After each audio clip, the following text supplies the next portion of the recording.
Lean Six Sigma, the whole ideology behind this is creating and establishing a better program for individuals, right? Um, we talk about the DMAIC framework, understanding stakeholder analysis and understanding the voice of the customer, project charter. We've already gone through a lot of that. The biggest thing is I want to just remind us of what we're trying to accomplish here. What is the DMAIC framework? Well, essentially, over to the left, the DMAIC framework is a core component of Lean Six Sigma.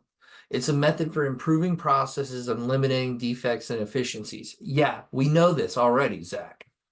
And basically, as we've evolved from this from Greenbelt, we know that each phase builds up off of each other. Now, the define phase, the objective is, clearly identifying what the problem or goal is, stakeholder analysis, getting those right people involved with the process, developing a project charter that outlines scopes and goals, timelines, and team reviews, roles, and then talking about the voice of the customer, right? When we talk about that voice of the customer, it's important because it allows us to streamline our process and tailor it to our individuals.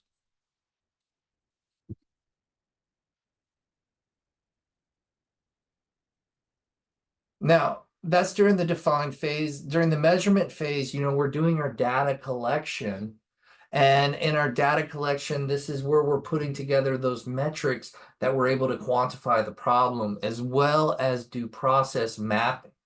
And in process mapping, the process map is set up so we can understand our process and create a flow of operations and understand the metrics within it. Next, we talk about the baseline, right? I have that represented as baseball, but establishing a baseline, what doesn't get measured can't be managed, right? And then statistical analysis, using those statistical analysis data and identifying the variations in the process.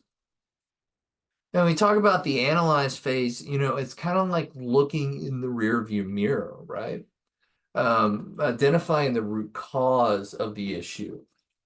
How is this organization going to evolve? How does, understanding the five whys in the metrics as well as the data analysis, we'll use Excel tonight to do some of these data analyses. And we'll do some hypothesis testing, and I'll go into that, and I'll talk about inferential statistics and descriptive statistics as well, and kind of give just a brief reminder and refresher on those. Specific areas where challenges have the most impact. That's where we're going to look at between gap analysis and identifying those gaps. That's how we identify that during the analysis phase. During the improvement phase, it's going to talk about solution development. How are we going to brainstorm those ideologies and create the root cause or identify the root cause and reduce the variability in the process? We talk about DOE, which is essentially designing your experiment, right? What are some variable factors in there? Those variable factors can alter, and dictate the outcome depending on the environment or any other external factors. That's essentially where we talk about your dependencies between these processes. Talking about an implementation plan. How do we improve our process? And then next, we'll talk about piloting that process. Now, as we talked about in Greenbelt, we went through and we identified our processes, and we went through and done our Ford case study. Now, there's another case study here that's going to be Amazon. A lot of it is very similar. You should be able to knock this out really easy. But what I wanted you to do is evolve, and we're going to start with just kind of the basics of coming in and doing a consulting project, right? Before we get to that.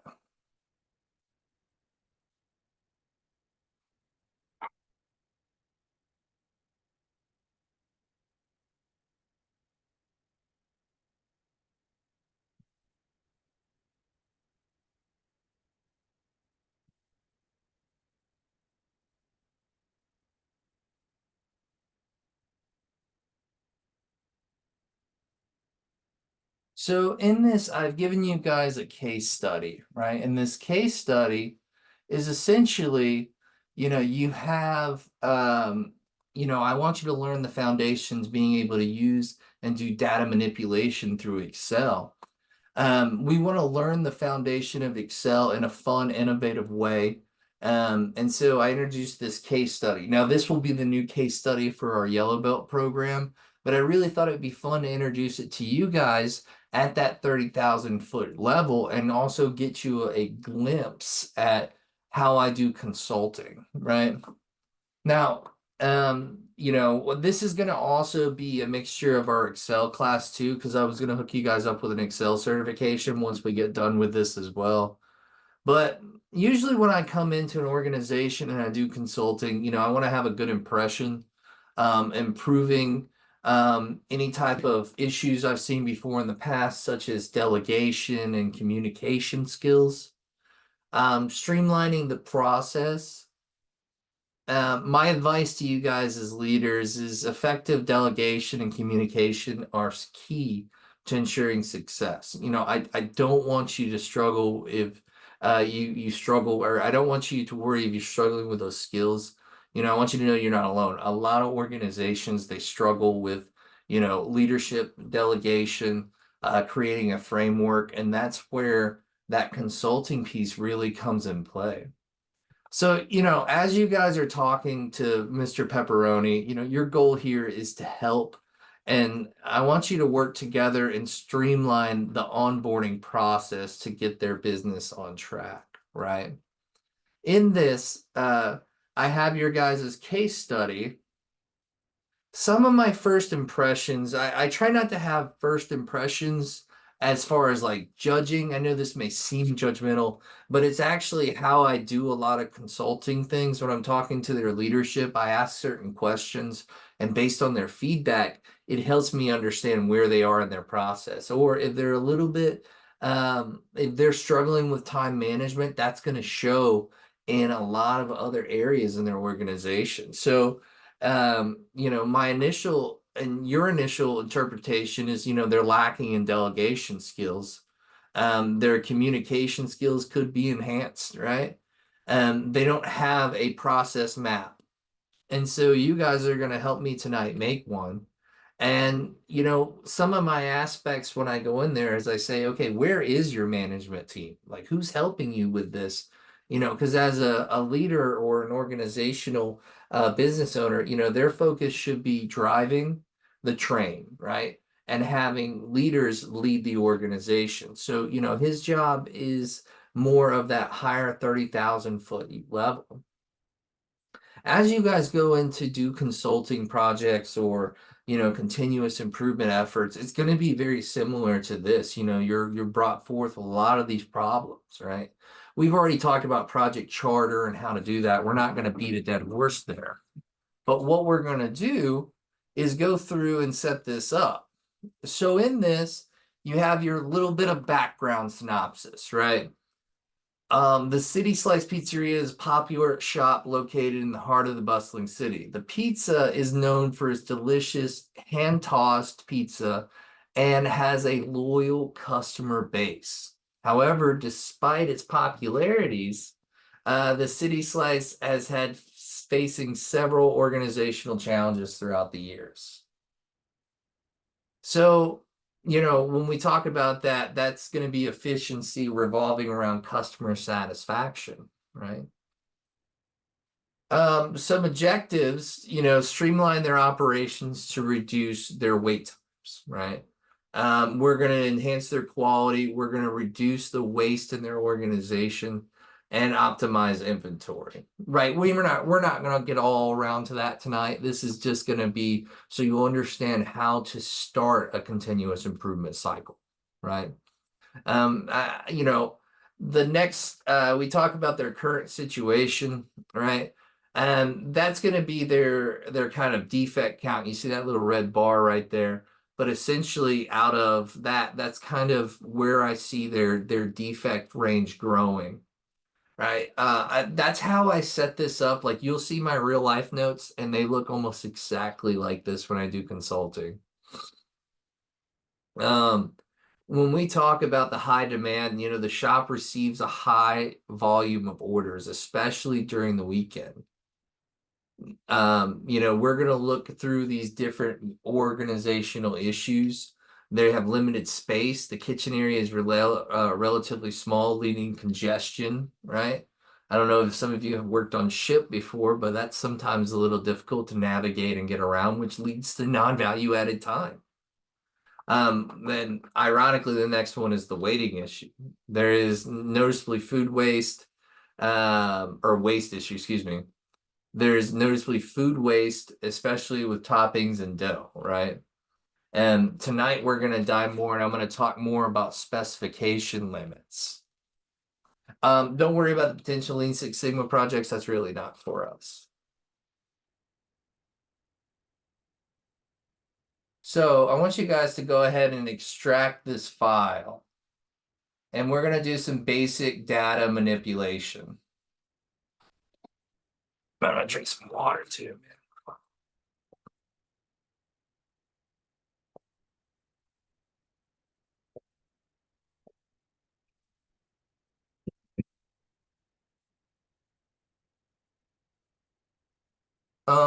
What screen does it say you guys have? Okay, great. Now, the way we're gonna work tonight is this is just gonna be like I'll do a little bit of these exercises, and then you guys are gonna do them together as well, and we're gonna make sure that the core competencies are there, especially with Excel. Because unless you're using some type of statistical software, you're doing it by hand. And if you're doing it by hand, it's going to have some leniency to have some errors along the way. So I have some preliminary data that we're putting together, right? And so when we do this stuff, we may not have all the data at hand, right? So that's where we have to do investigation. And as Six Sigma professional going through and creating that ideology, and we have to now at Black Belt look at it from that 30,000-foot view, right? So in this, I have a little bit of I'm going to show you some cool exercises too as we're going along. But we have our list from our HR team, right? This is our HR team. They're going to help us collect this data of the staff we have on hand, right? Because we have to kind of measure it, right? So as we're going through here, if you guys will take note. Oh, it didn't save. Oh. I'm gonna zoom in here. I'm so sorry, guys. As we're fixing this, I'm gonna guess I gotta go ahead and update it while we're doing it. But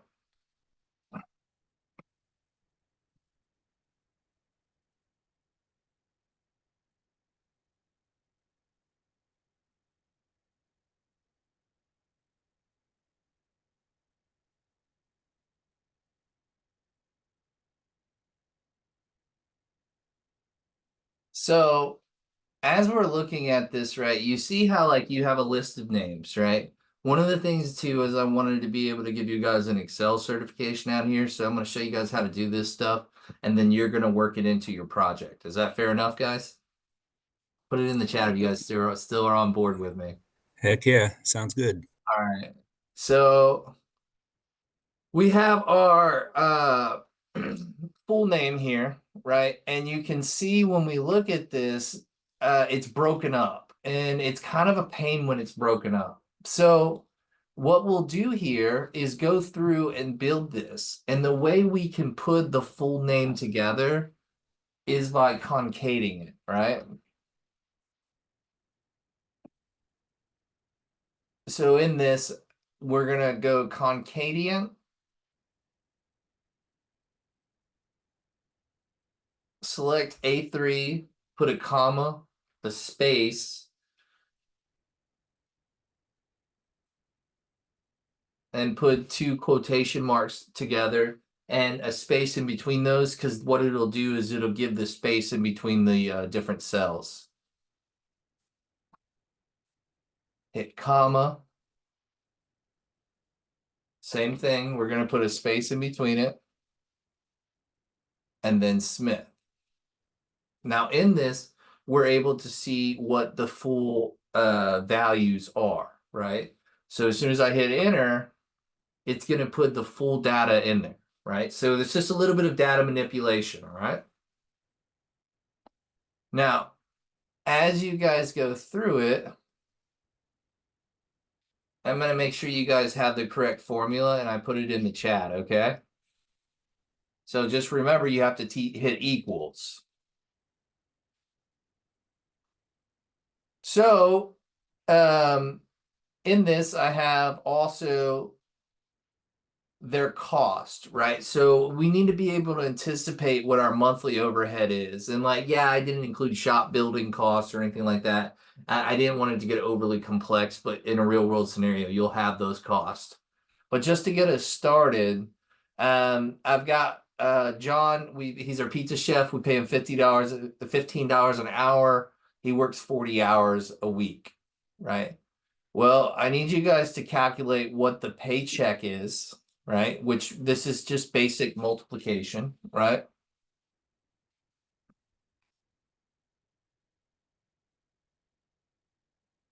For all the students down here. There's also what I want you to do as soon as you get done with this, I want you to calculate what the average paycheck cost is for all of the employees. So the way we would do that is hit equals average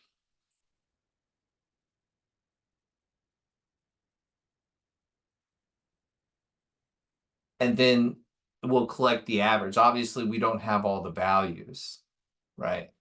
That's going to be your first activity as a group. I'm going to put you guys in there. It should only be a couple, like maybe about 15 minutes to work on it. When you guys get done, we're going to pop back in here and continue these exercises, okay? Is that fair? It kind of gets you guys kind of some real world kind of settings with it instead of just keep looking at death by PowerPoints, right? Yeah, sounds good. All right. Yeah. Did you want us to do just this tab or go through all the tabs at the bottom? Well, I kind of want to do them together. So you guys are going to be presenting a project Thursday, right? And I want to make sure you have everything you need because I'm also having some people audit me Thursday. Not like that's like, oh no, you're getting audited. Like that's a normal thing, right?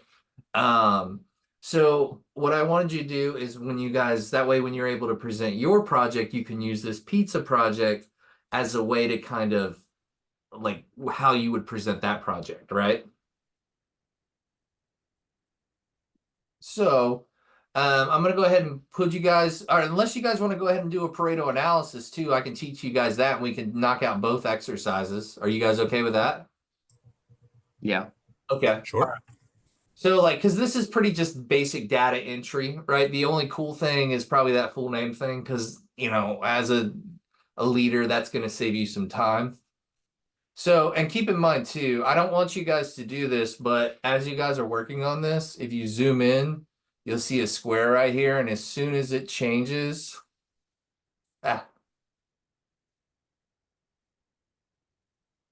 you can double tap it and it'll go down just like this right here. You see how it changed all the values? You can do the same thing here, but I don't want you guys to do that. I want you guys getting practice doing it. So we've got our HR team. You guys are going to calculate the costs associated with that. The next thing is something called a Pareto analysis, right?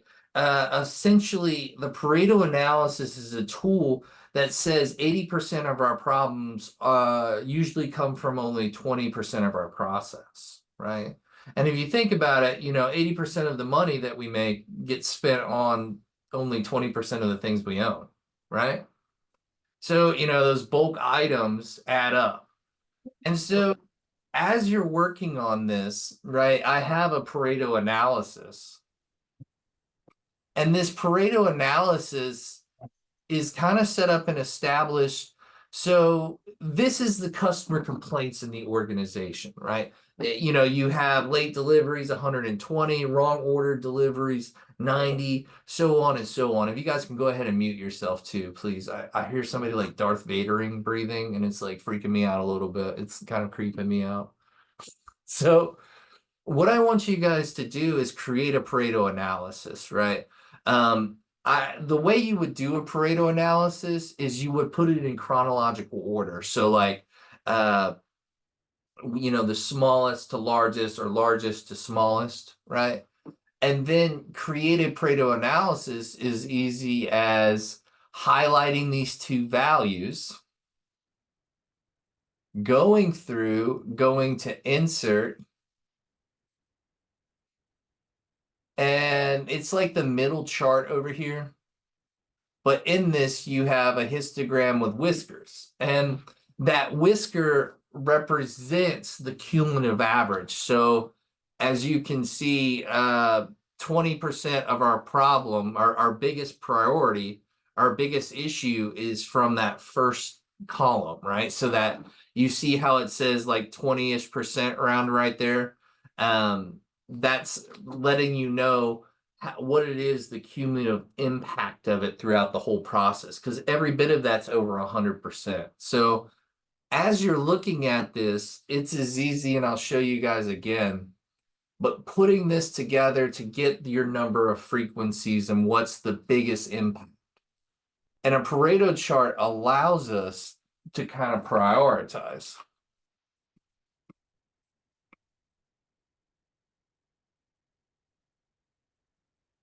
So any questions about the two activities?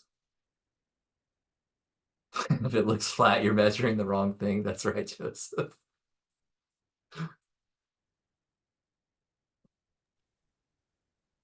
Which tab did you click on again? Right now I'm at the Pareto analysis tab. It's a red tab on the bottom. And then I highlight the whole values, right? The two columns, Okay. go to insert and select histogram. You can use like the like a bar chart or whatnot. You see how it's like kind of the same thing. But this gives us ability to kind of categorize and focus our efforts.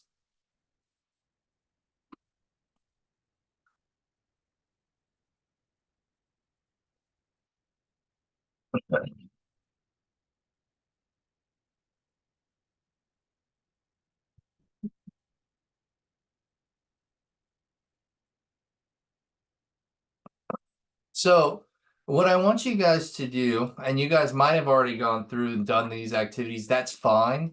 But what I want you to do is do them together as a team and practice teaching it back to each other, right?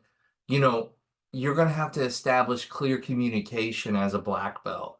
And, you know, this is one of the activities, you know, a lot of it is facilitating and creating that growth from your team. So I want you guys to kind of practice talking about it. You're going to spend about 15, we'll probably give 20 minutes just so you got, no, 15, because we've already done it. Like, this isn't going to take that long. But I'll put you guys in your breakout rooms.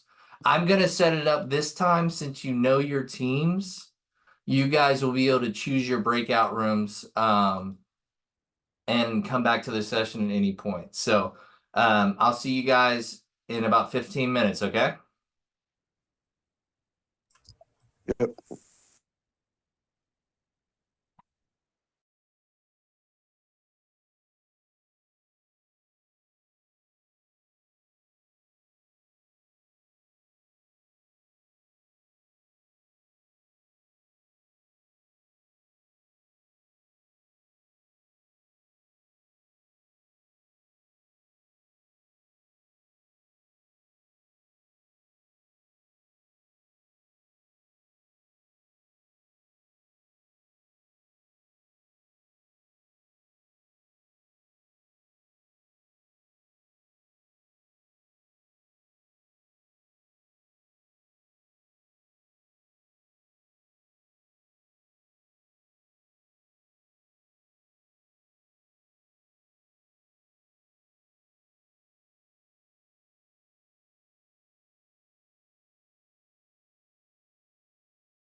I did that, I realized that there was one CSR that was causing, I think it was 56% of all of the order entry errors, and the next was 36, and then the rest was like 5. So when I started measuring the something different, I realized that that was where the Pareto was, and that was where the principle was going to be found. Gotcha. What was your like biggest issue you had with that Pareto, Joseph? The one I did at work, Yeah. at first it was just trying to first it was trying to gather all the information and do that, because I had to do all that by hand, just over a couple months of gathering data. But after that, really, it's just all you got to do is, once you have the data, it's super easy. And then it was what we used that information for was we developed a corrective action plan for that CSR, and to say, hey, here is how we're going to fix the issue, and here is how we're going to improve. And now we're in the midst of that, and it's slowly improving, and we're not seeing some of these same issues over and over again. So, but didn't mean to hijack the prac app. Just wanted to make sure I clarified the. Yeah. Also, if you guys are looking for a job at 185,000, Ford just hit me up with this. So if you guys are interested in that job, it's a master black belt position. I'm happy to sign off on you guys as a master black belt. I'm ready to go. What's the location? I don't know. I'm gonna show you guys. So. But Zach, can you put that pizza file in the chat? yeah. I'll get it Or for in you. the, it's not in the classwork, the zip file, right? No, he dropped it in the Okay. chat. This is going to be like, it's an updated version, and I'd rather you have like a more concise version than what was on there before. All right, let me see.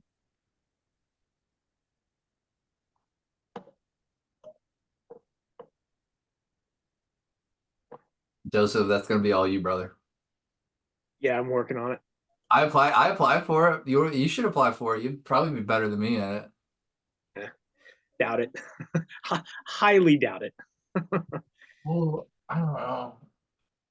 I've been always keeping my eye out for a little bit, but I thought it was, something to share. Like they're opening their stuff. But like, go ahead, guys. I'm so sorry. Go ahead, open up your file and start working on it. I'm trying to do it. My computer is being super slow. It's all right.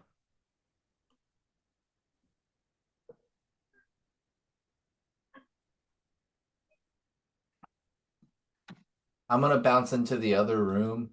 Yeah. How many people are in this? We had another one, but I'm not sure where he went. It's okay. Hey, would you be guys okay if I join this team? Well, I don't. Yeah, because I know Joseph's here. No, because it's kind of balanced. Yeah, I'm gonna pop into the other room. I'll let you guys. Joseph, you got this team. And close quotation mark as well as a comma. And so really this will help you separate each of your cell texts as you move forward.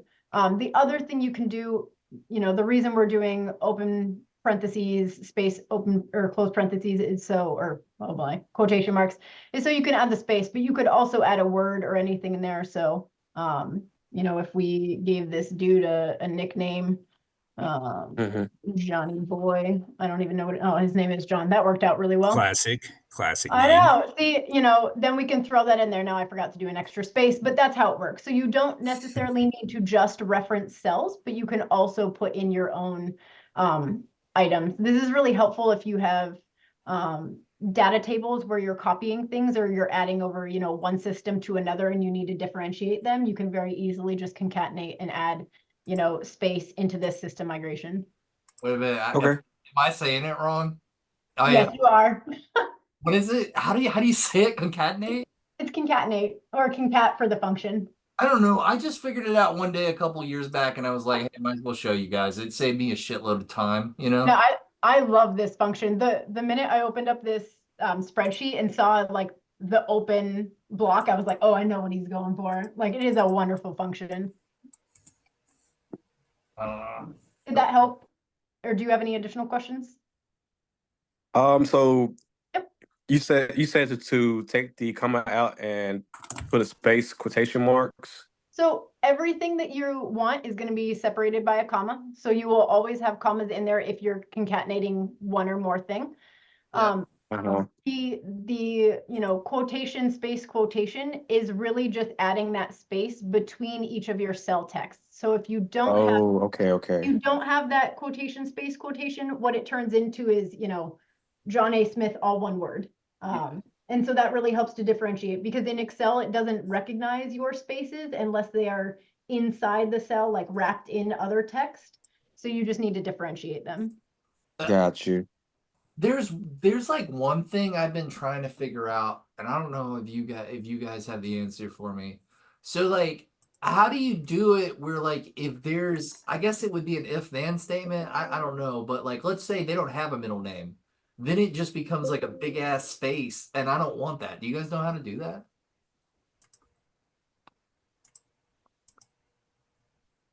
Let me see. Yeah, I think I have it. If this and that, and concat. Oh, you would have to do like a true false type thing, right? Oh, one second. Let me see if this. I lost. I try not to build I know. this way because it gets a little fuzzy. But let me see if I can take. The nested values There are you go. always kind of like tricky to make. Yep, so there you go. All you would have to do is, I would recommend starting with your outlier. So if your outlier is a non-existent middle name, start with your equals if open parentheses, if that column or that cell does not have anything in it. So just your double quotation marks denoting that it's blank. Give your concatenate function without that extra, space and B3. If else, then concatenate the normal way. Okay. That's all right. I've never done like two things together like that because like like how Excel is. Like if you mess up one value, you're tracking it down for like 20 minutes, being like, what the hell's the issue? I showed Scott for work one day. My boss wanted me to make this crazy in-depth spreadsheet, Yeah. and I copied and pasted my formulas into a Word, like just a Word document, size 12 font. And the one formula that I had built was like 27 lines. Oh, wow. Dang. It was disgusting. It was wonderful. It made me really happy, but it was also really gross. So what's our total cost for our paychecks each month? Let me see. Are you talking about Yeah, let's no for the so the paychecks. So go back to HR team. oh God, sorry. 3,800, 3,800, right? And the average wage was what? 380. Okay. All right. So we've got that. So that's our overhead costs. And then of course, like if we had electricity, that type of shit, like that, like all that would go into there, right? We've got our Pareto analysis. Let's look at that. So we've got the issues in our organization, and you can see how she brought it back to the cumulative average, right? So if you can click on that formula where it says 21%, 21.05%, you can notice that's where your red line in each category marks, correct? Yeah. At the start of it, yeah. So as you can see, setting that up wasn't super difficult. Now, the next thing I'm gonna have you guys do is a tread analysis. What's on there right now? It's the thing right next to it. So the trend, yeah, it's should be the same information, just on a different tab. Yep. Okay. Oh, unless you're talking about cost. There are two trend analyses, Oh. both labeled two. One is cost and one is complaints. So that one shouldn't be there. I'm sorry. That was what I saved over, but Yep. apparently it didn't save. So that was just a little thing. And then here's your revenue trend analysis. And you guys already did that. So like We didn't do it as a group. I just got oh, okay. So Yeah. sorry. I'll show everybody how to do it. How much time do we have left with it? in the breakout room? 2 minutes and 52 seconds. Yeah. All right, I'm videoing it. They don't need to be in there the whole time.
All right, guys. So when we're looking at this, you guys go ahead and mute yourself, please. Let me pull this up.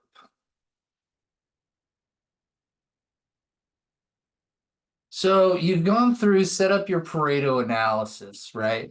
And your Pareto analysis is set up so you have your team names here, right? You've got your players, right? Of course, you can come back over and create your, roster out of this for the project. The roles here, we went through, we did our paychecks, and of course, all we did was just multiply the variables.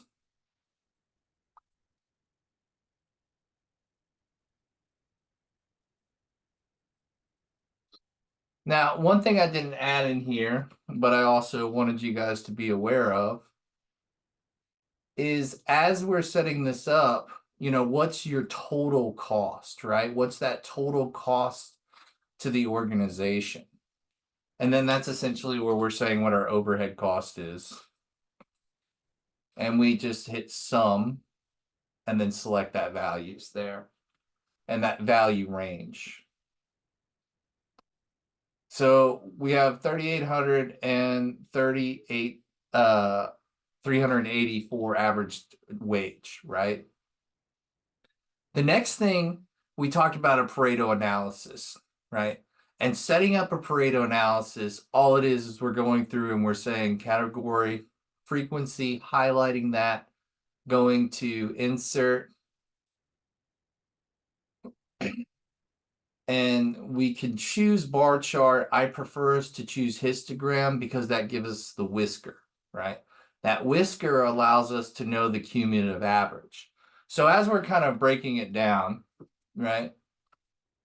When we talk about this cumulative average, right? I'm going to show you how to keep building this. All right, so go down and say total here.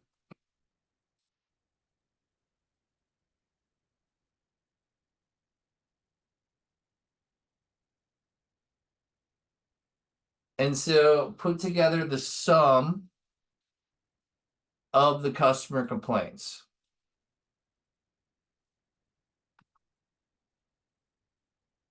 So now you have 570, right? That's the total number of complaints through this whole, data set, right? Well, what I want you to create is, Brianna, what did you call it? I can't remember the exact name of it. It's like percentage of average, cumulative average. Yep, I had cumulative and then cumulative percentage. Yeah, okay. Or cumulative percentage, yeah. So basically we're taking this, and I'm going to zoom in so you guys can see it.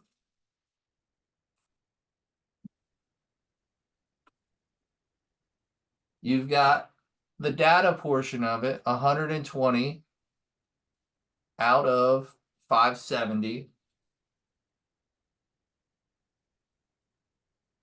Now, when you do that, you get a percentage of 21.05. Now, as you can see, that starts your red line right here. Everybody see that?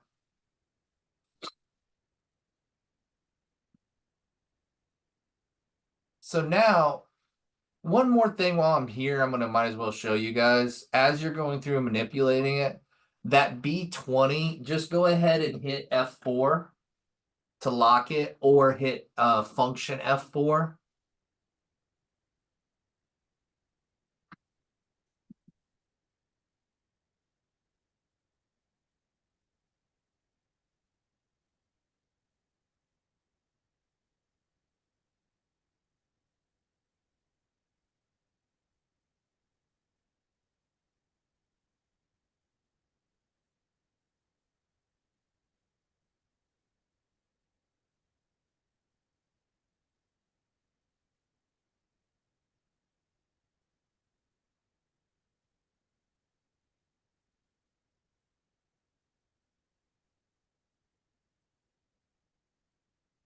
So what I want you guys to do is I want you to practice and show this aspect that, well, I mean, I guess we can work on it together, but as you're building it, right, make sure you have your sum here and your cumulative average right there. And remember, the way we got that is we just said the what's the input over output, and then turned that into a percentage. We can turn it into a percentage by either putting parentheses, multiplying it by 100, or the really easy way, go through and select percentage here. As you start manipulating this data, the reason I locked it is because this allows us to drag without having to type it in all the time. Type in that locked value. So you can see here how that B20 is locked. If I wasn't to lock it, and I just said, okay,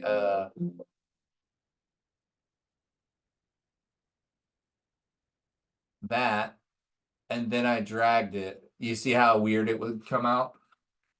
So that's why locking the cell is crucial. And when I add this up, what should be my total? 100%. 100. Exactly, because that's 100% of the data I have, right?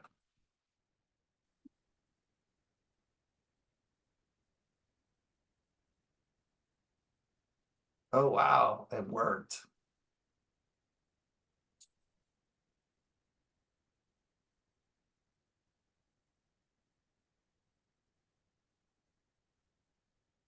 Hey, Zach, I will say that that's technically not cumulative percentage. I think that's just regular percentage. That would be in but is that's in comparison to the total, right? So yes, those are the individual percentage breakdowns, but if you wanted a cumulative like percentage, so it'd literally be like, what's a percent for the next line? It would be what's a percentage of 210 over 570? What's a percentage of 280 over 570? So that would be like the cumulative total. Running, Yeah. okay, I call that a running, yeah. So like essentially it would be whatever's left over of it, right?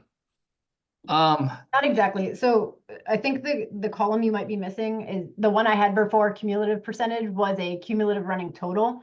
And Oh. so if you do it that way, it will give you. And so basically it steps up in a function such that you have 21% to 36 to 49 to 54.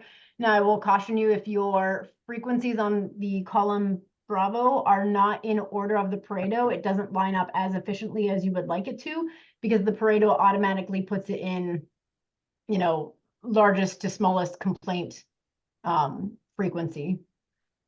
I'm trying to remember what this is called, but I know we can calculate it this way. Mhm. Basically right here, what I did was I added the variables in there, right? Mhm. So I said, okay, what's the frequency, and then plus whatever the value up top is. Yep, that's your cumulative. What you had before was just your percentage. Right. Okay, so this would be called the cumulative. Yep. Okay. You see how it's easy to mess it up? Well, okay, what's the other one called? Like the book answer? I can't even remember. It's just your percentage. Yeah, that's just the percentage over total. That's all it is. Okay. I might just want to just leave that out and just do the cumulative because that might confuse people. Yep. But I appreciate you guys showing me. I forgot that that's you saw how 21 was right? And then I forgot that you had to add on into it, which makes sense even when you looked at the graph, the data that I had outputted originally wasn't what it needed to be. So just to show you guys, I added the variable up top. So that way, when you got to the very end, it showcased it as 100%. Because if you think about it, all of this is going to be in ratio to this percentage, this running percentage, right? So we call it a cumulative curve because it adds in the other components of it cumulatively. Did I sum it up right, guys? Mhm. So, any questions about that before we move on?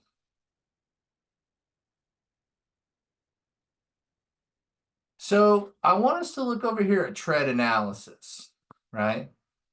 Now, in this, right, I've created essentially a number of pizzas that are sold throughout the year, right? And so this is, you look over to the right, that's the revenue. Now, a variable that I didn't have in here, and that's one of the reasons why we would build it as we're going along here, is how would I factor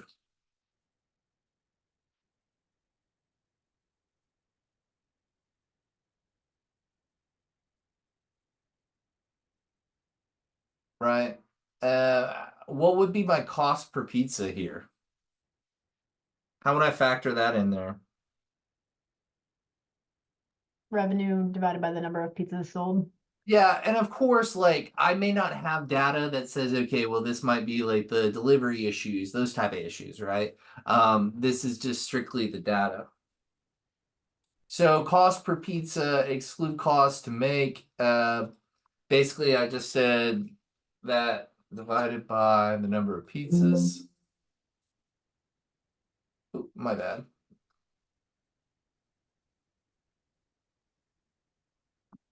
And it's like roughly around $10.90. And so I can put this here just because of the fact that like that what I'm trying to say is like your variers, like your vendors can change cost or like you might have an increase due to inflation, that type of stuff. So, just kind of putting some average baseline metrics in there for you, right? The way I got that again is I turned column D into a dollar sign because this is basically the cost, right? And then this formula I just said equals C3 over B3, which is basically saying your revenue over the number of pizzas sold, which gives us the cost per pizza, right? That's going to exclude, whatever the financial cost is to make the pizza. I might come back through and add that later, but just to kind of get it started, that's how you would set that up. Now, your number of pizzas sold, we know how to do that. That's essentially, I'll just go ahead. We can just update the values here. The average number of pizzas sold equals average going through sold equal total or sum total sales total revenue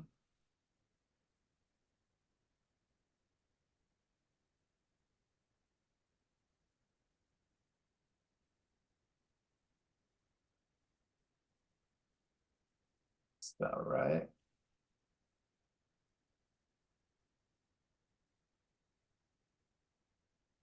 And if you wanted to put cost for pizza,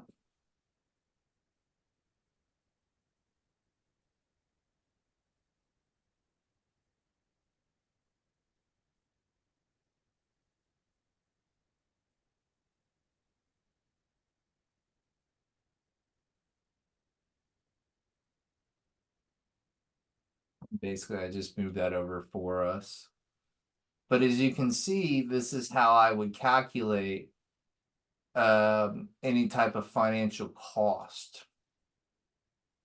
Now, as you're going through, you can build this and we can describe it a little bit better doing descriptive statistics, right?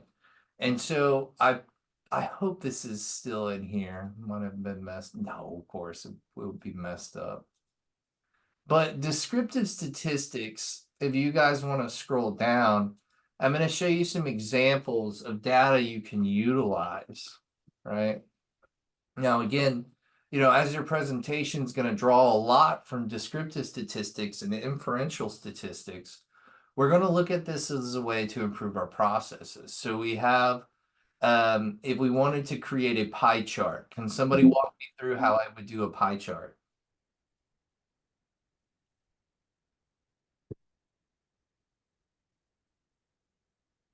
All right, you're gonna go up to insert. Yep. About 2/4 of the way across, you're gonna get charts. On your first column, third row, there you go. Sorry, I'm looking at mine and then seeing over at yours. And then just clean up the, appropriate labels in add chart element. Yeah. You can also do this in select data and then change your data in there as well. Yep, you can. I think I like donuts better than pie, by the way. That's right. I'm all about donuts. When we get into the sampling portion, we're going to talk about donuts. Don't you worry.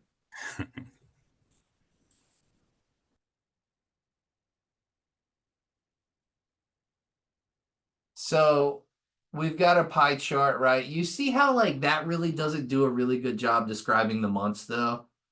Like it could, but like maybe we could use a better descriptive statistic, right? So what about a bar chart? Somebody walk me through how to do a bar chart.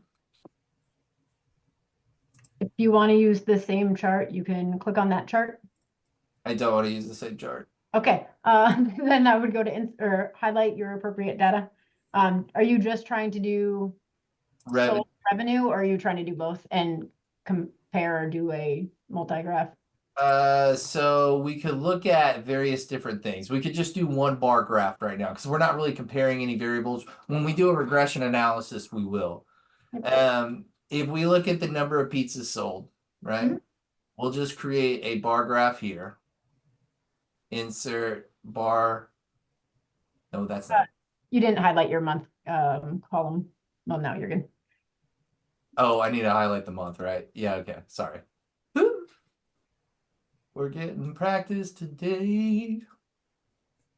So as you can see, I put a little bit better.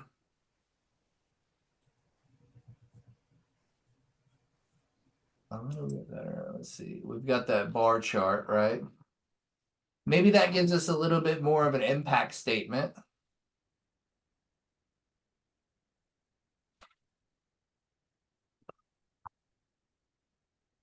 Now, when we were looking at this, right, you kind of have a number of pizza revenue, and we can do a regression analysis. We'll do that later.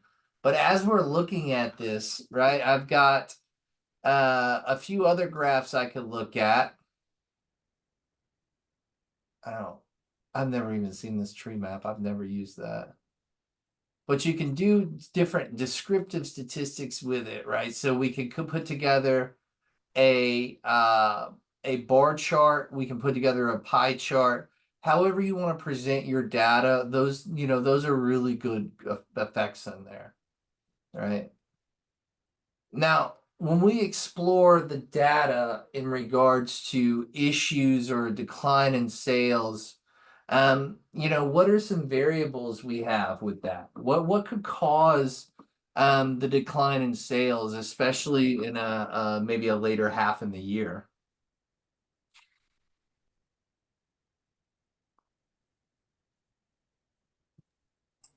Maybe Are we just speaking lack just of. on PC? Oh, So when we're looking at this, right, we could do like, okay, well, they've lost money, Christmas, things like that, right? This cause and effect diagram, we can also call it a fishbone diagram. And essentially, in a fishbone diagram, it's designed to be able to grow and help your organization. What I usually do is I start with two different columns to help kind of grow it, right? So, the basis of it, right? Cause, effect. And then I put it as a category. So if we were to classify things, or like, we talk a lot about in leadership frameworks, the coding as well as like putting things into categories so we can create a framework to walk off of, right?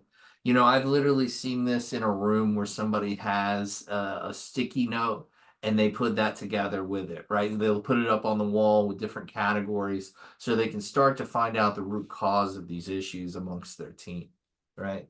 So in this issue, we said a cause, right? What kind of cause is the impact? Like what could cause a decline in sales, especially in the later half of the year? We said maybe holidays, right?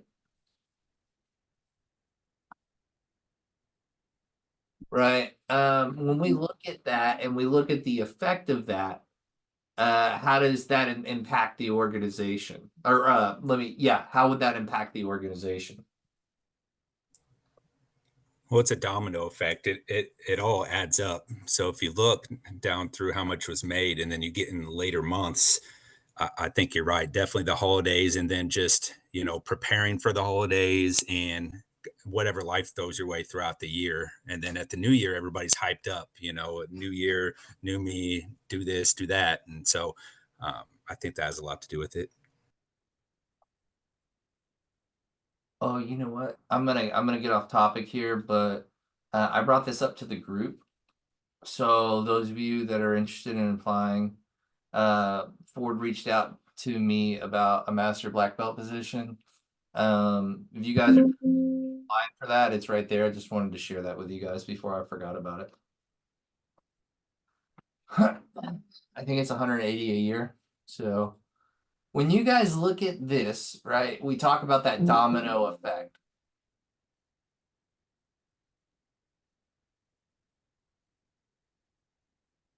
Right. What are some other issues that could cause with the hollow? Like, how would we categorize that?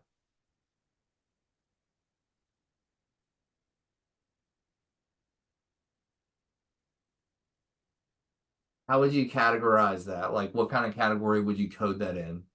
Or maybe we just leave it blank for right now, right? Until we get done coding it or start writing down the issues. What are some other causes in organizations that lead to issues, like especially when it comes to decline in sales? Come on, guys. Maybe like lack of advertisement. Lack of advertisement. Poor customer feedback. Okay, so yeah, you guys are getting the idea now. Poor customer feedback. Yep, you guys go ahead and enter it in as we're going too. So we'll just work on the causes and then we'll talk about the effect of that here in a little bit. And as you can see, I'm also creating an kind of a similar to a failure mode effect analysis too, right?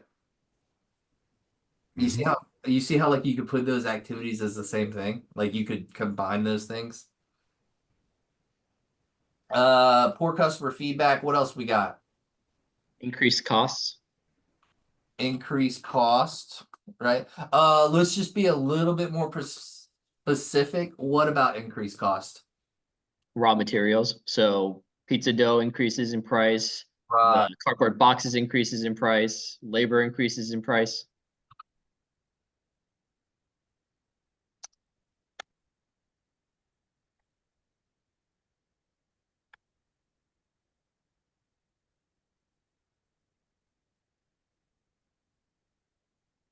What else do we have? Raw materials, what?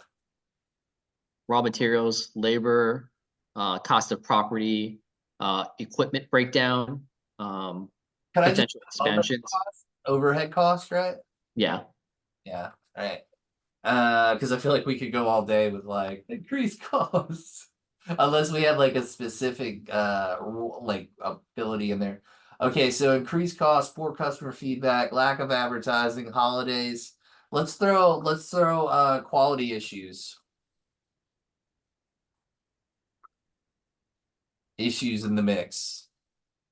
Maybe we also want to add a high turnover rate.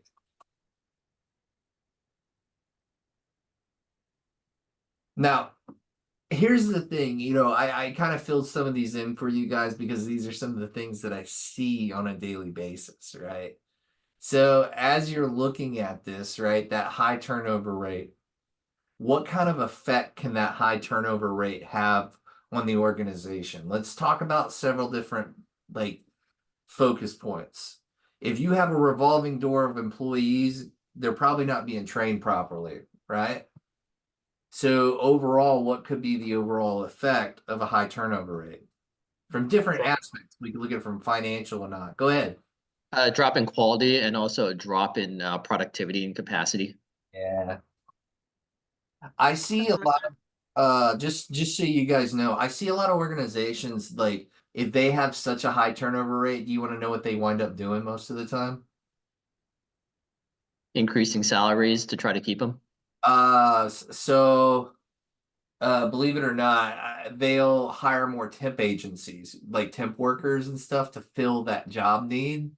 And then it winds up being a double-edged sword because it screws them over because sometimes like I don't know how to say this like and I'm really trying to be nice and I don't want to be an ass, but like sometimes when people are getting a job there's a reason they don't have a job, right?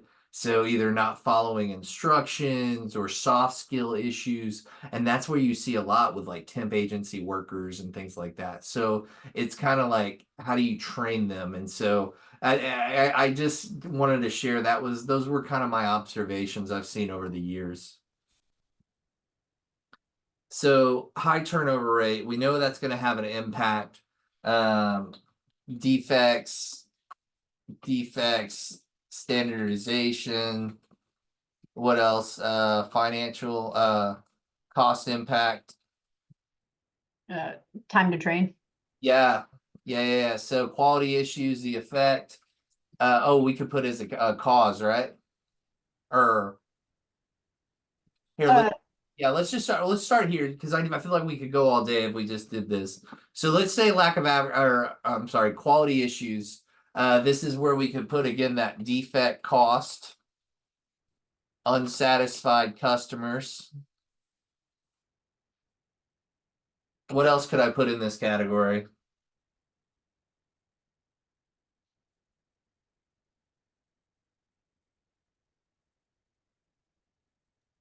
maybe they're using like new ingredients, and it's just not up to par. Okay, so maybe increase quality issues in regards to you said I'm sorry, what did you say? Ingredients, the quality within it, like poor vendors. Is that where we're getting at, right? Yeah, especially if some of the materials increasing, they might switch vendors to try different ingredients, similar ingredients, and it just might throw everything off. So Yeah, customers aren't the same thing that they tend to. I worked with this company one time and they did like the markers for like it wasn't Sharpie, it was like a knockoff that would get sold at Dollar General or something like that. But essentially they would do the injection and that ink that goes in the marker, they bought like a 2-year supply trying to save like finances, right? And then it wound up being a cost impact to them because that stuff had an expiration date. So that's when it's like, okay, do we buy in bulk? And then, they wound up having quality issues and related to that. But because by the time the ink was used, it was wasted in regards to like the customer did it, the ink had already dried up. So they would have a lot of quality defects. When we talk about increased costs, raw labor materials, like what are we saying here?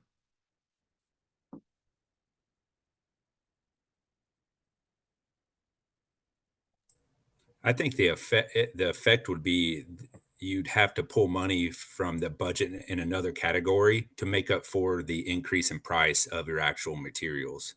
What's the old phrase? It's like rob Peter to pay Paul. Yeah, yep, yeah, and I do that a lot with manpower. I'm sure Brianna knows the drill, but yeah, same thing.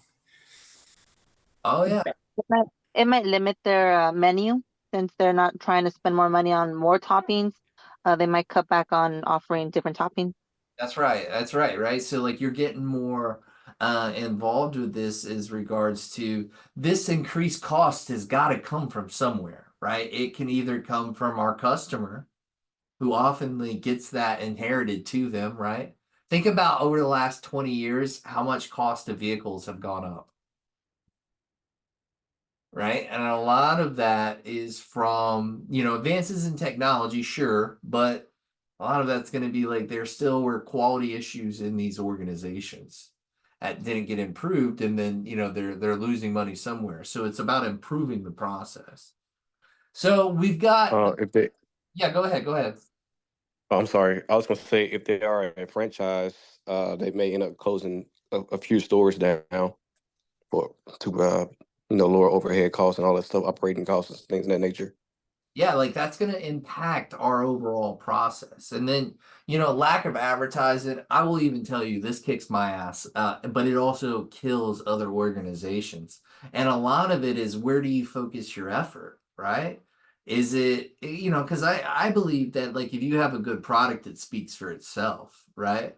But then again, we're in a digital age where a lot of media coverage covers these things. So, think about how a lack of advertisement can affect the bottom line, Yeah, it's a missed marketing opportunity. right? I mean, like it can be a tremendous missed opportunity, right? So, thinking about those, right? Now, I'll skim through, and what I want to do is talk about the categories, right? We're going to code things as red, orange, green, right? Or no, red, orange, yellow. So in a category, the holidays, how detrimental, like if red being like the highest, like a high category, um, and a yellow being the lowest, how does that affect it? Well, I would say that the holidays cause a rank for every organization, whether that's loss of sales or maybe an influx of things. Lack of advertising, would you guys put that as an orange category or a red category? What do you guys think? It's your call here. There's no right or wrong answer. Personally, I would say red Orange. because I think oh yeah, well these days, uh, I've seen personally where marketing is huge. Where if nobody knows you have a good product, then it's pointless. See, it's going to take a lot longer to get your good product out there if you don't have some sort of vessel to get it there. That's right. Poor customer feedback. How do you think that affects the organization? What kind of category would you guys put that? Hi. I would say red. A lot of people will Yelp not only businesses, but your local business to see if it works, or Google ratings. So I think it's going to be a high impact. Okay. All right. What about the increased cost? Definitely red because it affects everything. All right. Quality issues and high turnover rates. Where would you say those? We'll just go ahead and put them as red. Now, let me ask you guys a question here. One of the reasons I set up this activity like this is we kind of fall victim to this trap, right? Joseph, go ahead and say it.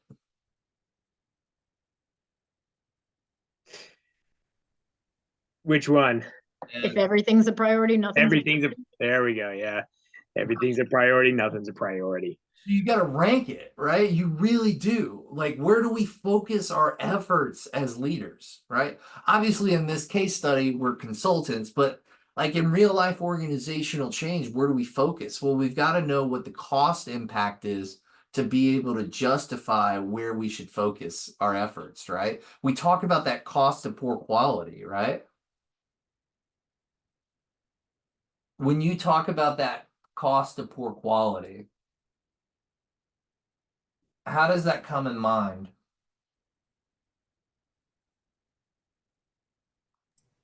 That cost of poor quality, and the fact that if a bunch of people come in and they don't like the product, they won't come back, and then you lose them forever. That's right.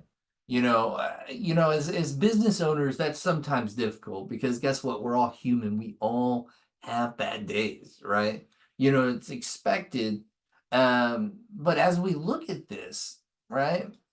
How do we focus our efforts? Well, we have to look at what the cost impact, that cost of poor quality is, right? I can call this the COPQ.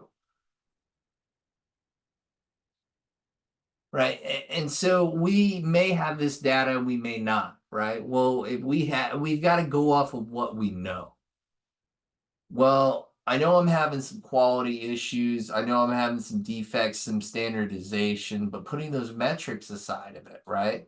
And that's as easy as looking at the data to kind of coincide with. Much better. So when you guys If look, he's showing Excel, and look at that. It's on like his view screen. when you guys are looking at, we're on the cause and effect. I'm sorry, I didn't mean to switch off the categories. But the cost of poor quality is going to allow us. I'm going to change this a different color. Let's see. The cost of poor quality is really going to let us know where we need to focus our efforts, right? Maybe we're looking at longevity projects here. Maybe we're trying to create those small wins, right?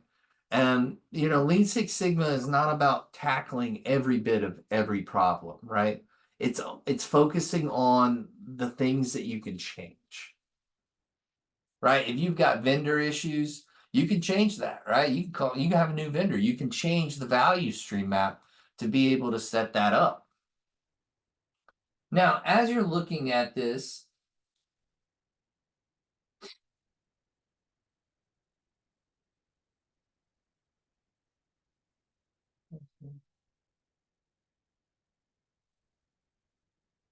so what I have here, if you guys will work with me here, I meant to get this up, but this is where it got deleted. If you guys will highlight this data right here on page 2, highlight all of this data right here. Copy it, and let's move it over to SPC.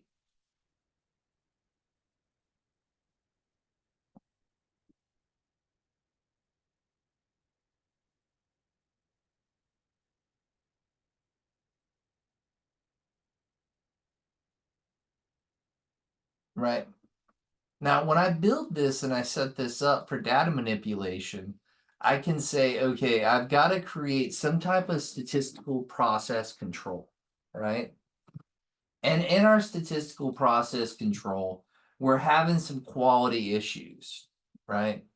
Maybe this is impacting our sales revenue, but there's going to be several different categories here. But I'm going to start with one that I know is a huge issue in the organization, and we could see it with the data analysis, right? We saw how we have late deliveries here, right? So in the data analysis portion, this is where I'm going to put my quality issues. And so I'm going to just kind of fill in some blanks here. But as you guys can see, your quality issues, when we talk about those quality revenue issues in the organization,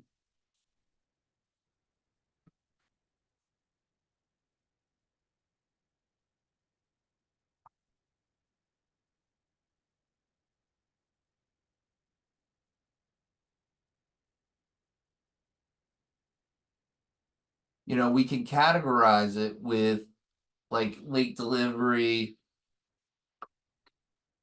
supplier issues, those type of things, right?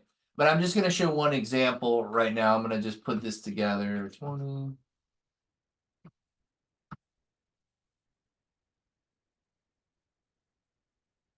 all set up for you guys. That's all right.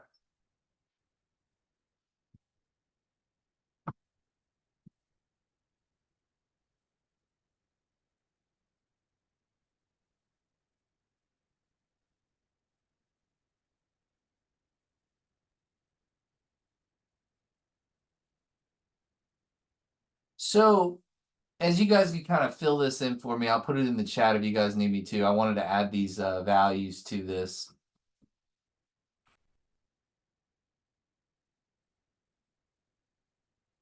But as we're doing this, we can create a statistical process control, right?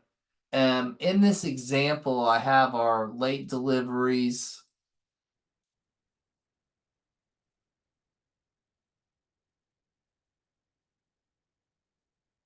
As 19 minutes, and you can see as we go out through the year, we have all the difficulties, right?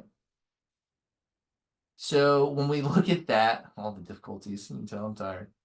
When we look at this, we can say, okay, our late deliveries, okay, what's our defect percentage here? That's where we can build that in. Now, can you guys tell me how we would build the defect percentage in there?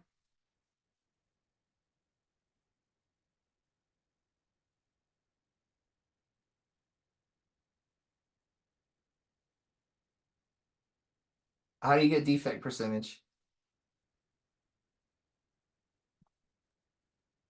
It would just be the number of late deliveries divided by total pizzas. Right.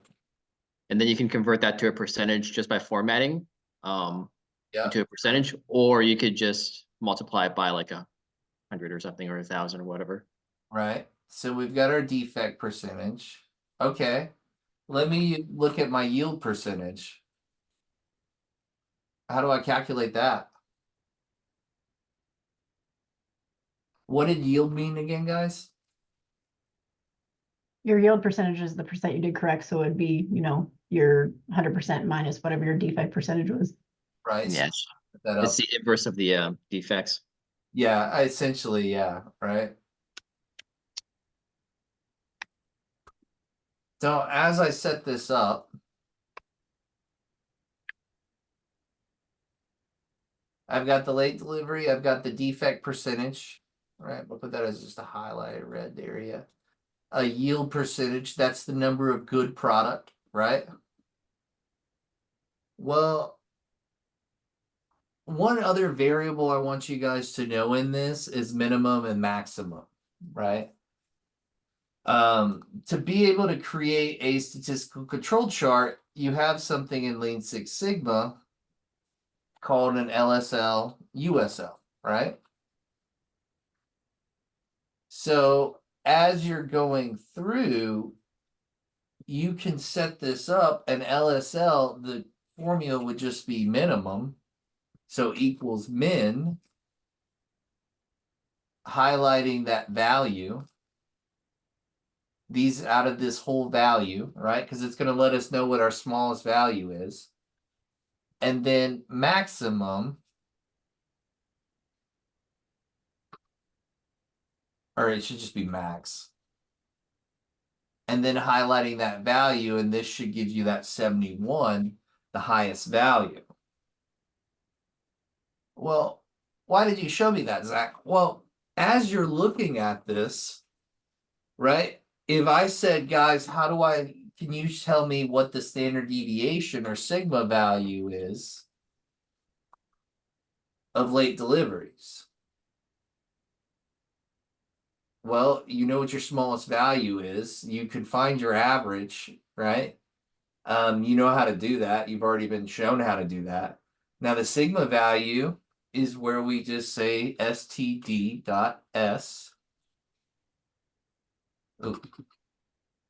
Or not std, excuse me. stdev. So that stands for standard deviation of a sample, right? We're going to highlight that. And so, why did that not go? Oh, why is that not right? Yeah, that's right. That's what I have. Yeah, okay. I was double checking because I'm so used to seeing it different, right? So if I calculated the average, I can come in there and say, okay, average.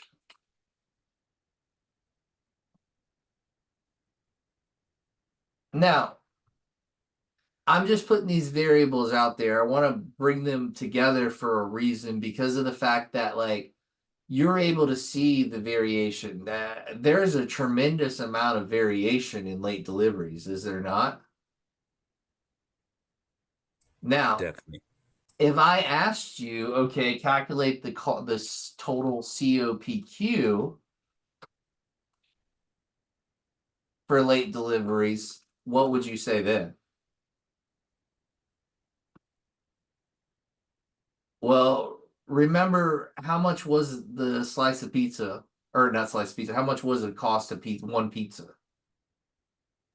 About $10 ish. Okay, so how many late deliveries did we have? Well, January 19. I'm gonna go like that. So I'm just gonna highlight all of these late delivery issues, right? And then I'm gonna multiply that by what? The total, or yeah, the amount of months. For the cost of the pizza. Right? Yeah, times 10. That's where I was going with it. The cost of the pizza, right? Which I knew that cost, if you want to go back over to, we could just put an average cost in there, right? Or I'm just gonna say for simplicity, I'm just gonna stick with the first month. Well, the range or whatnot. However you wanted to do it. I usually would just put the average in there so that way you can calculate it. So, but I'll just put COPQ times 10.08. So we can get a gist of the financial cost. Or actually, I want to do it this way because this is going to be a little bit easier for us. So we had on the tread analysis, we had the cost per pizza, right? If I'm looking at that, how do I say, okay, what's the average? So if I calculate the average cost, about $10.12. So now if I goes to the statistical process control table and I said, okay, the cost of poor quality is the sum of all of these together.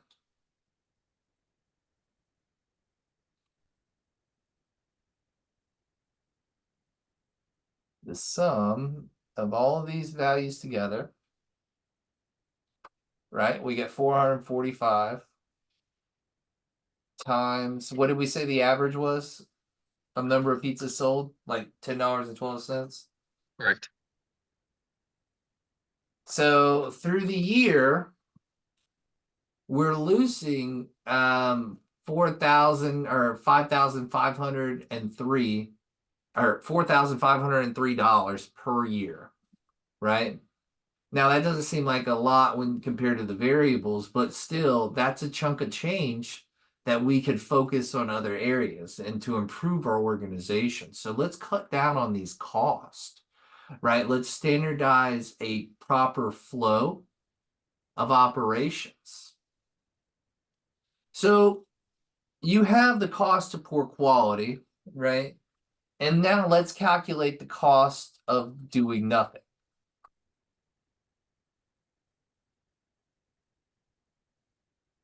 And so this is where I usually say that DPMO metric, right?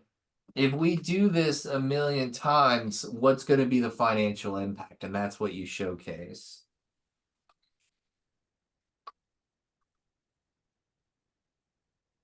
So when we set this up, our DPMO is going to be our cost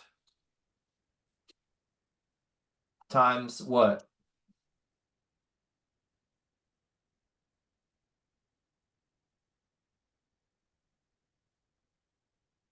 What do you guys think?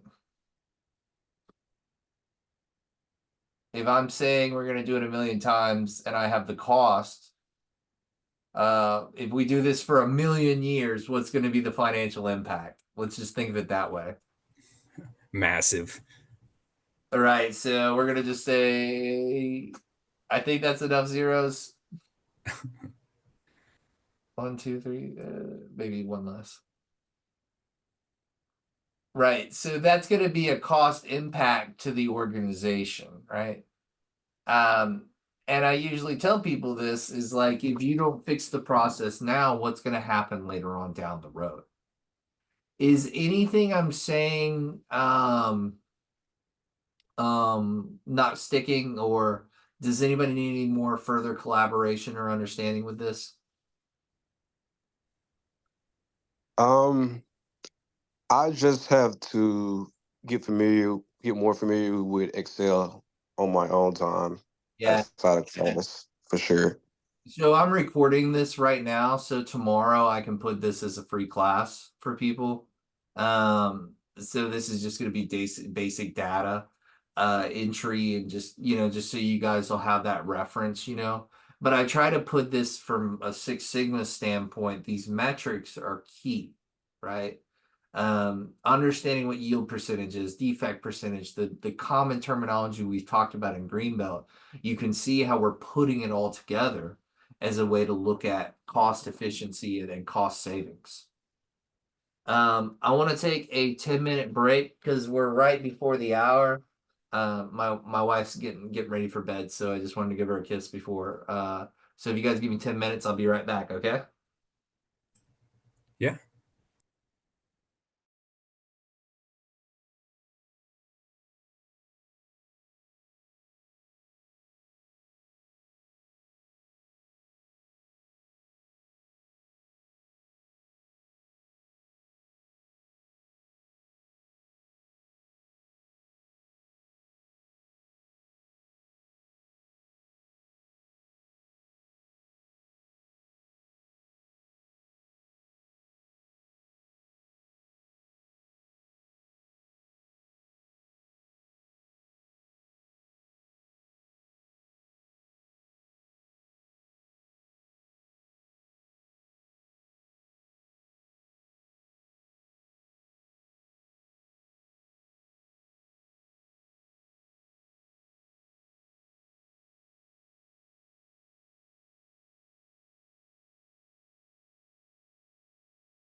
So now that we talked about, kind of a little bit about descriptive statistics, that's going to really revolve around the mean, median, and mode. I wanted to go a little bit into inferential statistics, right? In unveiling what's beyond the data, right? Using our previous research and data analysis to understand data.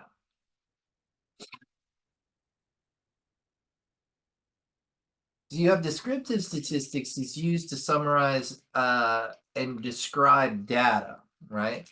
The purpose of it is to describe and provide a clear and concise summary of the data at hand.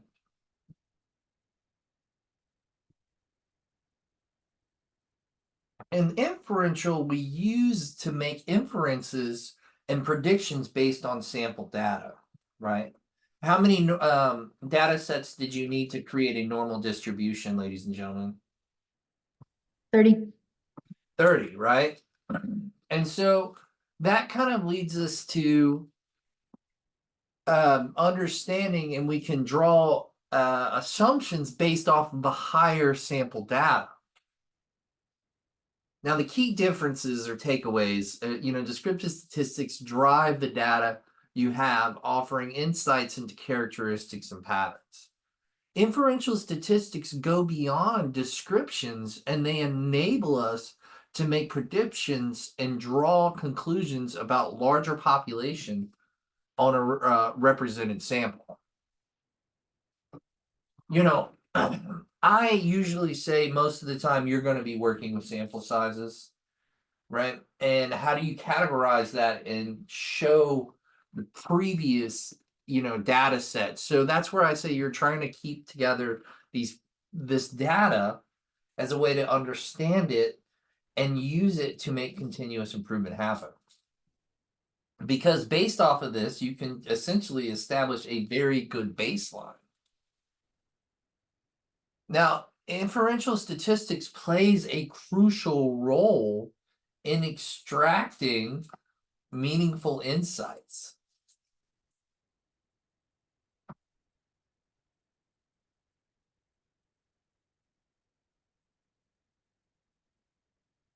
It helps us make informed decisions based on the sample data. Right. Inferential statistics, this is where we start talking about hypothesis testing, regression models, and non-parametric statistics. So I start us here with hypothesis testing, right? Hypothesis testing is critical statistical method for making decisions and drawing conclusions about population parameters, right?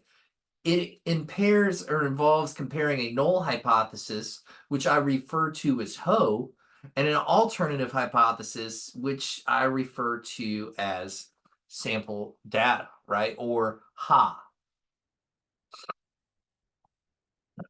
So if I tell you the sky out there is blue, what's going to be my alternative and what's going to be my null hypothesis? Or shit, let me take a step back. I just messed that up. If I was to say the sky's red outside, what would be a null and what would be alternative?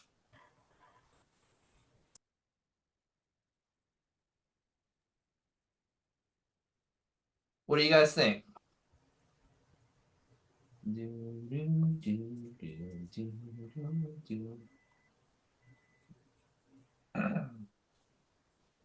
While you guys are thinking about it, I have not watched reruns of Whose Line Is It Anyway in a long time, and my wife and I watched that the other day, and I thought I'd share that with you guys. It was really funny. So, null hypothesis or alternative hypothesis? If I said the sky's red out, but it's actually blue, what would be the null hypothesis and what would be our alternative? So I think the null would be it's blue and the alternate would be light blue or something. Yeah. I mean, essentially, if I flip a coin, right, we can assume it's going to be heads or tails, right? I mean, that's just the two variables we have, right?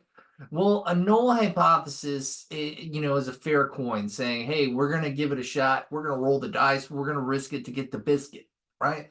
And essentially, it's a meaningful example of, an alternative hypothesis. It could be like an unfair coin. Maybe there's a bit aspect of it, or maybe it's data we already have. So we try to test everything against that null hypothesis as a way to justify our calculations.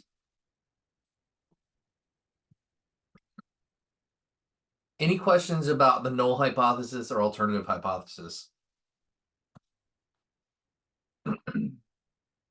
Now, when I teach basic statistics, one of my favorite things to do is to bring it to that simplistic aspect of it, right? What's the percentage of it landing on heads, guys? And what's the percentage of it landing on tails? Well, 50-50.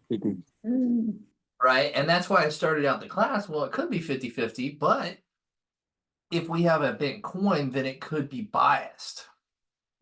So steps in collecting a hypothesis.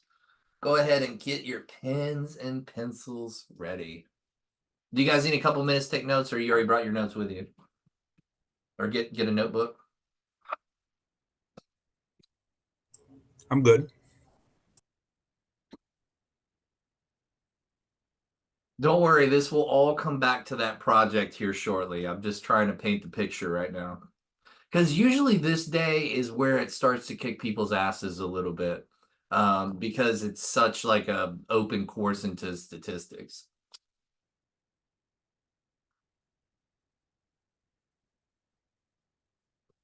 Now, let me ask you guys, during the steps in the hypothesis phase, right?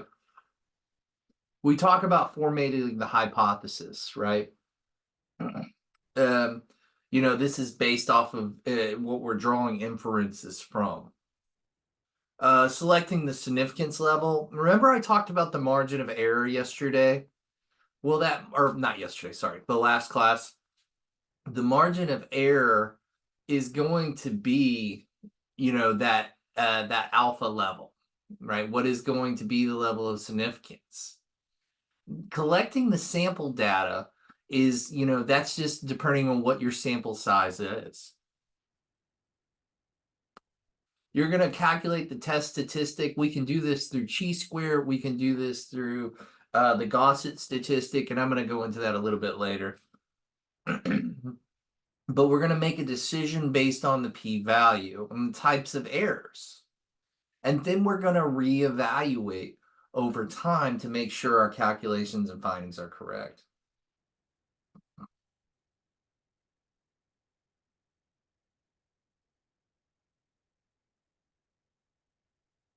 Now, when you talk about type 1 and type 2 errors, right? I could show you this, but like it's okay. So, all right, can I let me make it a little bit more simpler because I don't like how this is projected. But as you guys are thinking about it, right? We start talking about a false positive, right? The perfect example of that is COVID. How do I explain what a false positive is through COVID? It's when the test comes out positive, but in reality, it's negative. Yeah, right. So you're using that hypothesis to understand and determine the data, right? A false positive would be, hey, the test said this dude's got COVID. He really doesn't. Now, a false negative, what is that? What is that saying? Well, essentially, it's saying what? That he's actually positive and not negative, and now it's a danger. Yeah. So, any questions about hypothesis testing? Like, or I'm sorry, type 1 and type 2 errors.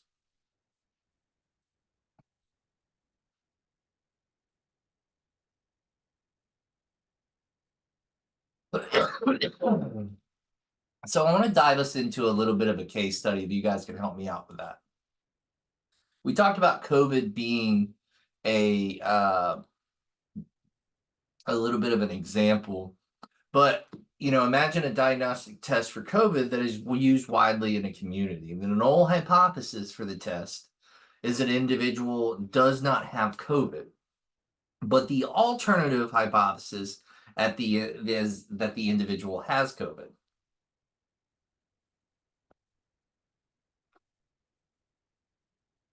The outcome, you administer the test to the individual who shows no symptoms, and the test results come back positive, rejecting the hypothesis. In reality, the individual does not have COVID. So, when we think of that type 1, type 2, right? The test incorrectly identifies a person as positive when they're not, versus the alternative hypothesis, the type 2, is the test fails to detect the COVID-19 in the person who's actually infected, indicating the person is negative when they have the virus.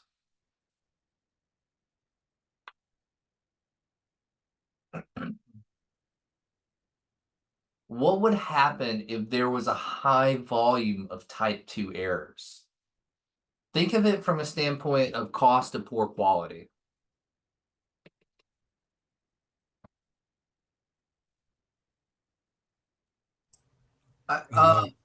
Actually, let me put it. I'm sorry, I don't want to interrupt, but I want to throw a caveat in there to help guide the conversation.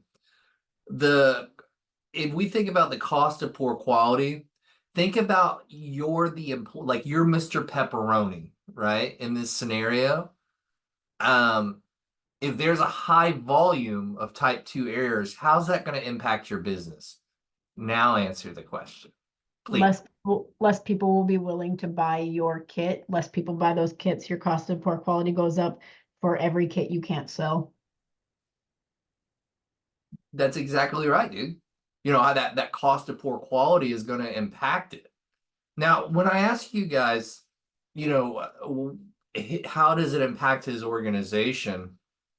Well, if that employer doesn't, and I saw this, I guess I could share this with you guys.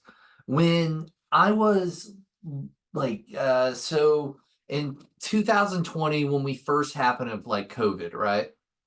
I was in economic development, and one of the most biggest issues that I didn't think of was the shortage of 3M mask, right? Now, from a standpoint of finances, 3M was completely undertook. There was just no way for them to anticipate that much. So they ramped up their production and they started to identify a lot of errors in their organization. Now, think of it from a standpoint of you're the employer, you don't have COVID protocols or whatnot, and you start noticing more and more of your employees coming out, not, coming in, not, properly, it's going to show to the audience or your customers. So it allows us to kind of look at this and say, okay, how can we fix this? How do we identify this? Obviously, COVID, that's not something that we were all even anticipating, right?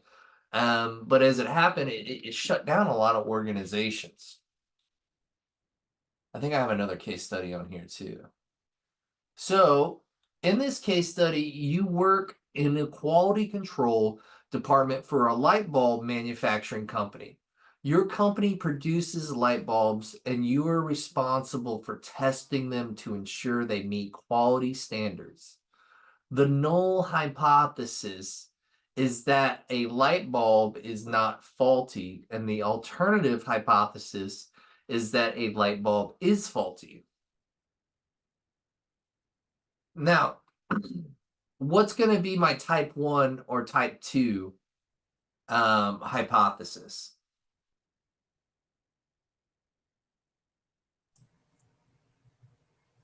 Your type 1 will be identifies as not faulty, but is faulty, and your type 2 will be identifies as faulty, but is not. Yeah, exactly right. Right. The light bulb is going to come out as type 1, not faulty, but it really is. And type 2, the light bulb is faulty, but not really.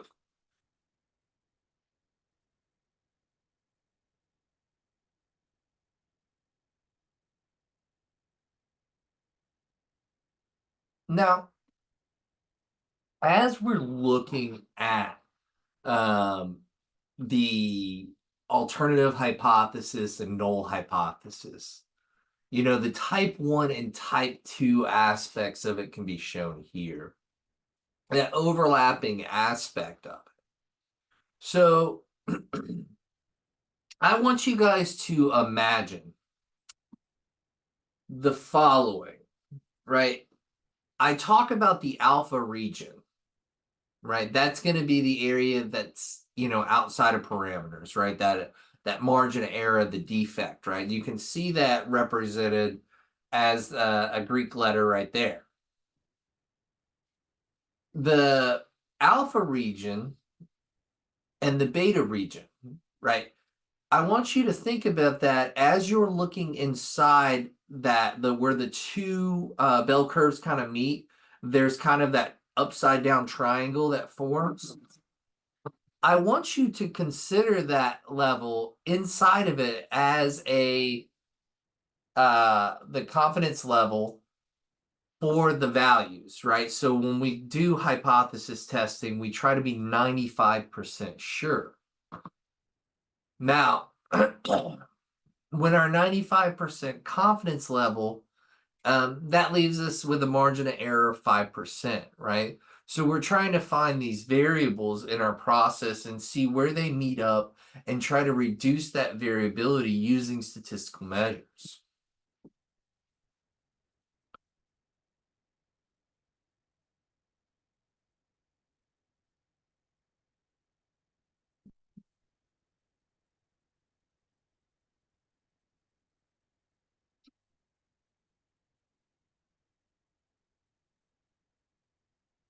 Now, one thing I kind of want to get into before we start going a little bit further is process sampling. Oh, wow, that's what I look like with hair. So your process sampling, that's going to allow us to determine our data, right? Taking a glance at our viewpoint and being able to collect it. That's where we talked about the population versus sample, right? Your population, that's going to be the entire group of collection of data, and the sample is essentially going to be a smaller portion of that. So population and sample is going to be one smaller portion of that, right? I'm thinking about Krispy Kreme, right? As you're looking at the population, what kind of defects could occur that would allow our sample sizes to be off? Maybe the belt breaks or some of the donuts fall on the floor. Okay. So from a quality standpoint, what are some tests that we could conduct on a donut or some metrics to determine that it's a good viable product? Like, i.e., like the weight of it, the color of it, taste, that would be like a hard attribute because that could be different, right? The shine of it, The what of it? I'm sorry, dude. the shine. Yeah. The design of it. You know, we could use a micrometer, right, and measure the what? The width. The width. Right? You could do that tolerance level in there as well, could you not?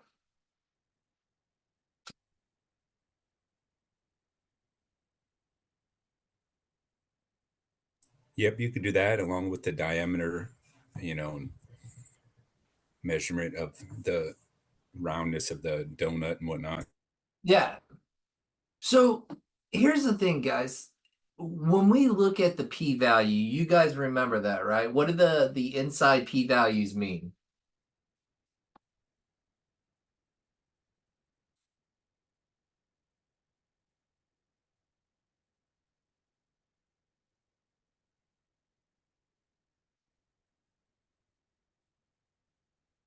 What does the p-value mean?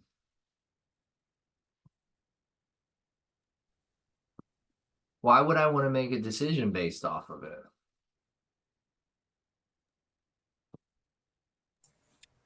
Because it Can't gives you remember. the average number you're looking for the best results. Right. Now, I told you about a normal distribution. We talked about the mean, median, mode, all equal to saving value, right? Now, basically when we look at our p-value, we do probability, right? We understand a p-value as a percentage, right? That percentage is going to be the percentage that we yield a good product. Probability, we talked about this, right? Calculating the goals or the probabilities, like guessing the likelihood of something happening, right? Calculating it by dividing how many good outcomes you want by all the possible outcomes. Well, I think we went over this the other day, but how many sides are on a dice? Well, you have 6 sides. We talk about examples of it. If I roll the probability of a 3 given roll, I'm going to roll what's going to be my percentage.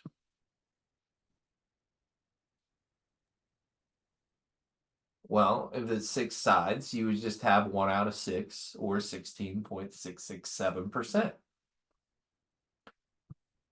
What is the probability of getting a 6 when rolling a 6-sided side 3 times in a row and getting a 6 each time? Well, you would multiply it, whatever the outcomes are. 1 out of 6, 1 out of 6, 1 out of 6, and then 1 out of 216, right?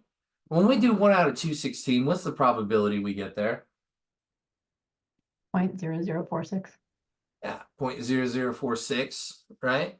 So you're kind of getting the gist of it, right? Now, if I asked you what's the probability of getting it, you would say, okay, 1 out of 216, right? But what if I asked you a difference and I said, what's the probability if you don't get it?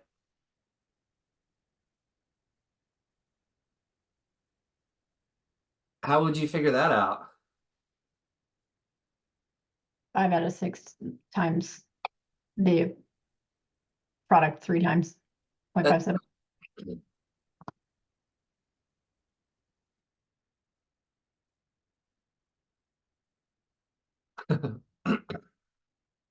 So an example here, we're looking at the marbles, right? If you have 10 red marbles and 5 blue marbles, what's the probability of randomly selecting a red marble? Well, 10 red marbles plus 5 blue marbles, you get 15. And then, basically we're looking at the probability of grabbing a red marble, and we land with a total of 10, 10 there for red. So when we do the math, 2/3, or what's my probability if I have 2/3?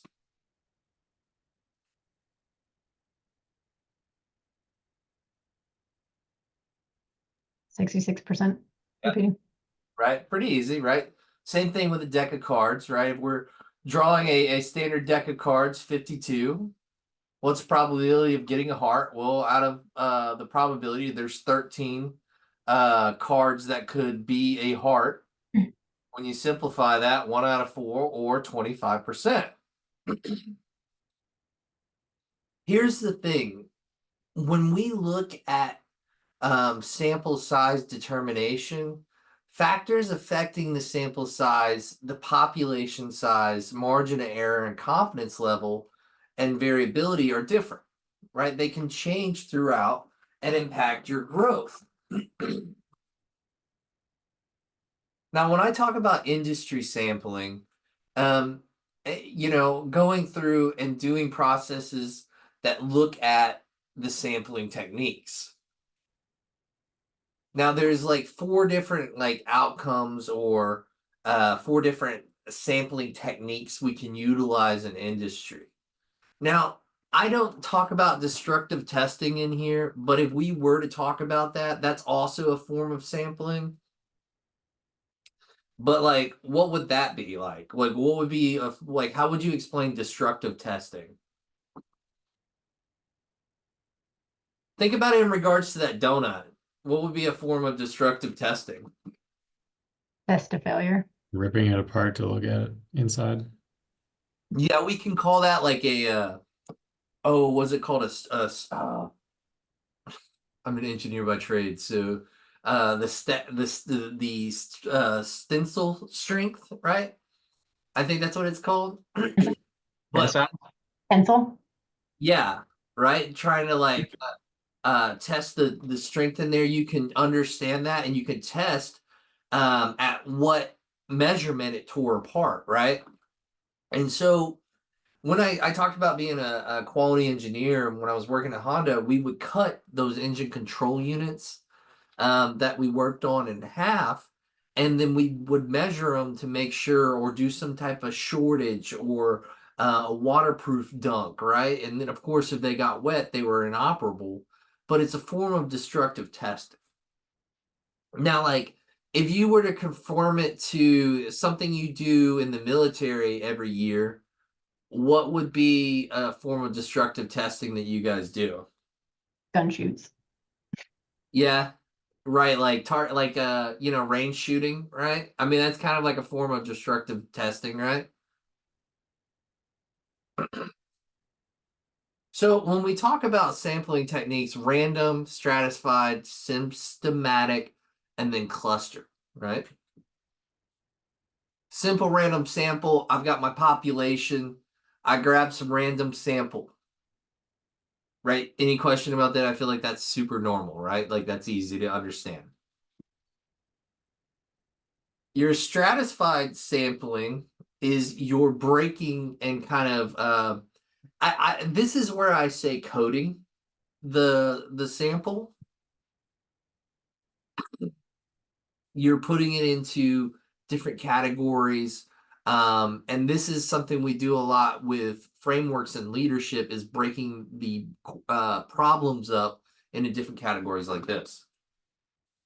Systematic sampling would be like, okay, you line them up, and then every third person you're gonna be the sample, right? So green, purple, red, black.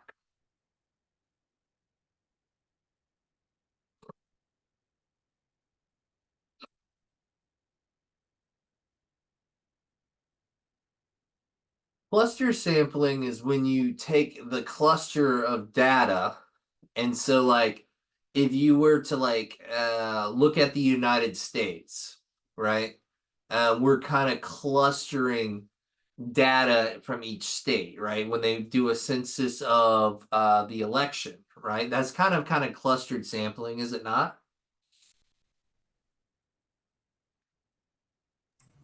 Yep. Okay. So in sampling, we want to know our variables.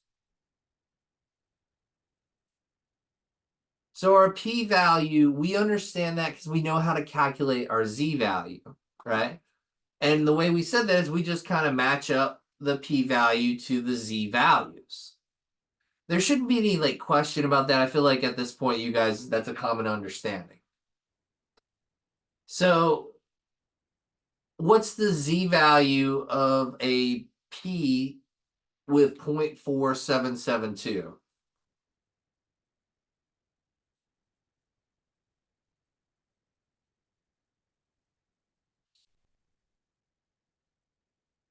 What's the z-value here, guys?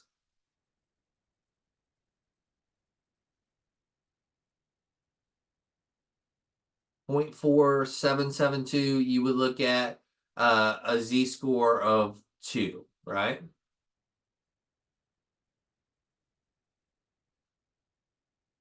You know, if I wanted to find a p-value, a probability of hitting a mark, I would find 3, 0.3315. When you guys go in there, you would find a z-value of 0.96 roughly, right? We talked about the z-scores, you know, talking about how z-scores can really help us understand efficiency in a workplace, right? The z-scores let us know and bring it back to a normal raw data score so we can calculate it, using standardized processes and scores.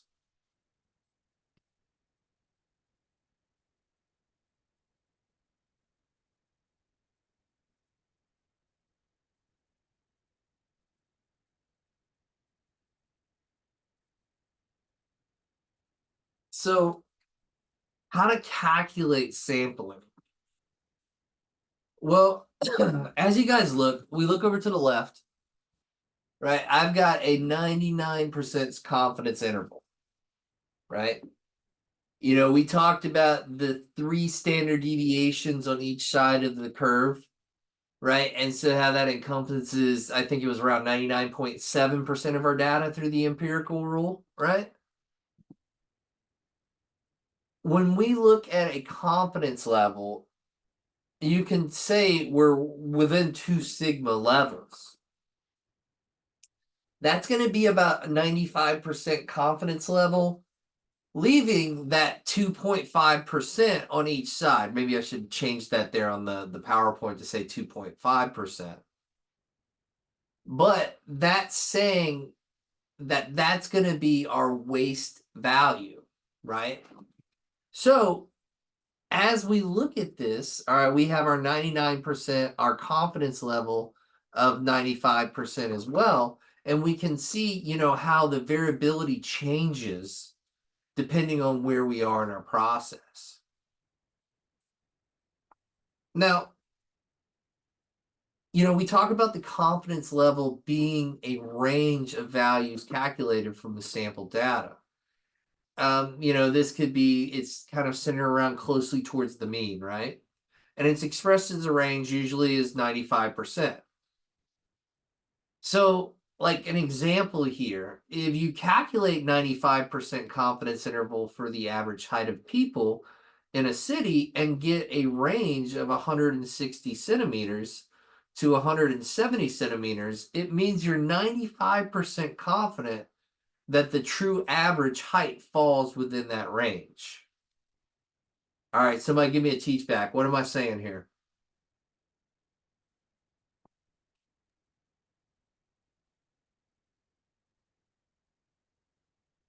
You are making the assumption within 95% confidence that if you picked between 160 and 170, that the average would be, say, for example, 163. Any number between 160 and 170. Yeah, exactly. I'm saying, boom, it's right there. As we look at this, you have your margin of error, right?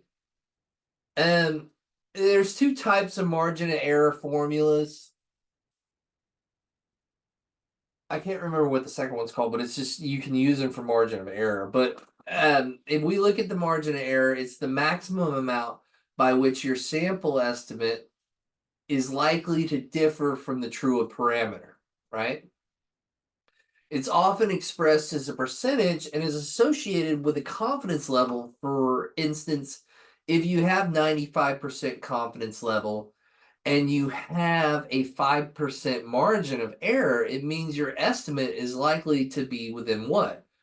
5% of the true value.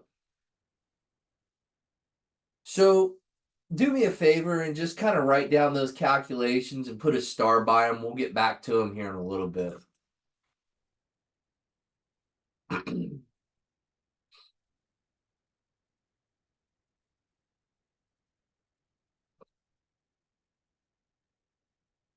Now, if I was to ask you what the margin of error is, how would you explain it to me, guys?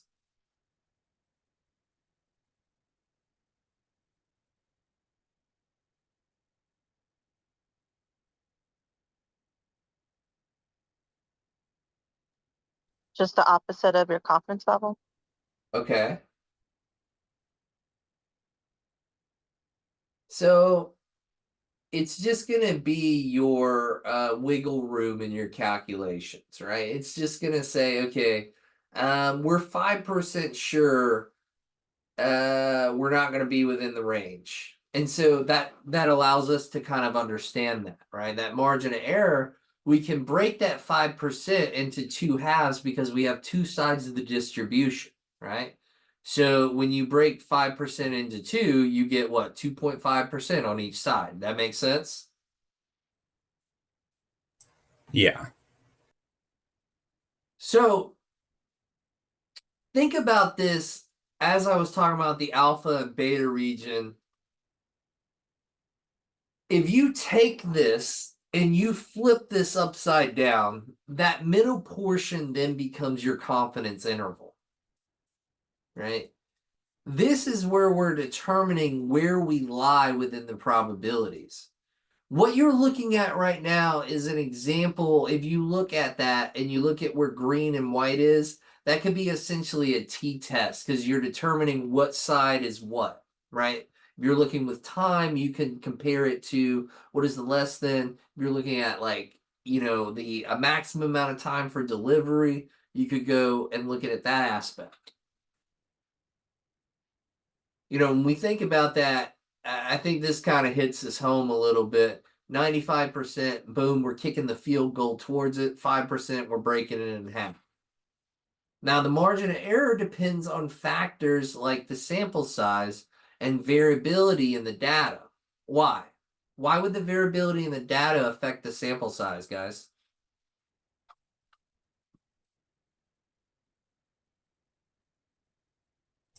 Because you're going to need more to test if you have a higher variable. That's right. You're going to need more to test if you have a high variable, right? And if you have a low variable, but your population is not that, like your sample size isn't 30 data points or even close to that, it's sometimes hard to get a real description of it. So we can make assumptions like that using t-test or using the sample size here. I guess t-test is kind of a different thing, but I'm trying to correlate it because it will make sense soon. Sample size allows us to take that sample and understand it and versus the population. So in that, if we're looking at a sample size and we have continuous data, it's going to be n equals the z-score times sigma divided by e and then squared that, right? This allows us to understand for continuous data. Remember, continuous data are things that we can count, right? And discrete data is what? Different attributes of it, right? So as we're looking at this, the sample size refers to the number of individuals items selected from a population or a study or the survey. The size of the sample is critical value in determining the precision of your estimates and the width of your confidence interval. Larger sample sizes generally result in narrower confidences, right? And intervals and smaller margins of error, which means more precise estimates. Now, sample size is often calculated in advance based on the desired level of confidence, right? Typically, you guys are going to have a set amount of sample size. And I'm going to be honest, one of my favorite tools here is to use Minitab for sample sizes. I don't think that Excel just really has I think Minitab has a better format, but I don't show that in this class just because of the cost of it. They do have a free version of it online if you guys are ever interested in getting like a 30-day trial. That was just recent. They uploaded it, but I haven't had a chance to like develop anything around it for you guys. But yeah, Minitab is going to be a great resource, especially if you guys are looking for roles in quality. There's some good paying careers in there. So, I would take full advantage of, looking up Minitab. Sample size, like I said, is often calculated in advance. So don't, like you guys are going to know that going forward, what you're looking at, some of the metrics. I don't think you'll particularly be going into a place and determining this on your own, but you know, I think that it is something that's, you know, you should know how to do. When we talk about sample size, that n, remember we had that lowercase n, big case n. We talked about the lowercase being the sample, the bigger case being the bigger. So it lets us see that population. You know, NE is a special number that tells us how big the population would be if it didn't experience any random changes in its genes. Like, you know, if we think about like a mutation or a you know, a random process. E typically relates to degrees of freedom.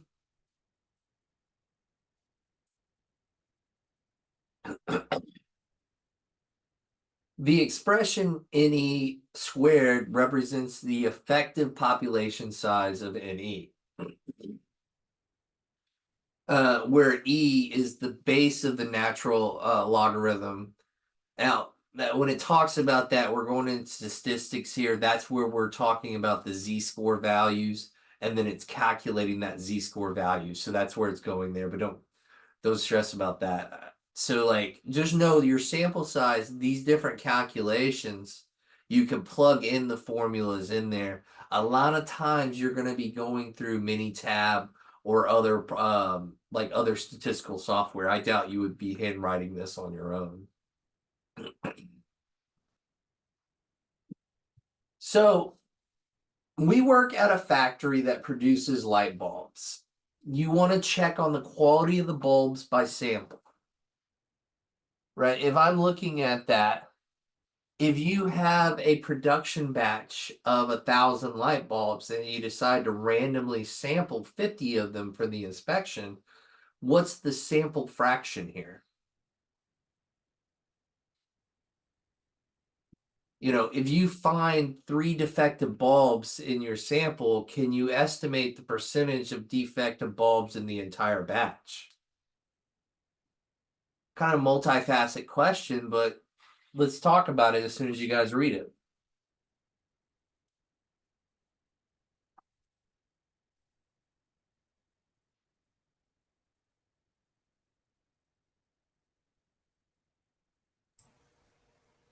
I think what is so 50 out of 1,000 is what, 0.5 or 5%? Yeah. Now, if we're looking at a comparison of it, so think about the type of questions you would ask. You know, if he randomly selected that 50, you know, what could be some bias calculations in here? You think about those, you have to think about those variables, right? Basically, what are some things that could occur that could upset the I guess I don't want to say upset.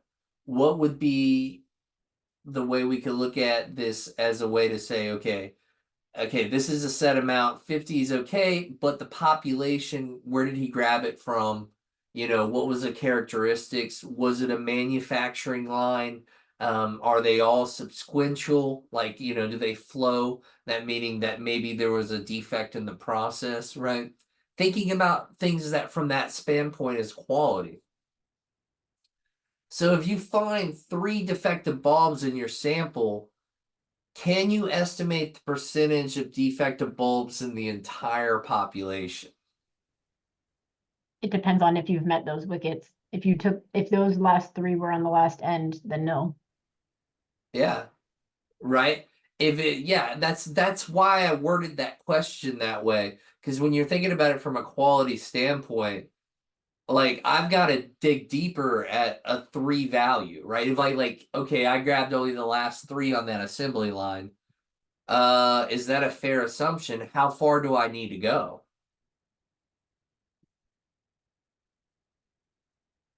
So if we were just to look at the math here, right, and just look at it from a simplistic standpoint, just put the math in place. If we wanted to calculate the sample fraction, It's the number of bulbs sampled divided by the total number of bulbs. Estimate the percentage of defects, percentage of defective bulbs, number of defective bulbs in the sample divided by the total number of the bulbs in the sample times 100.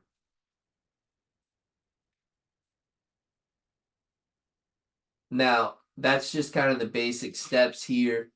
If we were to look at estimating the percentage of defects, but keep in mind, in a real life situation, there's got to be more investigation here into the sample size.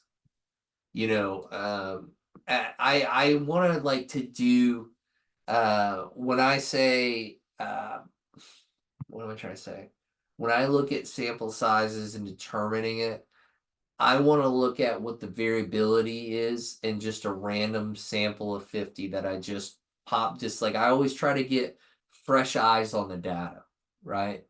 Because I've gone into projects where they've given me sample data, but guess what? It's 2 years old. Nobody's done any maintenance on the machines. The blades haven't been changed out.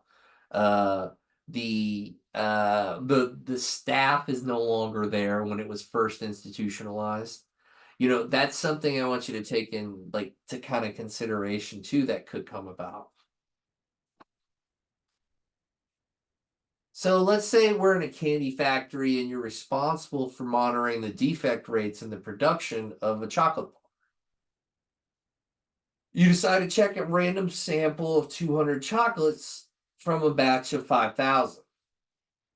If you find 8 bars with defects, can you estimate the defective rate for the entire batch? What is the hold on, let me move that. The zoom box is right in front of there. The margin of error for estimating with a 95% confidence interval.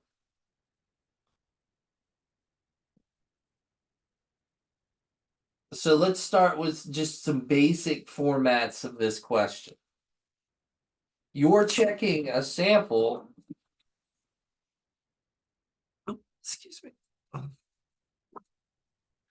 You're checking a sample of 200 chocolate bars out of 5,000. What's kind of my ratio here?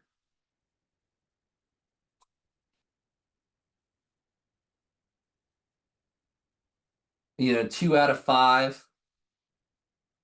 And I say ratio because as you're getting closer and closer to the 205,000 or 200 out of 5,000, you know, taking that random sample, if you find 8 of those bars have defects, can you estimate the defective rate for the entire batch? What is the margin of error for your estimate with a 95% confidence interval? Well, I know my margin of error right here. If I have a 95% confidence interval, what's going to be my margin of error?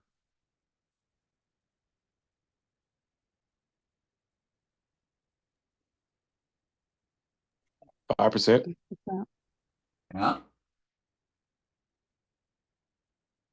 So when you're looking at that distribution,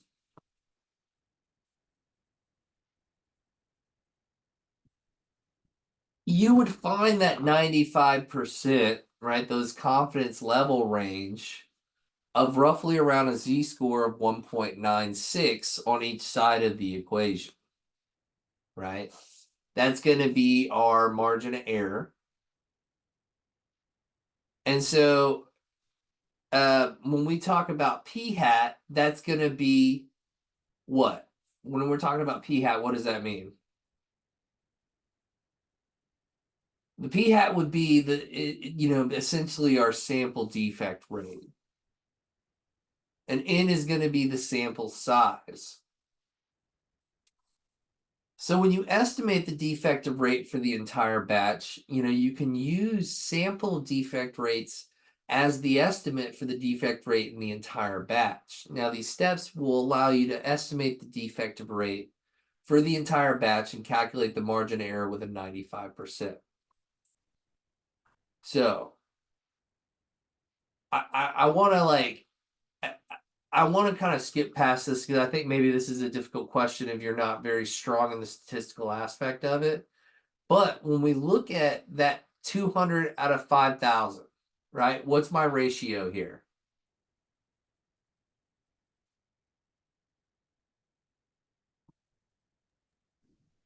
$205,000 is what? 1 out of 25. Okay. So if I take 1 out of 25, so every 25 bars, I'm going to take one sample, right? And that's going to be 200. Well, how would we do it systematic or whatnot, right? If we're looking at a margin of error of 95%, and our distribution we put into the empirical rule as a normal distribution, right? I know at average, I'm right at 0, right? You see how I can bring my z-score and bring that into the equation? Because if I go 2.5, if I find that on the right side, I can calculate on each side of the normal distribution the actual probability. So I went ahead and saved you some time. And when you cut through the equation, you can find the z-score value or critical value limit. So anything outside of that is going to be outside of that confidence interval. So let's say, just kind of save us time. We talk about the voice of the customer, right? This dude looks super creepy. I want to change him. Your pencils, essentially he's calling us. Dude has nothing better to do. He calls us and he said your pencils are now longer than what they should be or how they've been. So we grab a sample to test, right? So we grab 25 of the pencils.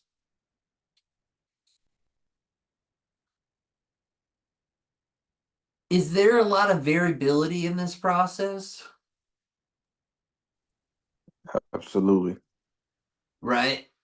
And so how can I use this to better my organization? How can I use and see this sample size as a way to better our organization?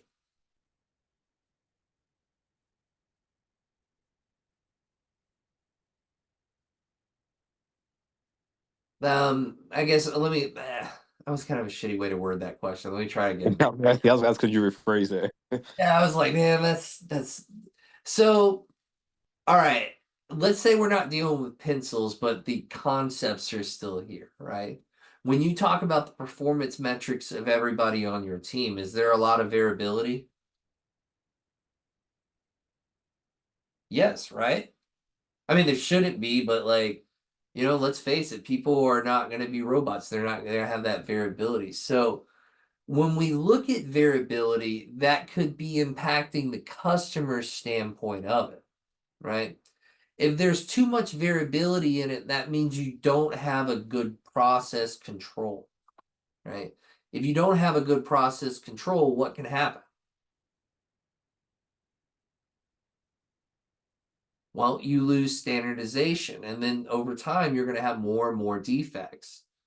Out of this scope of the pencils, you can see that really they're all over size and difference of it, right? I could calculate the standard deviation of this, right? And then see the variation, and then we learn how to control the variation. This could be as simple as okay, when it came through, how the pencils in the scenario, in real life, they come flat, right? They don't come pre-shaven for the most part. Right? Let's say the machine does it in this scenario and then sends to the customer or whatever. Right? How can we control that process? Well, over time, that blade's going to become what? Dull. Dull, right? Which is going to change the tolerance level over time, right? Yep. Okay. Yeah, so I think that's when quality assurance would come in, or doing preventative maintenance on all your equipment. Have I talked about the difference between QC and QA yet? I can't remember. Yes. Okay, so what's the difference between the two?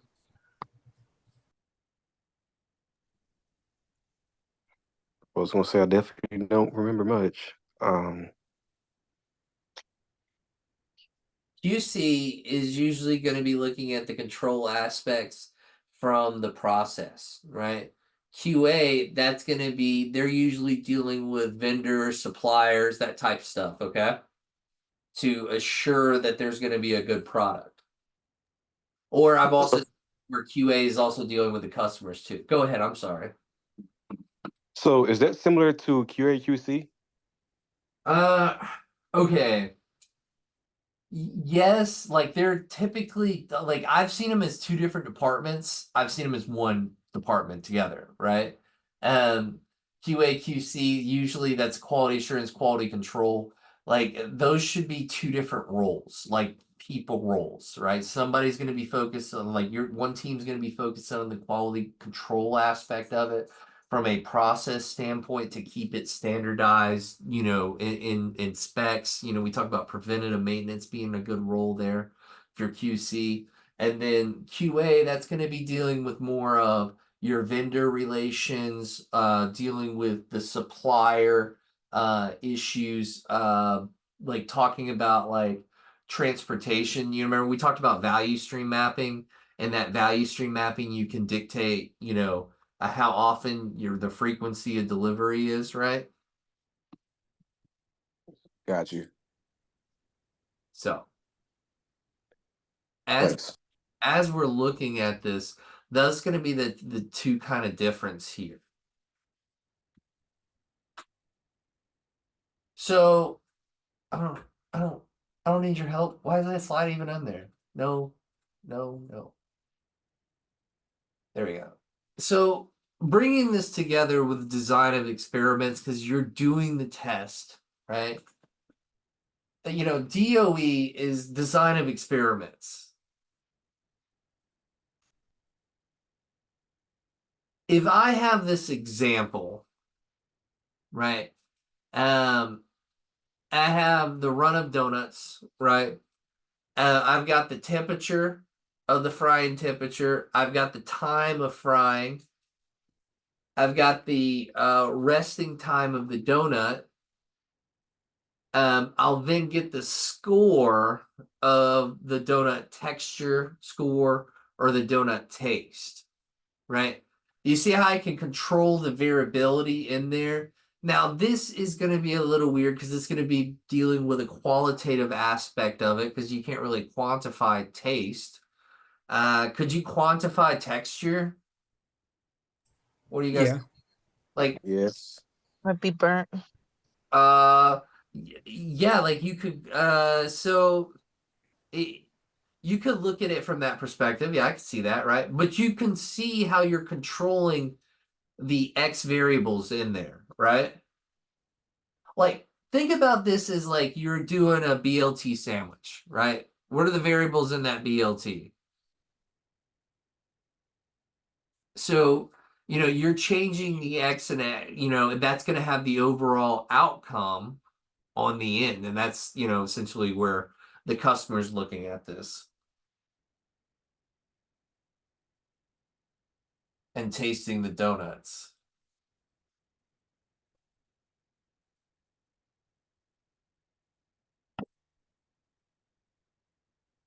Now that we talked about different distributions, I think this is where you guys are going to start to hate me. But the probability distribution, I don't really like these. I don't care as much about, and I'll be truthful and honest with you. Because of the central limit theorem, most of the data dictates that, your data is going to be clustered more around the mean, right? And over time, it's going to form a normal distribution. However, if you have a distribution that's curved or not curved, excuse me, that's stupid. A distribution is always going to be curved, but it's called skewed, right? You see how the red one's skewed to the left? Skew left, skew right. Yeah, and you can see how like even the blue, it may look like a normal distribution to you guys, but it's actually not because it's shifted more to the right. So, a Poseidon distribution is a probability distribution that's you just shown how many time an event is likely to occur over a specific time.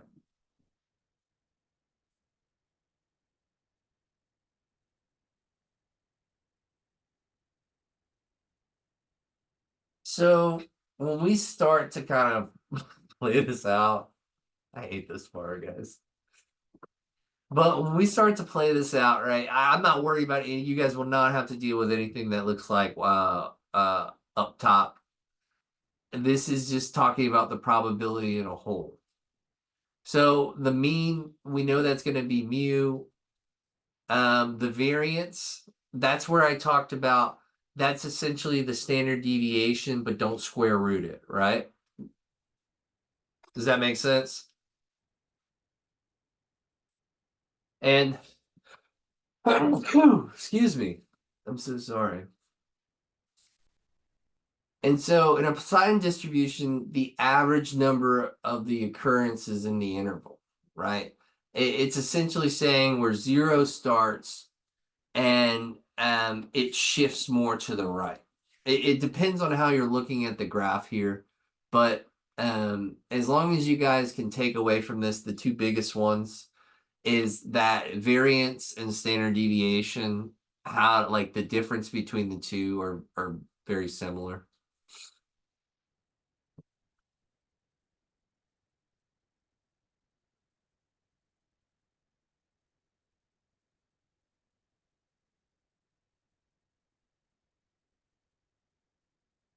So when we talk about chi test, right? The past records of a road junction, no, whatever.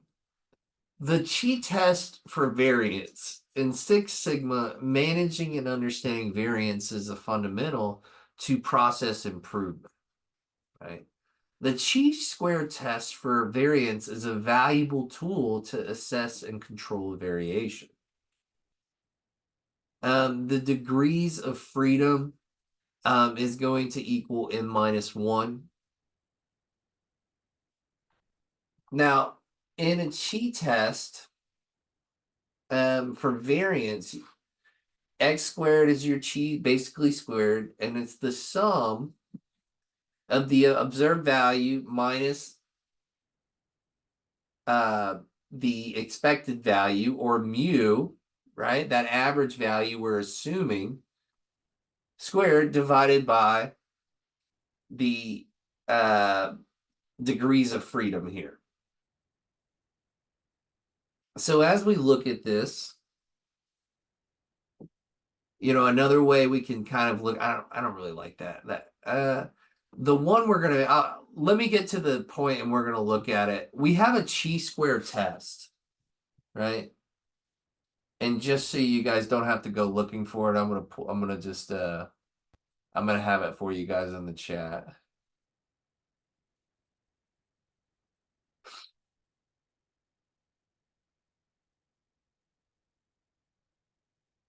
This is called a chi-square test, right? I put it together in the chat for you guys. I just kind of screenshotted it so you guys didn't have to go rooting around for it. But in a degrees of freedom, that's going to be how many variabilities or numbers you have in your SAT, right? As you're going through, the probability of exceeding the critical value goes as shown. Right. When we talk about the probability of it exceeding the critical value, if I have only one variable, it's a pretty low percentage, of exceeding the critical value, because that's the only variable I have.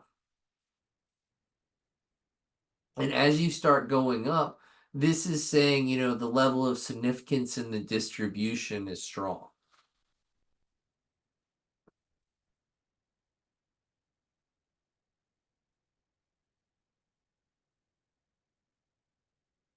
So as I write this, I want you to use this formula right here.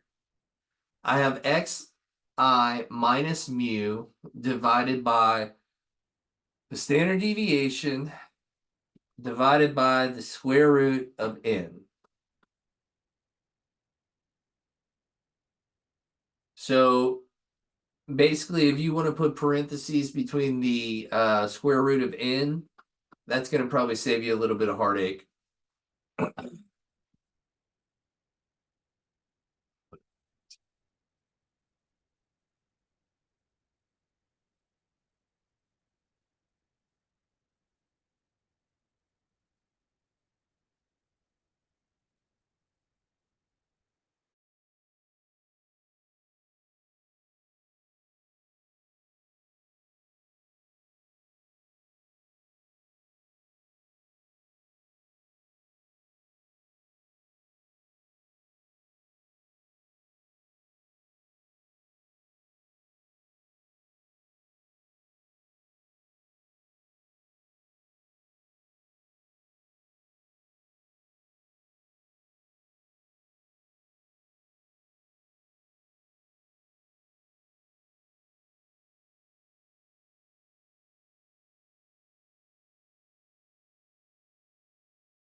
Hey Zach, I don't know if it's just me. I can't hear you. I don't know if you're on mute.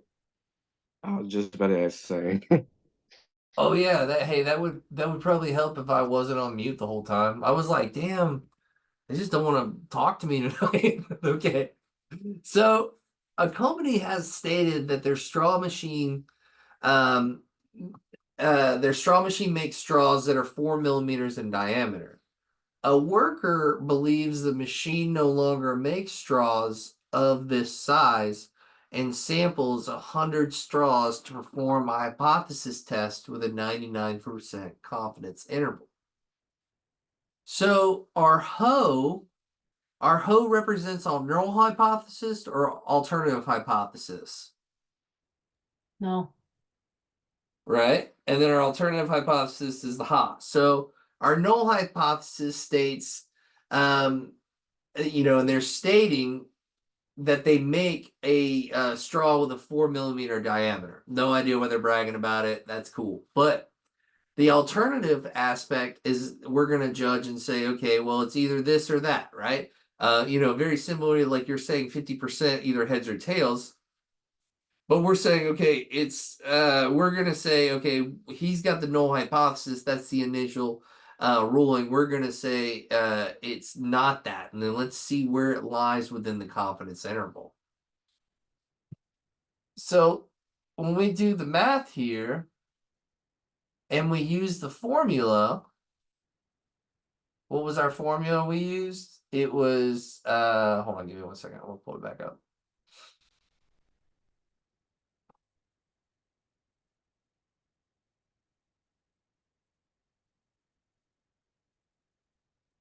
There you go. So when we set this up,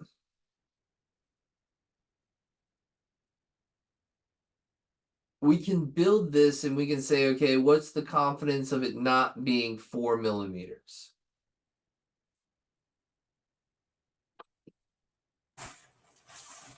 So as you start to solve this equation,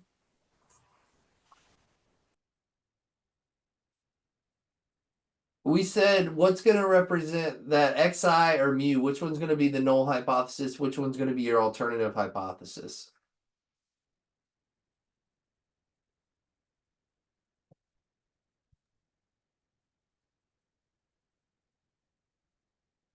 Your xi should be your observed, or your mu should be your expected. So your expected should be your null. Yeah, exactly right. So we expect that it's not going to be 4 millimeters, right? And we don't know what side of the curve it's going to be on, right? Now, we can dictate this by, maybe collecting data of the last 100 straws, right? So when we collect that data of the last 100 straws, we found a value of let's say 4.3. What is the confidence level of this? So if I said, okay,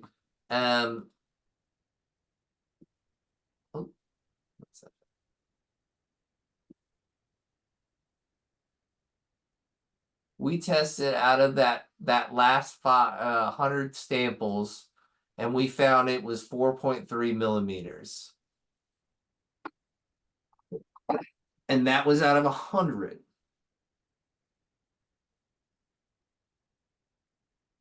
You have what the standard deviation is, right? Could you not figure that out? Or what would you need to have that figured out?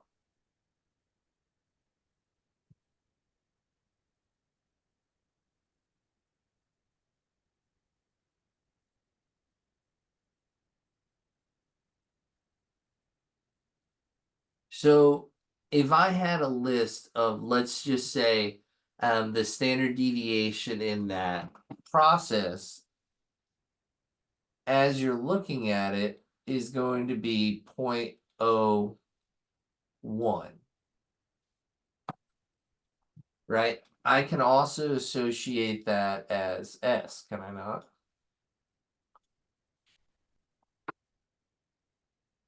Are you just giving us the 0.01 as if you had the samples from each of the 100 straws that you sampled and you, okay. Correct. Right, because like I'm walking you through how you would collect this data, right? Like it would be like, okay, I know how to calculate standard deviation in Excel. Okay, well it's just out of those 100, boom, I've got that, right? That's going to represent S. Now I think you have all the variables to solve this equation, do you not? Yeah.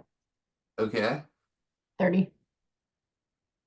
So 30 what? Like what kind of metrics would that be in? For your chi-test? Yeah. Like For- what when you say 30, what would that be?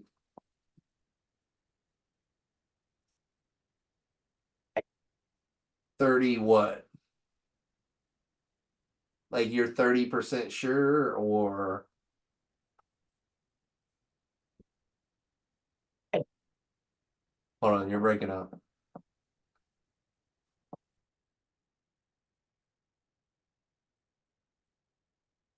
It's okay, it's okay. So when we look at this, right? Our xi, that's going to be our observation, right? That's where we're going to take that observation, the null, right? And that's going to be HO. So we put that in the left side of the equation. 4.3 is going to go in the right side of the equation because I got that as an average of the data. My S in here, once I collected that average of the data of that 100 sample size straws, I got the standard deviation out of there as 0.01, right? You have the variables of 4 or 100 as in and a confidence interval as what? 99%. So based off of this metric, you should be able to determine the cheat test off of this. So we'll start with 4 minus 4.3. That leaves us with 0.03, right?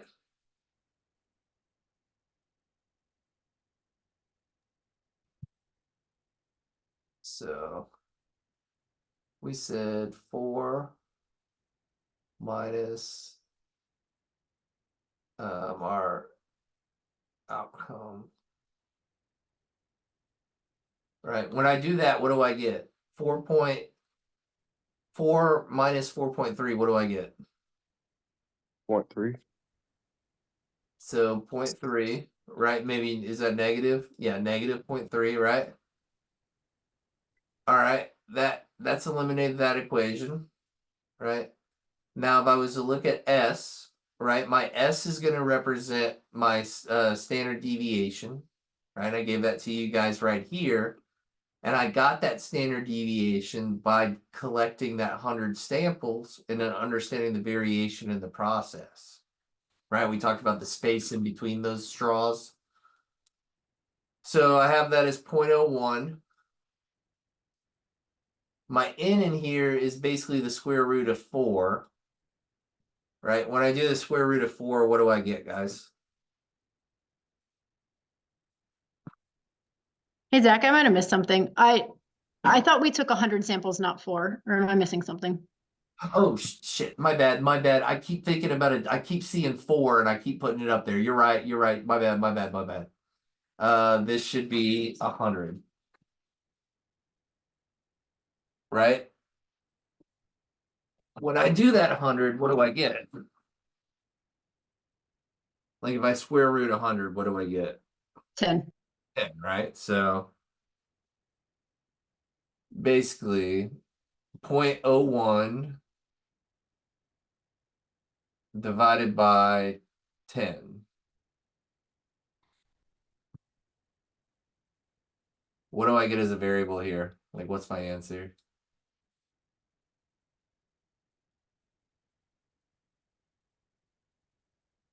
.01 divided by 10.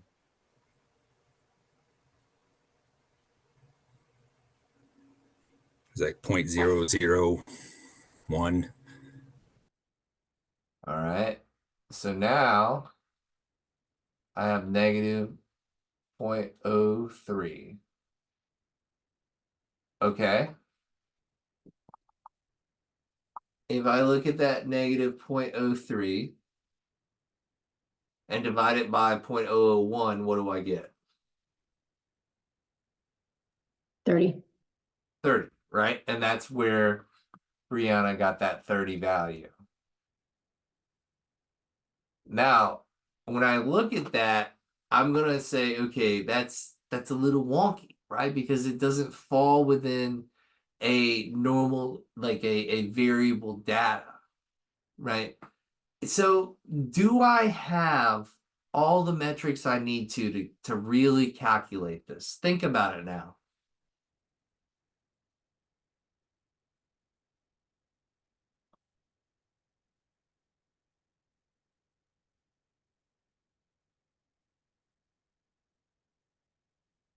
Maybe I need to collect a little bit different of a sample size because my values are a little off.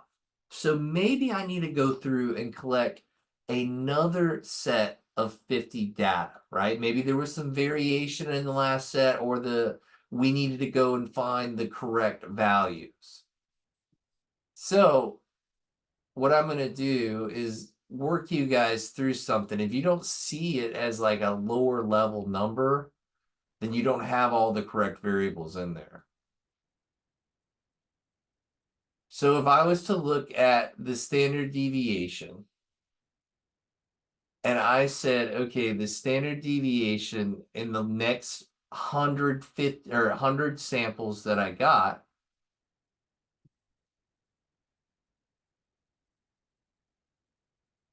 battling with this thing real fast.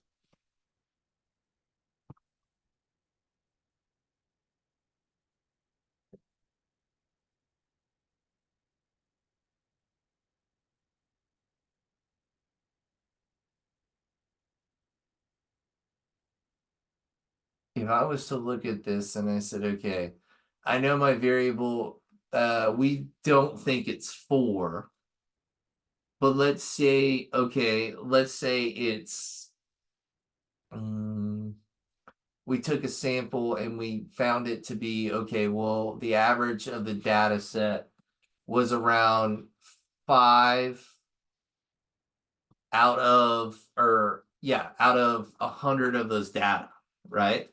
So now let's look at it. I have a standard deviation in here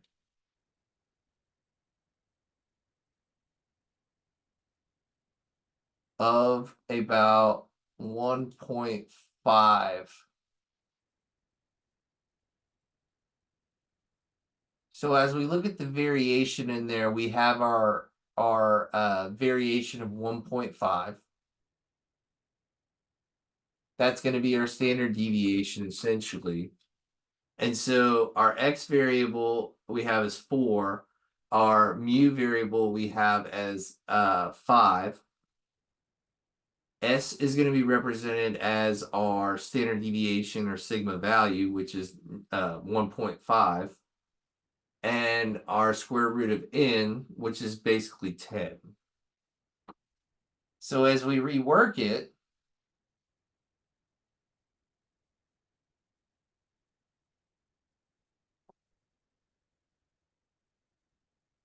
we get what, 4 minus 5 square root of 100, or I'm sorry, I said that was 1.5 over 10, right? We got 10 because of what? Well, it's because we square rooted the n, which is 100. So you guys walk me through, what would this be? What would be my essential, this is essentially kind of looking at it from a t-test perspective. 10. Okay. So when we're looking at that, if we were to try to find that in the variable, is our data size there? Do we have enough of a sample data size to determine it? Can we determine the sigma value off of a value of 10? You can't find the z-score of 10, can you?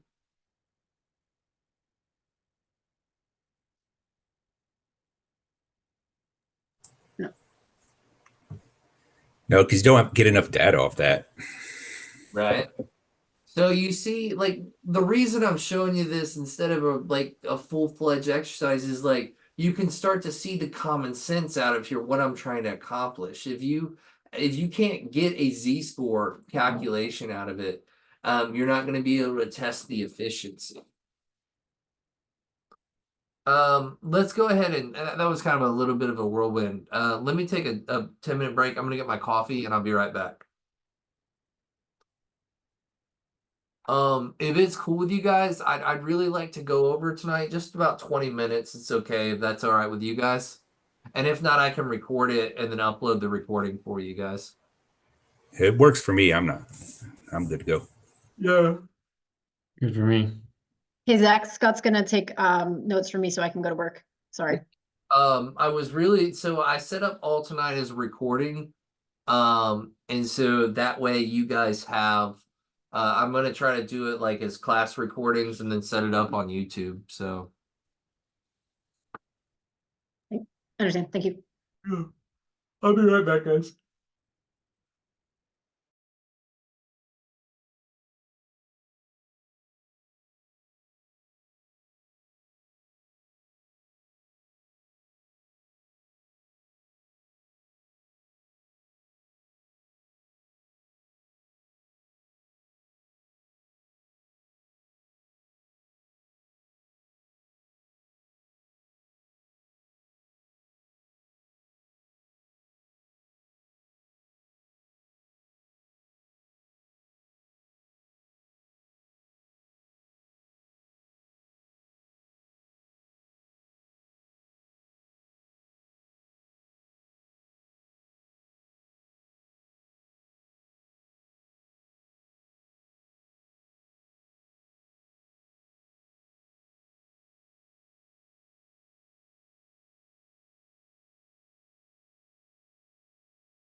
All right, guys, I want to show you another example here. Let me get to it.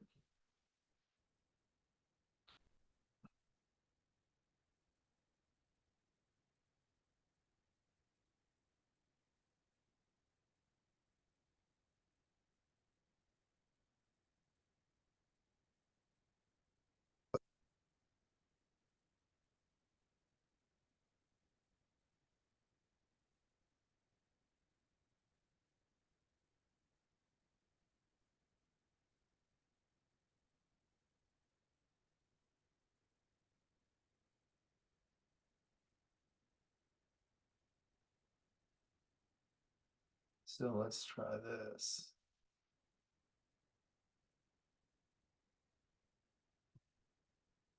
So as you guys are looking at the confidence levels, right? This is probably going to be a little bit easier of an example to see. This is through some of the older material I did years back. But you have that z-score value, right?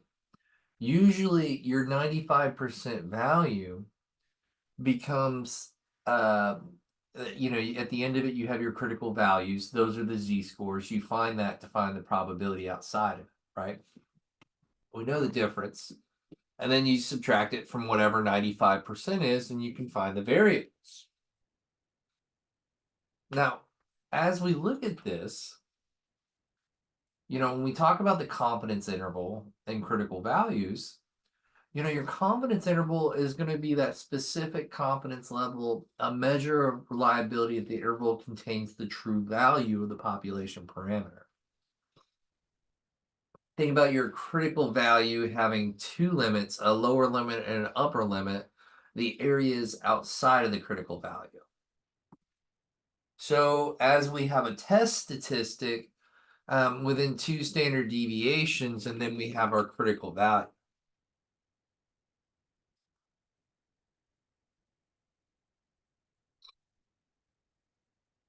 Now your critical value, or your your confidence interval, that's the range most likely to understand the range most likely to contain the value, excuse me.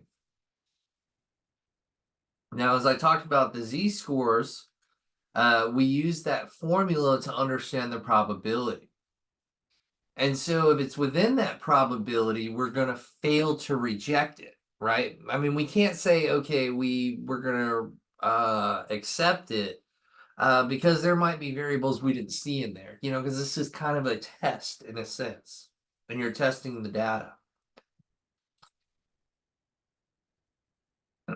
And you can't accept it because of the fact that you're only 95% sure.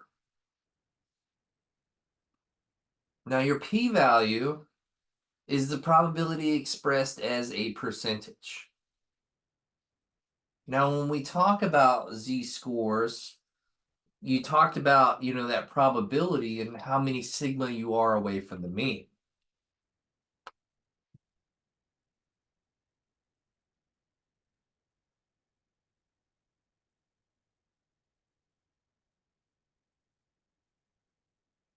Remember, the p-value is the probability the null hypothesis is in the confidence interval.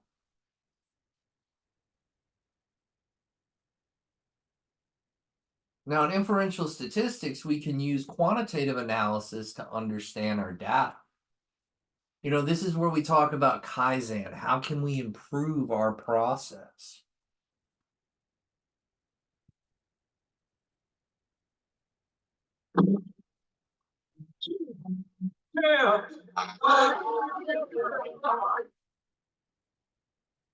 So, you know, the whole job of hypothesis testing essentially is to disprove a business claim, right? If you want to think of it like that. Oh, I'm so sorry. The whole purpose of, you know, using hypothesis testing, t-testing, chi-square, is you're trying to disprove any type of null hypothesis.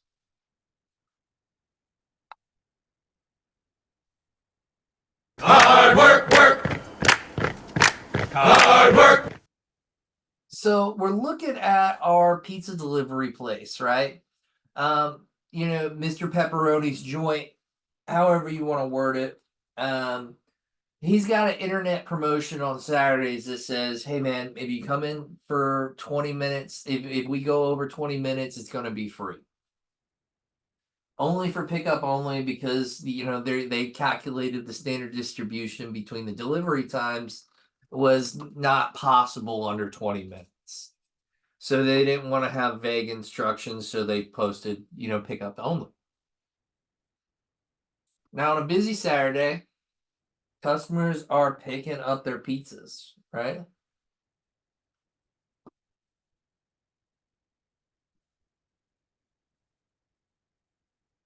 This dude comes in and he's like, hey, you guys waited 19 and a half minutes. You guys were pushing the limit. Remember the variable was 20 minutes, right? So we just that, and we really think that it was less than that. So the way we're going to do this is hypothesis testing. Now we can do hypothesis testing in certain orders. Number one, we're going to state the null and alternative hypothesis. Number two, we're going to choose the level of significance, right? That alpha region. Then we're going to find the critical value. 0.05, we usually put that right there. That critical value then becomes a test statistic. Now, T and Z are interchangeable here because of the fact that we're still using the normal probability table. Z is going to be your Z-score of performance, and that's going to be what your baseline is or whatnot. And then this is going to be what we actually calculate. That makes sense. And so after that, you're going to draw your conclusion. Now, like I stated, guys, what gets measured gets managed. So you need to find data.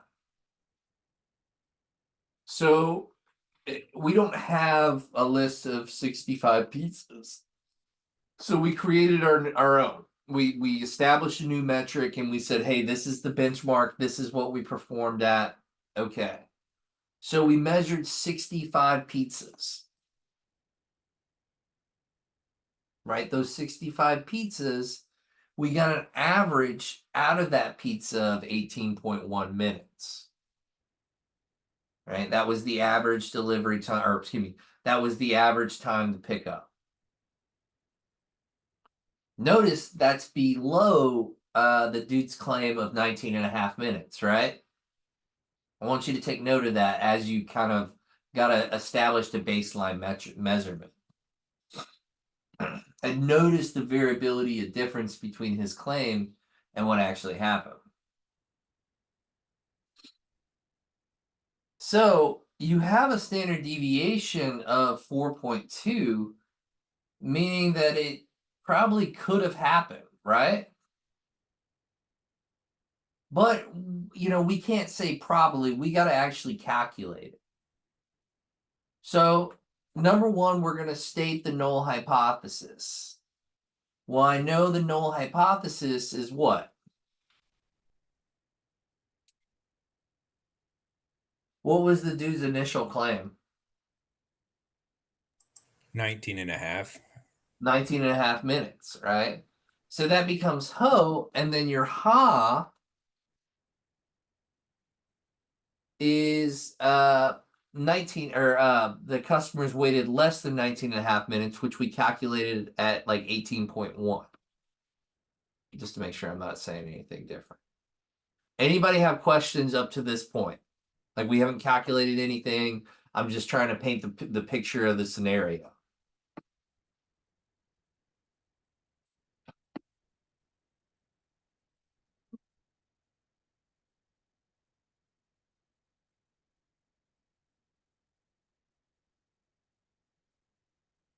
Hey, like, if I could, I would love to get some feedback from you guys. How's the level of understanding of this tonight? Good? Slow? What can I do to help you guys? It's good, but for me, I'm definitely gonna go back and review your YouTube video when you post it, because it's just some things where I get kind of hung up and I kind of lose track of where you're moving towards. So I just kind of have to go back and kind of stop and look it up again. But I'm good. Yeah, okay. Yeah, I think at this point it's just like it's gonna be like the theories are getting put together right now, and then the math is just gonna come later as you guys are building into it. Yeah, and I think with you providing, showing us how the theories work, and then we can write down, and have a cheat sheet, so it makes it a lot easier to figure out in the long run. Now we're not as quick yet because clearly we haven't done it a lot, but I think the basics, at least on my end, I'm starting to understand it a lot better. Yeah, a lot of it, it has to do, with central tendency and standard deviation, and you're seeing these as repetitive factors, right? Mhm. Yeah, and as for me, I literally just took stats in college last semester, and I hated it so much. Once I finished, I immediately took it out of my head because I thought I would never see it again, and here I am again. So, Dude, so I'm trying to refresh my memory. like as you can see, um, you see how I'm trying to paint this understanding, like common knowledge of it, right? Like, guys in the industry, if you know how to use, like if you're familiar with the concept of t-test, you can calculate these things really easy if you apply the concepts of this case study, right? Number one, we got to manage what we measure, right? We do that, we find the average of the data. We do that, we find the standard deviation of that data. And it's kind of just like in unison, that's how it should go, right? Because that allows us to dive further in advanced statistics of it. So we said the null hypothesis. Remember the dude, he's coming in. He's like, hey, you guys waited 19 and a half minutes. I'm not a big fan of that. And we're like, bro, so we think he waited less than a 19 and a half minutes. So when we calculated it, like I said, I'm just kind of going back through it. When we calculated it, we got an average of those 65 pizzas at 18.1 with a standard deviation of 4.2. So we want to be 95% sure of the test. So we have an alpha level of 5%. Now, that 5%, right, that can vary, right? So if I'm only looking at one aspect of it, so for example, you got to consider the assumptions being made in each test you do, right? For this example, we think it was way less than 19 and a half minutes. So we would use the one-tailed test, essentially, right? You see how on the other side of that one-tailed test, you have the greater than aspect. So you're looking at, what's an easier way to say this? Like, pretty much if you're dealing with time, it's working past time, right? Like you're working past the target time. And if we're looking at a two-tailed test on the right side, and you can see it's a two-tailed test because we're saying it's neither 19 and a half minutes. That's what the purpose of hypothesis testing is. So you go through, we find our critical value, right? We know our critical value is 0.05 because that's the margin of error we're going to utilize.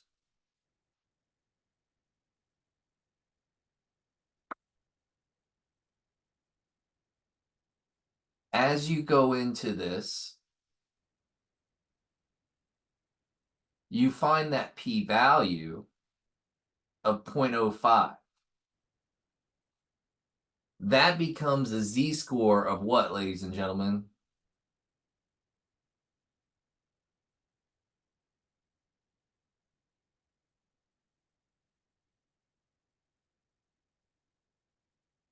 Remember our z-score? Maybe the funkiness of the z-score? 1.64? right? And one thing I want you to kind of annotate here, when you guys look at let me see if I can find a better screen view of it.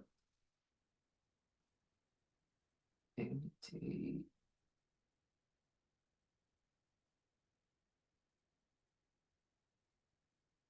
When you look at these variables right here, and it says, okay, you see how they're the exact same distance away from each other? In a real life scenario, I would just say negative 1.64 and then 5, okay?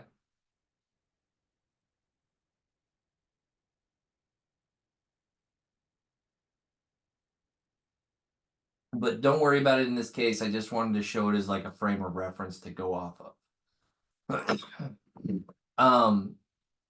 I usually try to just use the smaller value, but if I'm working with vague numbers, I'll try to be as precise as I can. So I know my critical value, that line essentially right here is my critical value, right? And then I also have a 1.64 on this side too.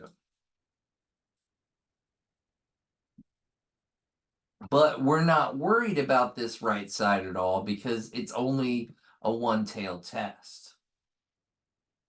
So we're really just worried about this value right here.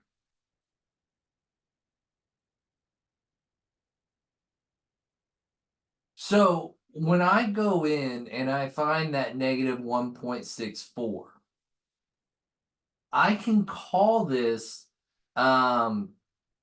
my z stat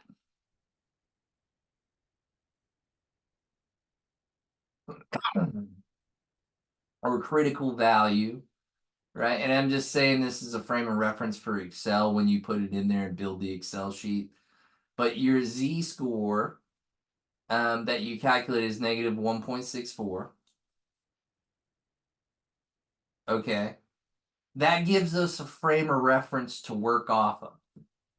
And what do I mean by that is if we calculate something and it's less than this value, it falls within the confidence interval.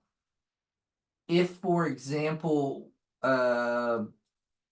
we have a value that is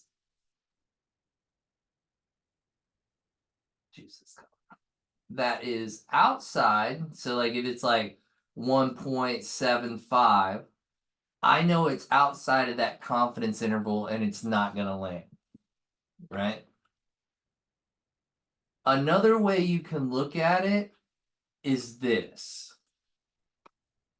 Once you test and find your test stat,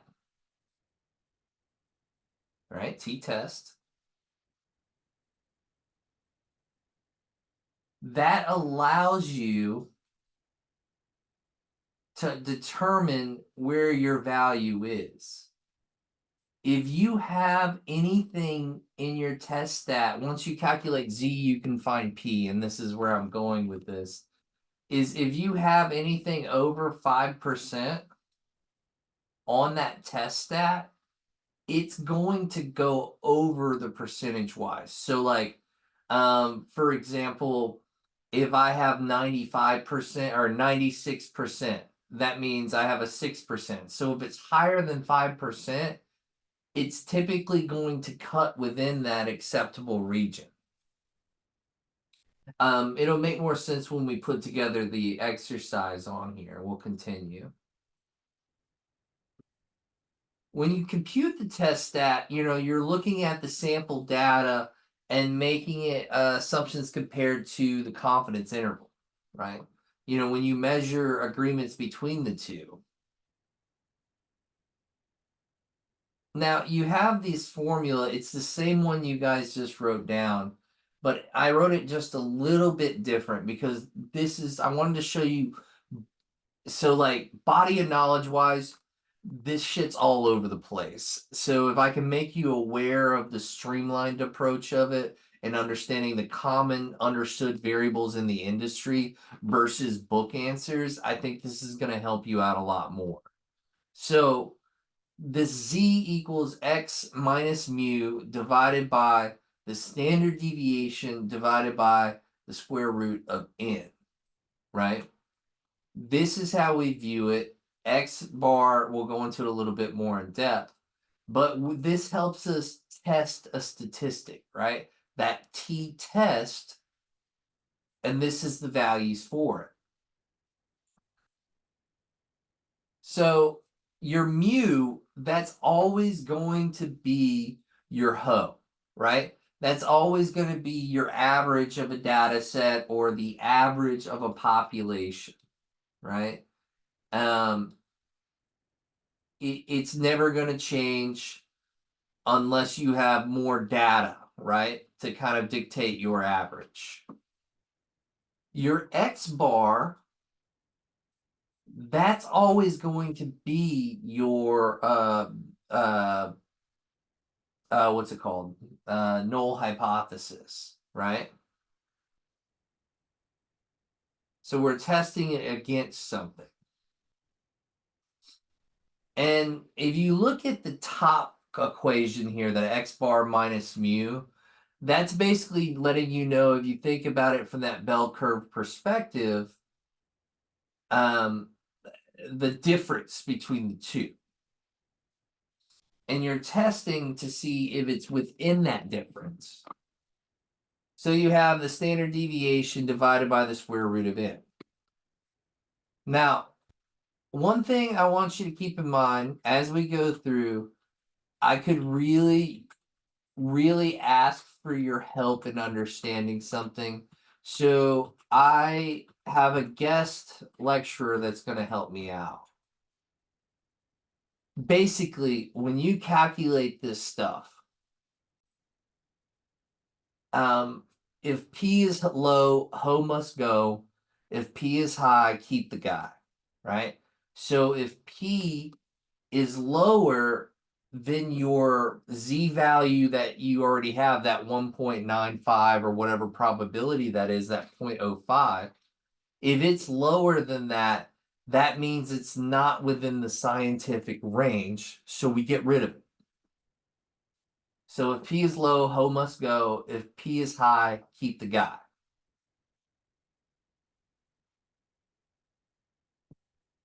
When you calculate t-test, this is what you'll automatically see. That's why I say usually go through to your Z when you calculate it, and that helps you find the P.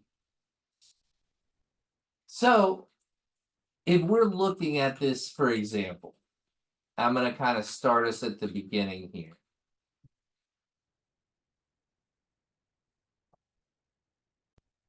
With that all kind of said, that pizza, you know, we timed 65 of those pizzas. 18.1, the average. N is going to be 65. S is going to be 4.2, right? S is basically standard deviation. And our alpha region is 0.05. Now, the only variable that's missing here that I'm going to add is what? What am I missing?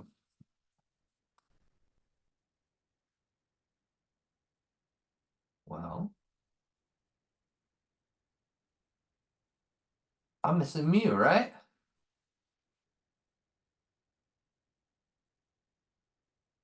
So what is that going to be? Remember, we're testing this against what?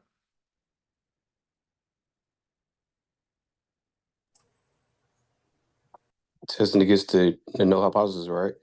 Yeah, so remember that guy said, hey, you're pushing the limit, and he put 19.5, right? So that's what would be my mu, is that 19.5.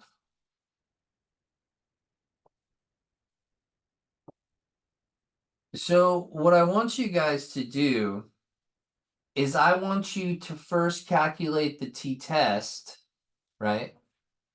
Think of this as like the t-test, Z is what the Z-score of what they have. The t-test is your test of that z-score, so that's why we put it as a t. When you do that, and you have all these variables, I want you guys to calculate this. So I'm going to give you guys just a couple minutes. You guys kick back, take a little walk through as a class, and we can you guys can talk about it, okay? I'm going to give you guys I don't know, maybe this is a bad idea, but why not? It'd be kind of cool. I'm going to give you guys the ability to share the screen. I'm going to leave everything here, and I want to see you guys work this as a 8-person group, how you would do this. So I've given you guys ability to write on the spreadsheet, write on the template. I would just really ask you guys be appropriate. Don't try to doodle, but walk me through how we would do this, guys.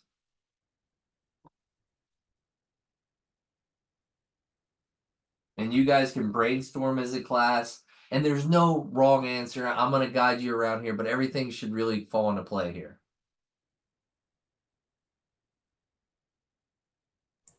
Got you.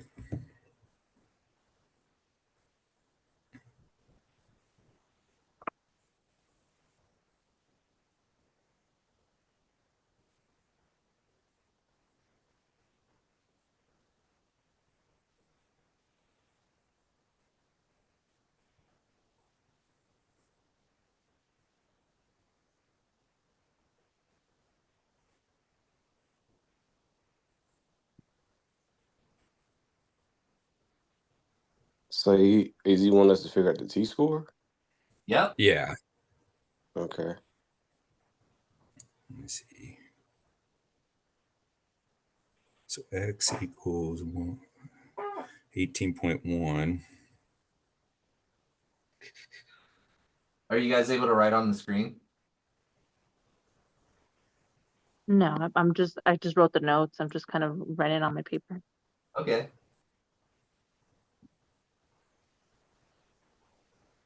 Yeah, I'm actually on my phone because my computer kept crapping out.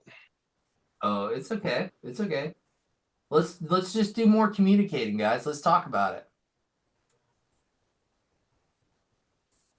So right now I'm just kind of filling in all the blanks, filling it in, and then I'm gonna start kind of breaking it down piece by piece.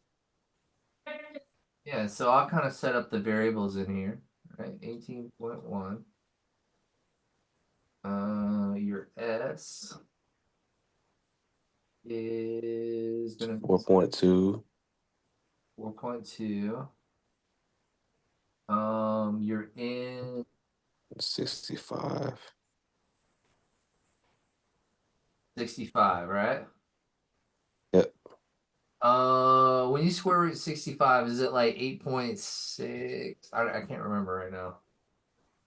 But like I usually start there. Hey, Zach, good question. Yeah, dude. Um, isn't it that if we don't put parentheses around, I believe the bottom half of this equation, that our answer would be different? Oh, you're right, dude. I suck right here. Yeah. Like if you're inputting it in Excel, it should look something like that. Okay. I usually try to like put parentheses around everything. I need to put this on the slide. You're right. I was just wondering, like I said, I just took stats, so it's Yeah. still kind of fresh, but at the same time, I kind of took it out my memory. It's been a long time since I've attended a stats course myself. So how is this course compared to that? Like because it's It pretty it crash it course. is it's very, very, very similar. Very similar.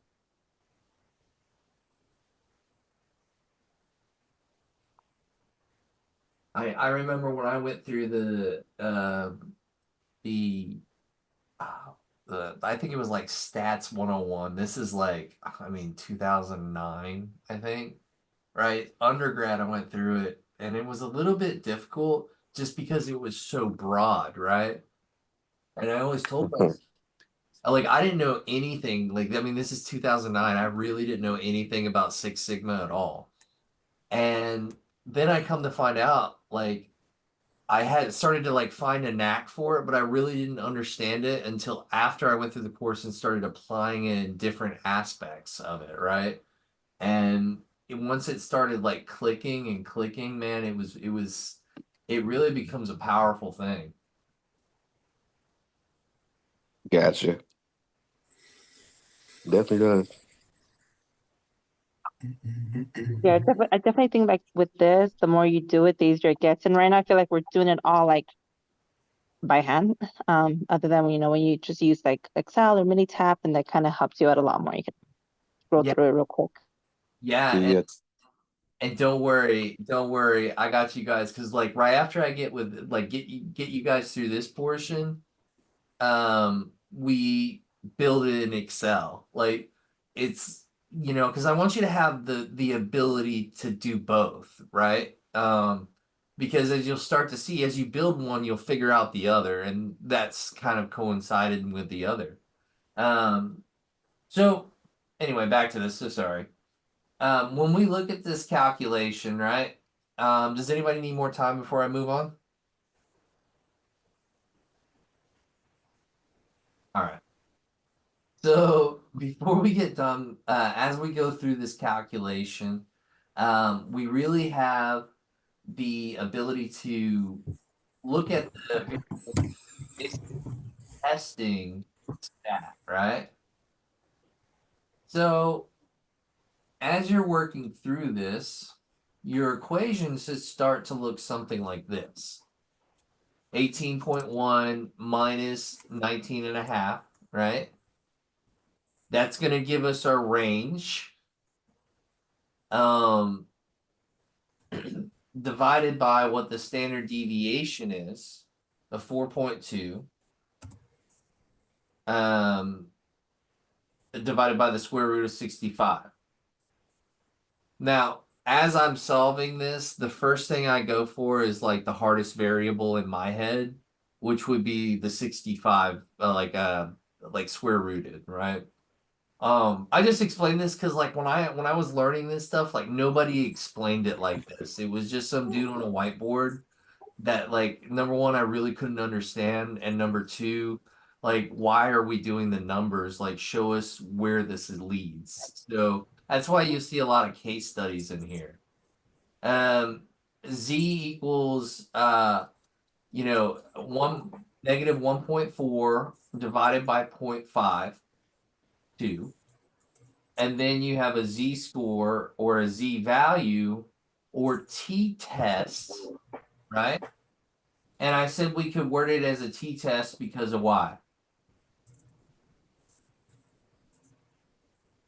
Ooh, if you don't mute yourself, ooh. Ooh, I'm gonna, ooh. If we look at this, right? Why would that z-score value be also a t-test here? Because this is what we're testing, right? So this is why I call it the test stat.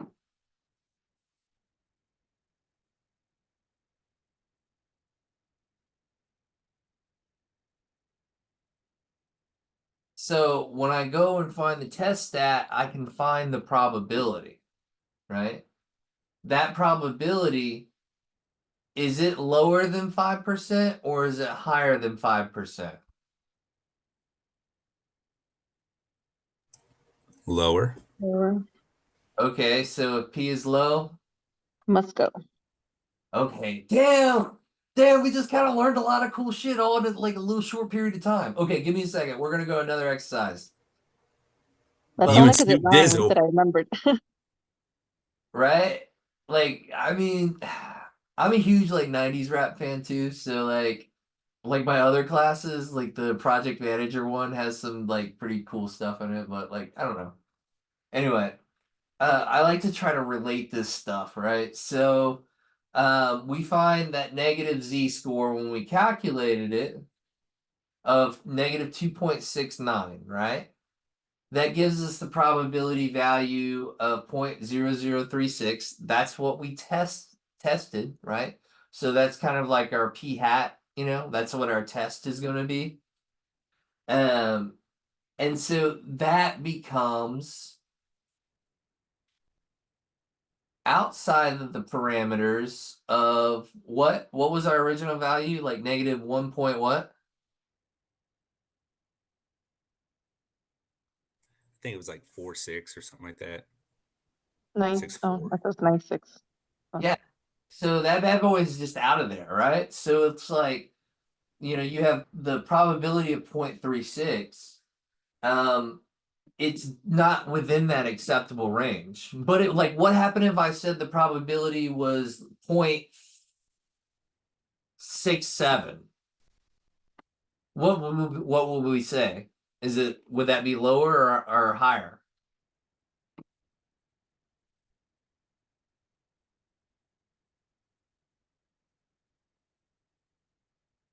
Oh, it'd be higher, right? So when we're looking at this, that would be within the confidence interval. Now, when you compare the test statistic to the relevant critical values from the table, you can find those critical values or those alpha regions. So in this, you know, you're able to draw conclusions on, you know, what is or what isn't your, you know, your favor hypothesis. So when we talk about your test statistic, you can use that sample data and confidence interval to agree with some of the measurements. Okay, I have another one that I really, really think kind of sends it home. So just remember, if P is low, ho must go. If P is high, keep the guy. I gotta get over to the slide real fast.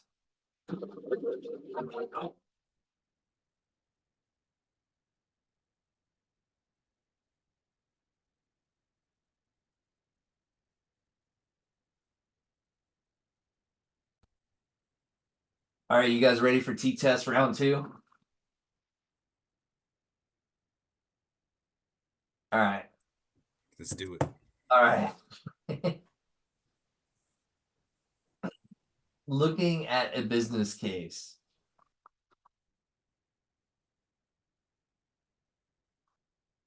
So when you have store A, store B, store C, right? Store C is at the university. Excuse me.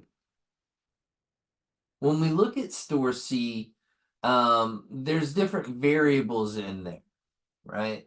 Well, store C is really closer to the university. And so in the university, somebody made an assumption that every student eats 100 pizzas a year, right? When we look at that 100 pizzas a year, that becomes our null hypothesis. So we're definitely going to disagree with it. You know, we think 100 is really extreme. So what we're going to do is we're going to take a sample to compare the analysis. So that's where we have 100 pizzas a year. We think the figure's too high. So we take a random sample of 5 students. 69, 79, 89, 99, and 109. Right? That was a random sample every year. And that's kind of, I don't know. I don't even know. Like, we eat pizza every week as a family, so I don't know. So when we look at 69, 79, 89, 99, and 109, we can find the standard deviation by just calculating it out of there, right? Now, if I was to ask you what's the average of that data set, what would you say it is? 89. Ding, ding, ding, ding. So in your head, you start to form kind of a normal distribution here, right? I mean, it may not be a normal distribution, but in your head, can you see it?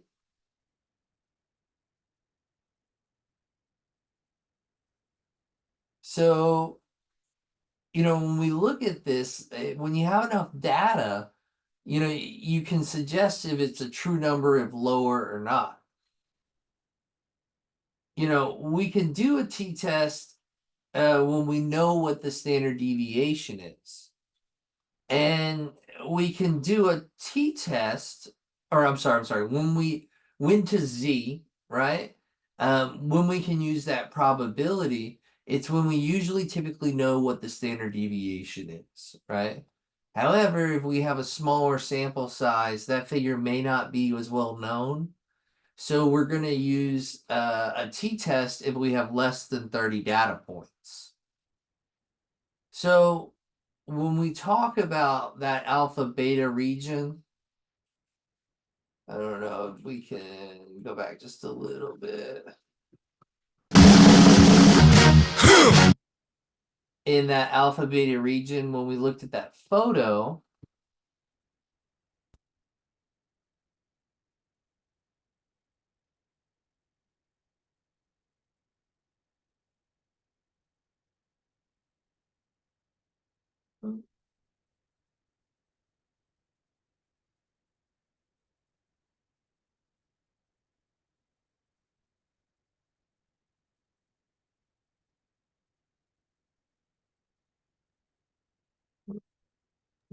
Did it freeze or were you muted? no, I'm not muted. Sorry, I got a little slow to the finger. I'm actually trying to show you this right here. So as you look at that region,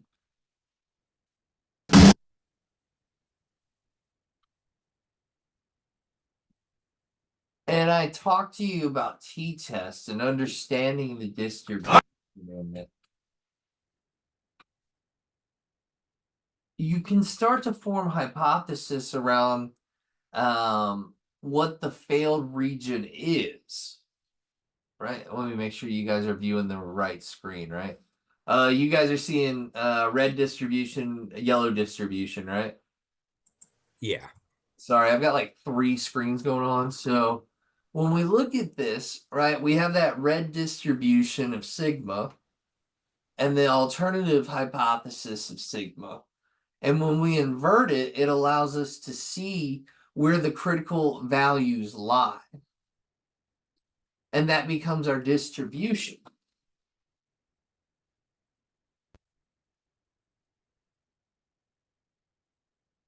So that probably didn't make any damn sense because that didn't make any damn sense to me. When we look at, I'm so sorry, I'm so sorry. When we look at the bell curve here, guys, if it's outside those critical values, we got to reject it. That's going to be our failed to reject region.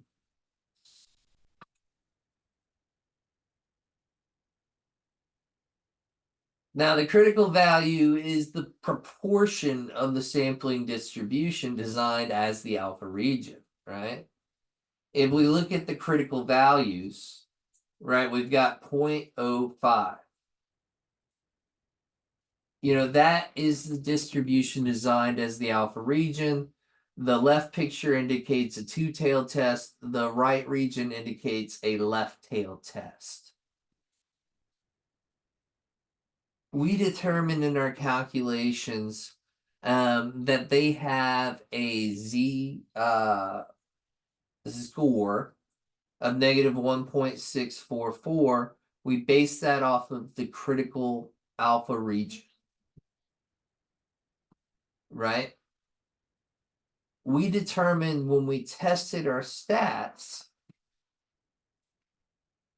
we could find the measurement between the two variations.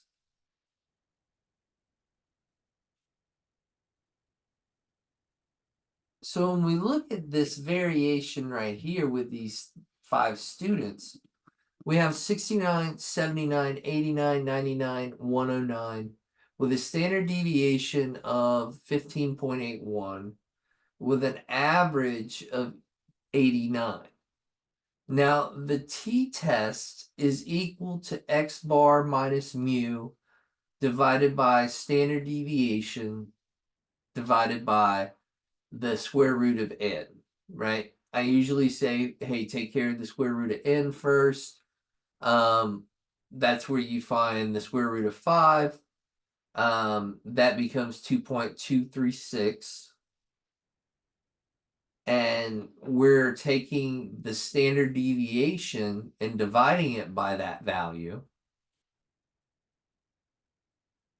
That'll get you right at 7, I believe. And then the 89 is going to be your average minus what somebody said of, hey, it was 100 pizzas a year. So that becomes like a negative 11 value divided by 7. That's going to become a t-test stat of negative 1.57. Well, wait a minute. What's our critical value?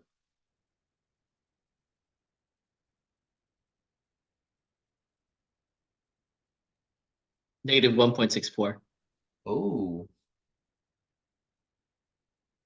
So are we within that variable? Or are we outside of the parameter? Well, we got to draw our conclusions from it. Because as we look at it, we have negative 1.64. And we look over here, and we had a test stat of negative 1.57.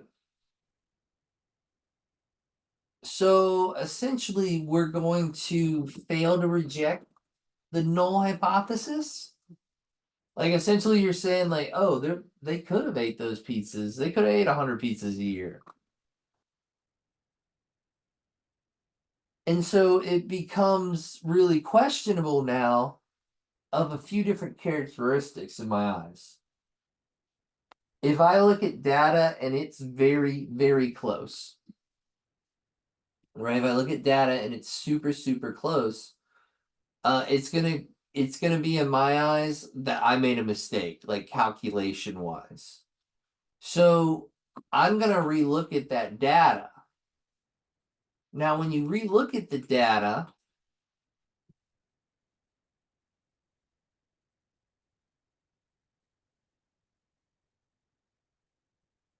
you got to question, is there enough data to suggest the number is lower? And There's one factor in that the standard deviation, when I calculated, was 16.456 based off of the sample size that I was given. right? So do a standard deviation of a population here. What do you get? 14.7187. Okay. So we start to question our data, right? Is there enough data to truly suggest that the number is lower? Or what do I have to do here? You don't have enough data points, right? So for standard deviation, you need at least 30 data points, and you only have 5 right here. So this is what kicks it out for me. These variables are pretty close.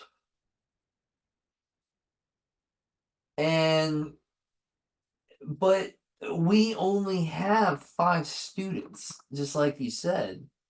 So when we look at this, we take this random data sample and we can draw some conclusions from this that like, hey, we need to get a bigger population size to truly determine this, right? Like it would be like, for example, if I only had 8 of you guys in a class out of what was in the Greenbelt class, would that be a fair assumption of the data? I don't know. It could be biased in the results, right?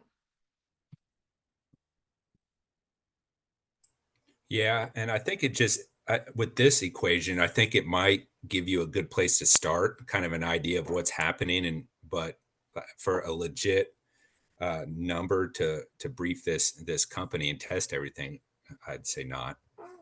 Yeah. I mean, I'm gonna be honest with you, that's such a small population. I would want to gather more people. Because like me being married to my wife, she's from up north. We love pizza, so I'm pretty sure I cross over the 109 mark.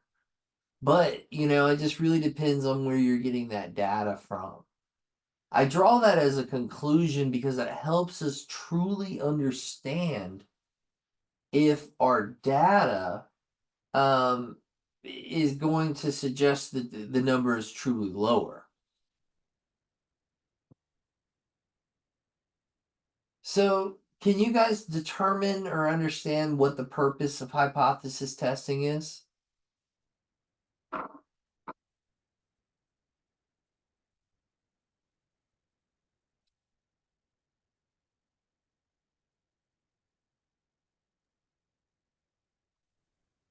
Yes. So, you're just figuring it out if it's within the parameters. And if not, we're going to kick it. And if it is, we're just going to double check it. But if we can draw conclusions from a sample, or even if we're not dealing with quantitative data here, right? Let's look at some qualitative data. Right? If we ask instead of we think it's 100 students a year, right? Let's look at some qualitative aspects and form the picture here. If we say, hey, we think that 100 students really they're given a survey out of this, right? And we ask the demographic information to coincide with this, right? Like, hey, are you athletic? Are you this? There's going to be those different variables, and we can categorize that. That will allow us to understand like the qualitative aspect of it. Are we collecting the right data? Is it conclusive? Is it going to be understandable?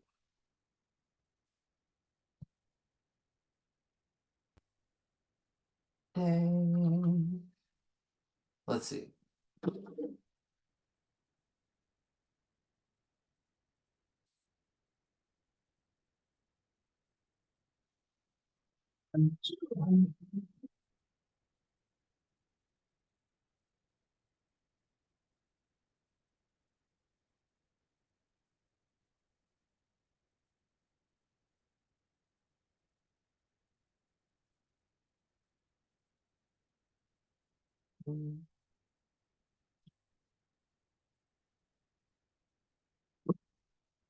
I'm looking I'm just backing up to the area of it.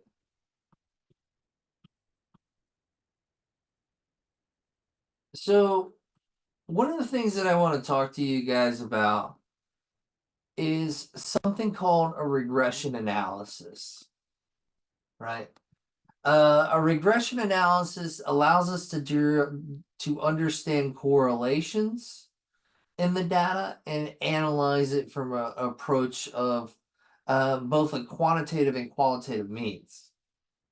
And as you can see, the data in the background that becomes, kind of clustered around some type of center point, does it not?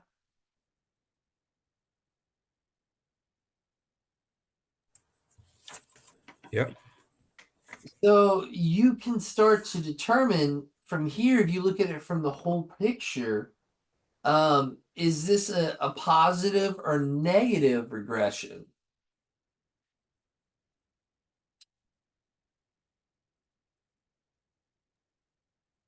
Well, Positive? well, let's look at this real fast. It is, but some concepts to understand with it is you have birate data, right? This is data that has two variables and it's displayed on a scatter plot. When we look at a scatter plot here, the characteristics of it are you have X and Y. As you're going down, your correlation is going down, right? Or, well, excuse me, let me rephrase that. That you have those dependent variables and you have those independent variables. Well, in here, we're trying to determine in a regression analysis how these variables connect to each other. So when we do a regression analysis, it's used to understand if and how independent variables are related to the dependent variables. Now, in a regression analysis, we're going to look at this and we understand if there's a positive, negative regression. And sometimes you're going to have a no correlation at all. So when we talk about the correlation, it describes the degree of the relationship between two variables, right? When we talk about correlation, it does not imply causation. When we talk about correlation between two variables, it does not necessarily imply that one causes the other, right? And so, in this, there's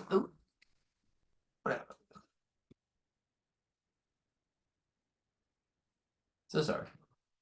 So in this, you have to understand if one causes the other. Well, that's where you become with your design of experiments, right? That X and Y variable. A little throwback here for me. Back in the day, you know how they had like those Yo Quiero Taco Bell commercials, like that was like super outlived, right? Like it would not be here in our political environment now, right? But you saw how it was very short-lived.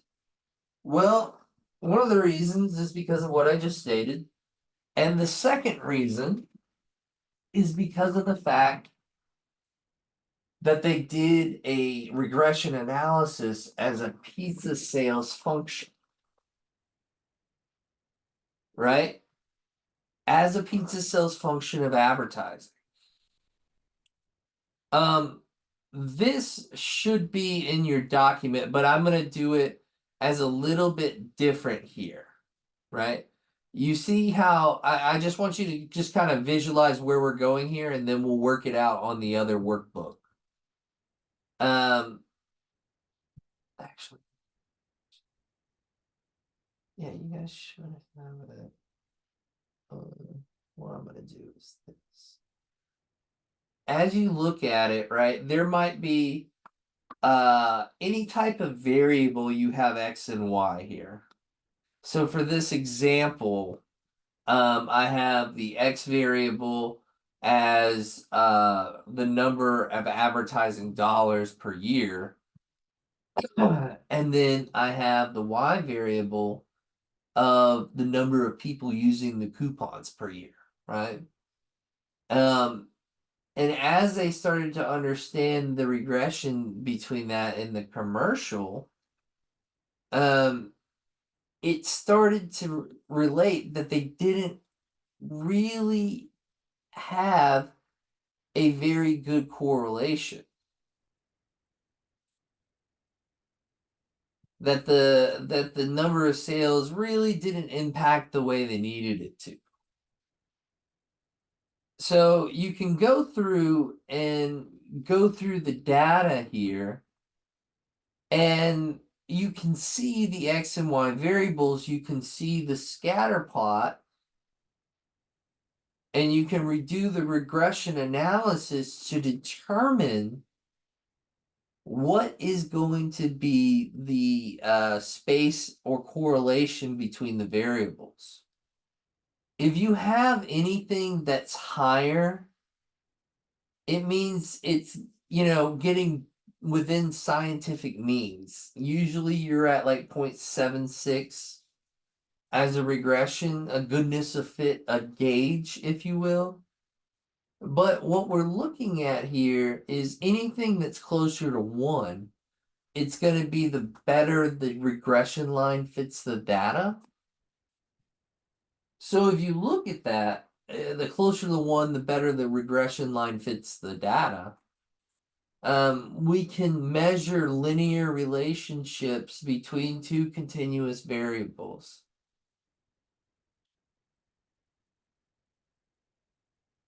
Now, again, when we talk about correlation, that means we have two numbers that have some type of linear relationship. That rainy weather has an impact on the time to deliver pizza. Or that the cold weather results in an increase in orders. You know, a change in X dramatically creates a change in Y. A correlation here is this. When we have a positive correlation, a negative correlation, a linear correlation, or a nonlinear correlation, we can determine the relationship of the values. You know, if we look at this from an example of, okay, the left side, we've got household units over foreclosures, right? We can determine if there's a strong positive relationship in there, right? Because of the cluster of data. You know, if we look at those number of household units and the number of foreclosures in like 2009, you know, you saw the economy go down. And then that produced a lot of, you know, people losing their homes. The college educated percentage versus unemployment rate. You can see that, you know, as your education becomes more valuable, your unemployment rate starts decreasing. Now that's varied over the last couple years. I kind of disagree with that because I see a lot of people looking at the practical skills of it and being able to articulate it now more. But when you look at this picture here, it depicts a negative relationship. Now, if you look at the number of pet owners, right, you have the percentage of college educated versus like the no relationship, right? You can see that because of the fact that like none of that data is as clustered around that average as, you know, they like, right? So you can kind of see how this data also it's not dependent on each other either, right?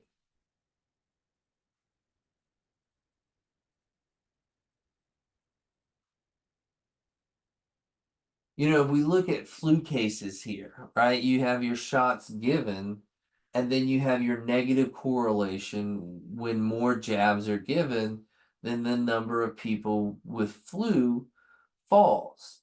You know, when you have flu jabs and prevent flus. You know, as the flu number cases, they go down with each year with the shots given, right? There's some type of correlation. You know, your exam grades and hours of study, you know, if you have a positive correlation, people who do more revision get higher exam results. You know, this revision increases in success. So, you know, your exam score is closely related to the hours of studying. You know, when we talk about our response variables and those X inputs, those Y inputs, we can see how it determines our product we give our customer essentially. You know, your Y output of this pizza, right? It gives away your frequency. So you have your X, your variable here is your oven, and you know your frequency of it or the adaptability that you can change. One variable is the oven temperature, right? If I go too low, it becomes or if I'm too low, it's undercooked. If I go higher, it's overcooked. You know, when I look at the gold butter bread, that's a material that's interchangeable, right? I can change my vendors, I can change my suppliers, and that's gonna impact my level, right? You know, the different vendors are gonna have different consistency in that flour, right? Um, so you know that's a factor that could change the output, that Y variable. And then you have that X over frequency of X, right? Like Sargento, right? I think I'm saying that right. Mozzarella is going to be an impact on how much level you get, right? If the smaller amount or a wider amount of cheese or the different types of cheese, it's going to have a different impact on the output. Your X versus your frequency can change your Y. Now, when we look at the negative z-scores here, right? Remember here, this is only showing one side of the table, right? This is a different way to interpret a standard normal distribution. But in inferential statistics, we can use a regression analysis to understand the data. So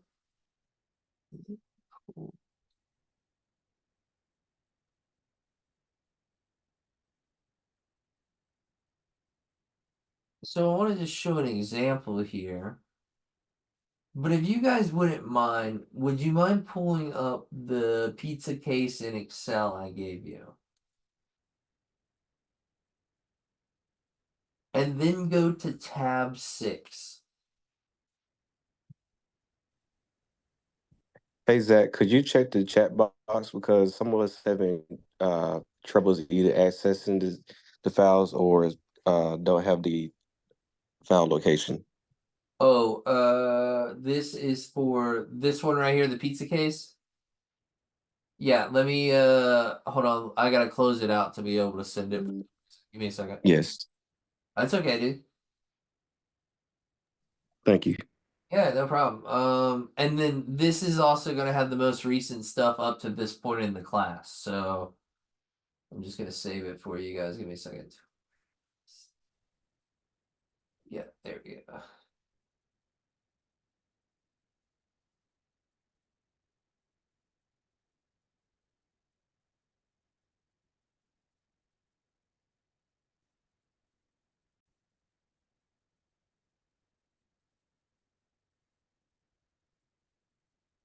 So this is that pizza business case study I was showing you guys.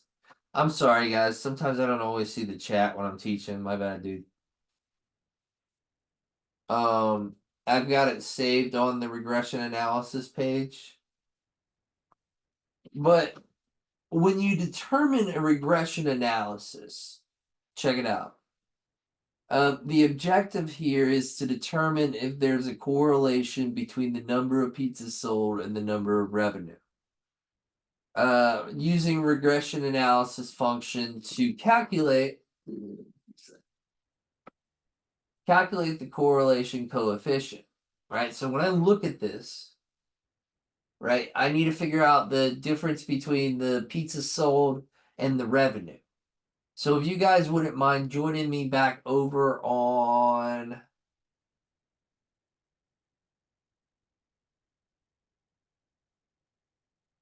the tread analysis cost.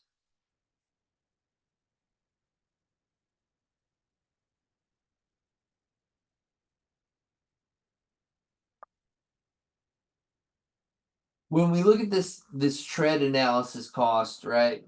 We can come through here and we can say, okay, here's our monthly sales in total, right? That's the number of pizzas sold each month, and then this is going to be our revenue, right? When we do this, we can figure out what the cost is, then we can figure out the cost impact, right? So I want you guys to just come over here and join me and just highlight this and copy this over and drop it into the page 6. I want to say like, oh, this is helping you guys like input data, but this is what got deleted as soon as I sent it to you guys. So, or before it happened. So, here we go.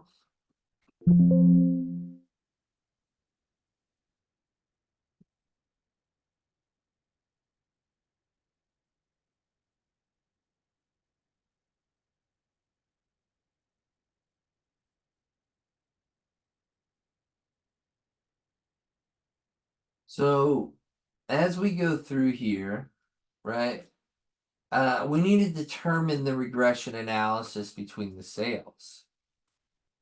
So, as I was showing you in that other lesson, this is relatively easy because we can do a regression analysis in Excel by saying, okay, and highlighting the whole revenue and number of pizzas sold. Now, when we do this, the number of pizzas sold versus revenue is essentially two different things, right? They're kind of dependent on each other, and you're going to determine that in the regression analysis. And you're going to be able to determine the cost impact from that. But basically, you're going to highlight the number of pizzas sold and the revenue. If you have totals calculated in here, you do not have to highlight that because it can kind of skew the data. You would just want to highlight the number of pizzas sold and the revenue.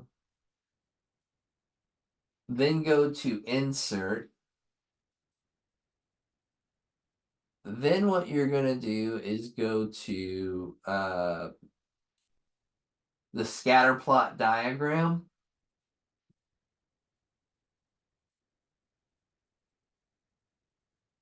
Right, when we do the scatter plot diagram, you can choose any variable here, guys, but like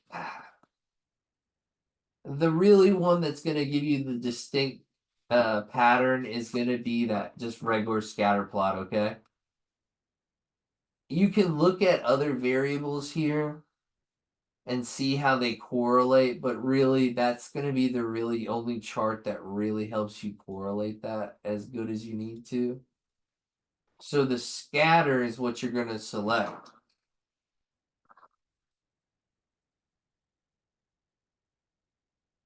So when we do this, if you guys want to expand the chart here, right?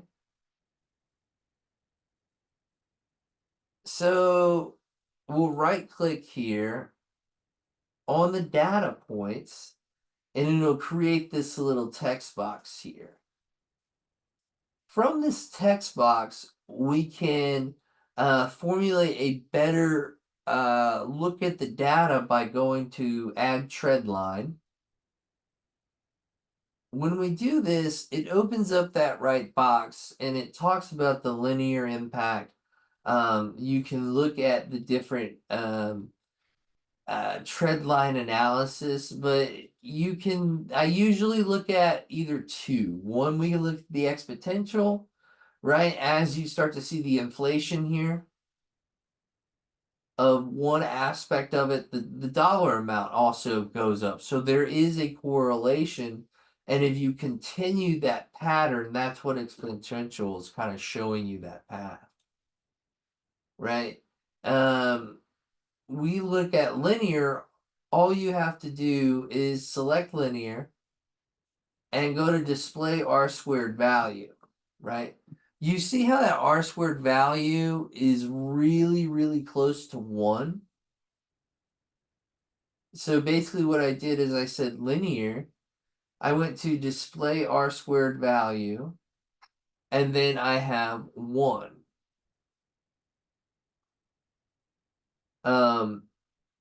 it's super close to it. So you can tell that in the data because is that data super close? If I look at this data, is it clustered really, really tightly around the mean? Yes. Right. And I can determine that because of the fact that the data correlates over to it. So this is what a regression analysis is for. You're basically going to take two variables here. Now there's a multivariable regression analysis. All you're doing is multiplying every variable together, right? You can see that in here and seeing how it compares to each variable. So in a regression analysis, essentially we're comparing the two or multiple variables and how they impact each other. What are their independencies? What are their relationships? Right? This gives us descriptive statistics, right? And it gives us an ability to understand how things relate to the average or central limit, right? As I said, it's a normal occurrence that you hear the phrase multiple times in Six Sigma of standard deviation, average, and mu, right? I mean, those phrases, they're repeatable because it's about how data clusters around your process. Are you hitting that baseline? Are you hitting that approach? In this, right? We've got forecasting. How do you forecast? I'm not worried about that because I want to cover that in a Thursday session. But I wanted to let you guys know tomorrow I'm gonna hang out for a couple hours with you guys. I had an industry cancel some training that they had scheduled for like their second shift. So I already had the time away. So I'm gonna spend about 2 hours tomorrow. If you guys wanted to link up from like 7 to 9 tomorrow, I was gonna just do some project prep with you guys and in relationship to your project. And then that way, all you've got to do is just take the pictures of the data and put it in the chart. I already know your data analysis, but that way we work through it together, okay? That's like a total option. I know it's not a part of the day, but like I already had the time scheduled, so I might as well help you guys with like a in session class. Zach, do we see this class going past Thursday? No. I'm not saying that at all. I'm just saying I've got to get you to present a project within a short amount of time frame, and I'm realizing that because remember we skipped a day at the very beginning of this, right?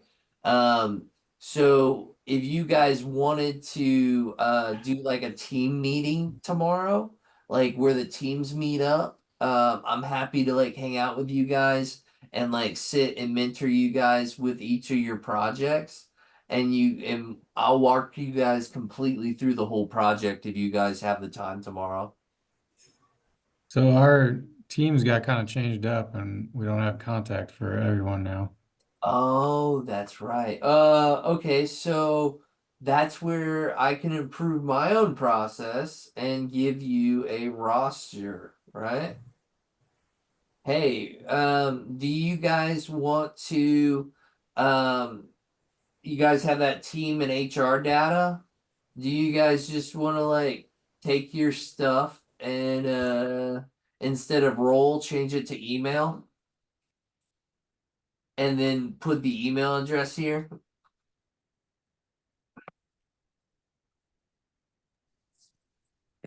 I'm not picking up what you're putting down. Like in your copy or where? Hold on, I'll send you guys this. So like if for example, if you guys go to team and HR information, right? We can just go ahead and change the project where we have your guys' information here. So like, for example, like if you're a team captain, I'm gonna put my information here, right? You've already got that auto filtered, right? You can leave the wages how it is, like whatever. But you can build your project off of this, like your project team. If you guys want to meet up in your breakout rooms for a couple minutes and do that. Yeah, we Sure. could. There's a few people that have dropped off throughout the night, so not everyone's even here anymore. Oh, okay. I can. Oh, you know what I can do is so give me a second. I've got let me just fill that out real fast and I can email it to you guys. So I know what I can do. If you guys got the time real fast, I can get this sorted out. My bad guys. So Myra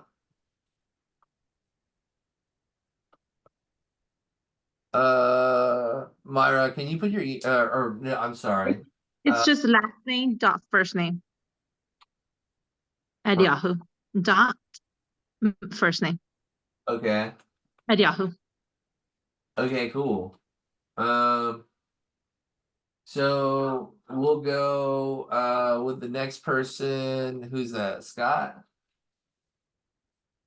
I'm in team 2, so I'm not sure if that matters. Yeah, thank you. So team 2, Lamas, what group are you in? What? The room one. Room 1. All right. Let's see, Scott's there. Scott, what's your email? Hotel Kilo Papa Charlie India Bravo at gmail.com. Okay, cool. All right. And then Brianna. Yeah, I'll put her on there. Is she on your team too?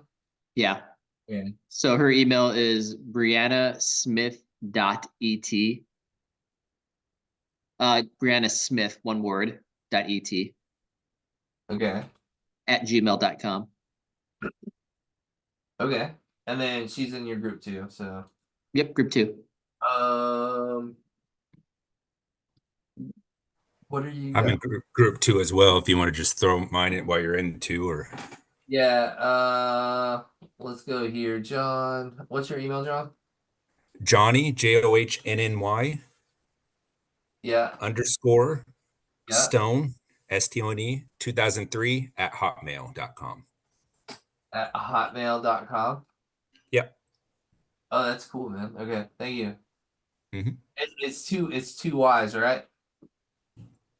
No, 2 N's, 1 Y. JOHNNY. J-O-H-N-N-Y. Okay. All right, cool. I'm also team 2 as well. Who's that? Tuya, Okay, okay. TWIA. Yep. What's your email? TWIA. Last name Hammonds, HAMMONDS at gmail.com. There's no space in between my first and last name. It's just straight on. Okay. Yep. Okay, and then you're in team 2. Yep. Johnny, you're in team 2 too? I think. Yeah. Okay. Yep. All right. Who we got? We got Matt. Yeah, I'm a team 2 as well. Uh, okay. Team 2. What's your email, Matt? It'll be Matthew MATTHEW Yeah. Perkins 88 at Yahoo. Okay. I'm in team 1. Uh, Steve. who's that? Steve. Okay. Yeah.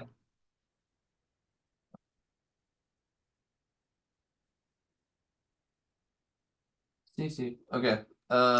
Team 1. What's your email? So it's my last name, Pierik, PIERIK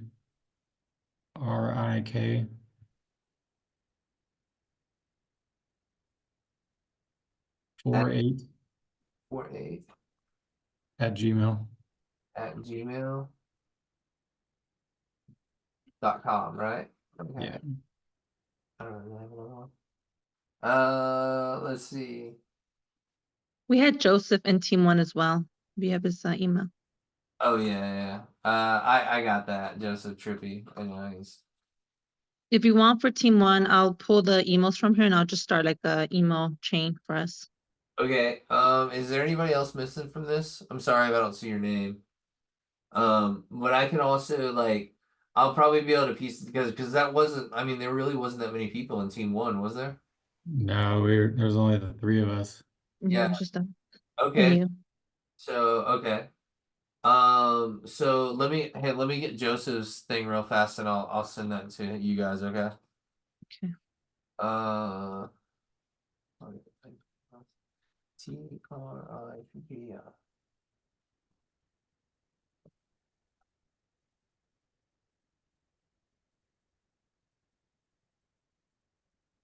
Okay, that's it, right? Yeah.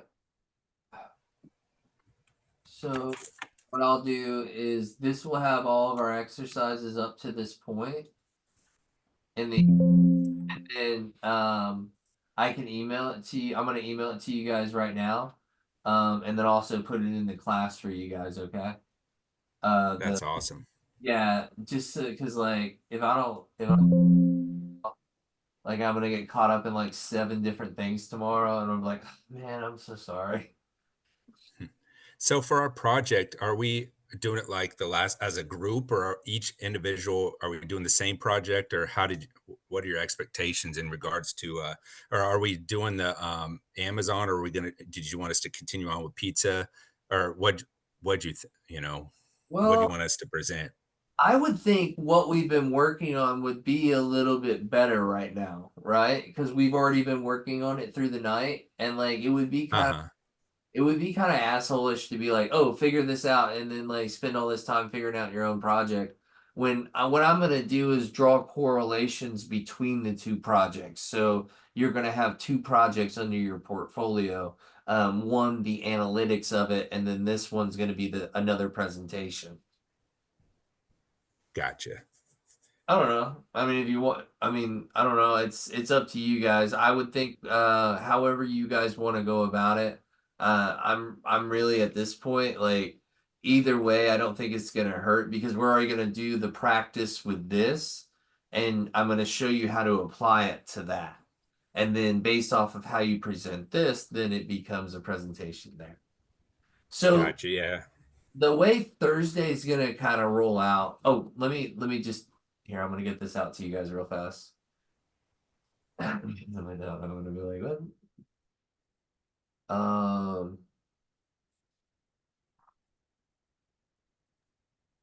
No, I'm still confused. Is our project on the pizza or the Amazon? let's stick with the unless you guys want to, we can stick with what we've already been working on tonight. I'm gonna send it to you guys here now. Yeah, I Okay, think the that's pizza, fine I then. mean, we've already in that Yeah. info. Yeah, All the numbers are there, so all we have to do is put it in a presentation now. that's what I was like really kind of thinking is as we're building this, I'm showing you more of the analytical data of it, right? Because the foundational stuff's already been implemented in the greenbelt aspect. Now you're seeing it from like a data oriented approach, right? So now we're able to apply the Six Sigma fundamentals of it. And so to like I'm gonna work with you guys if you guys want to work on it tomorrow. Yeah, I mean, like I was really trying to like keep this as, as well as you guys wanted to do. If you guys wanted to break it amongst slides, like just do one big group because we have such a small class this time, we could do it like that. And then everybody gets assigned like their own portions of the project, and then that would be the focal point to present because you've already done a lot of this stuff through the green belt, right?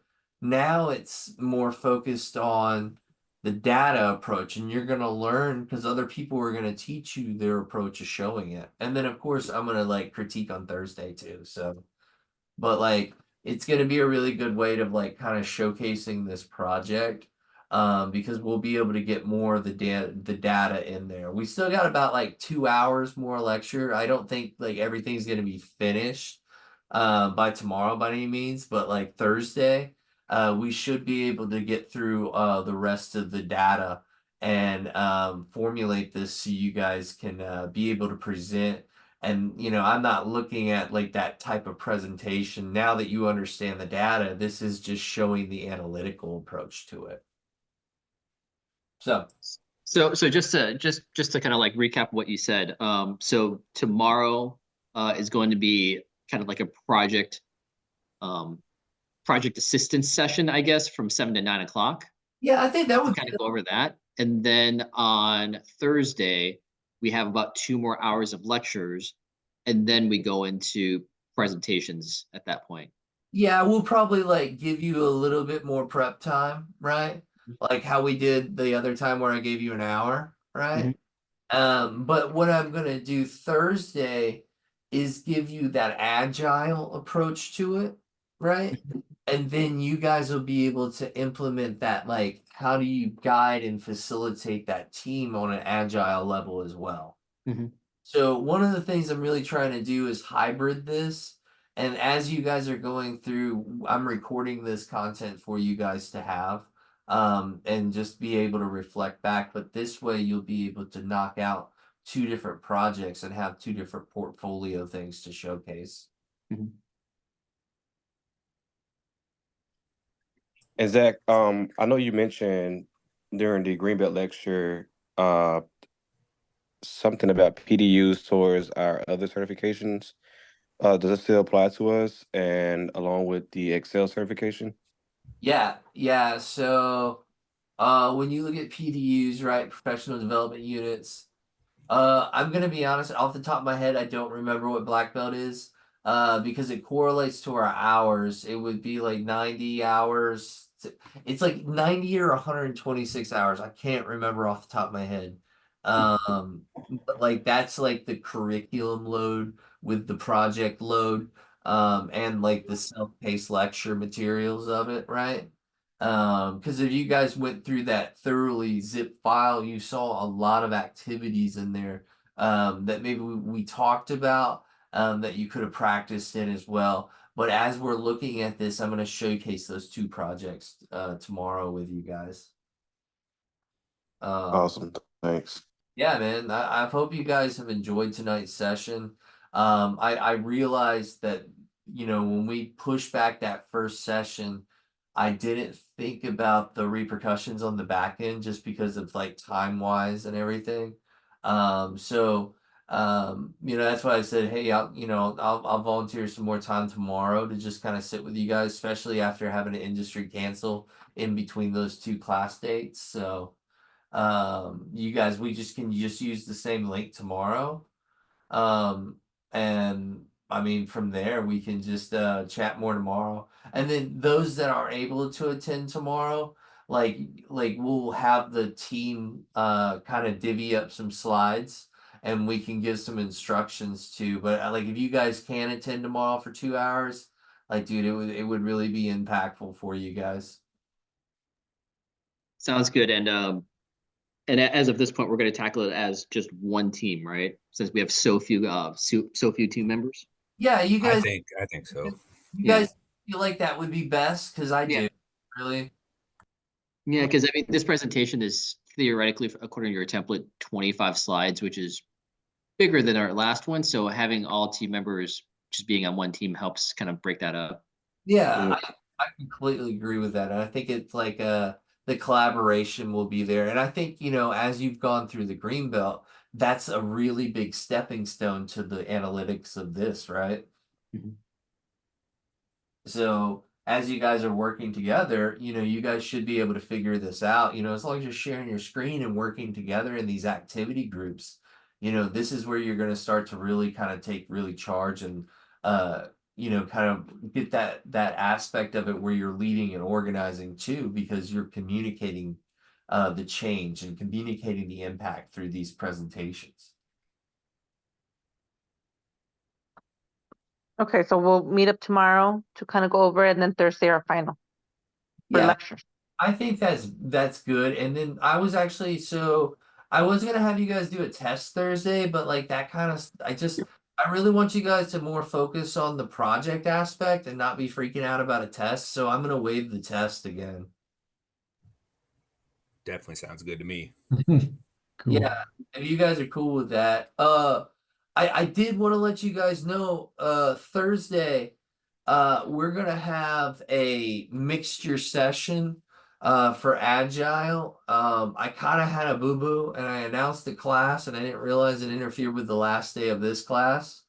But I had already had it on the schedule, so I went ahead and put it. But so I can do the agile aspect of this, you guys, between like right after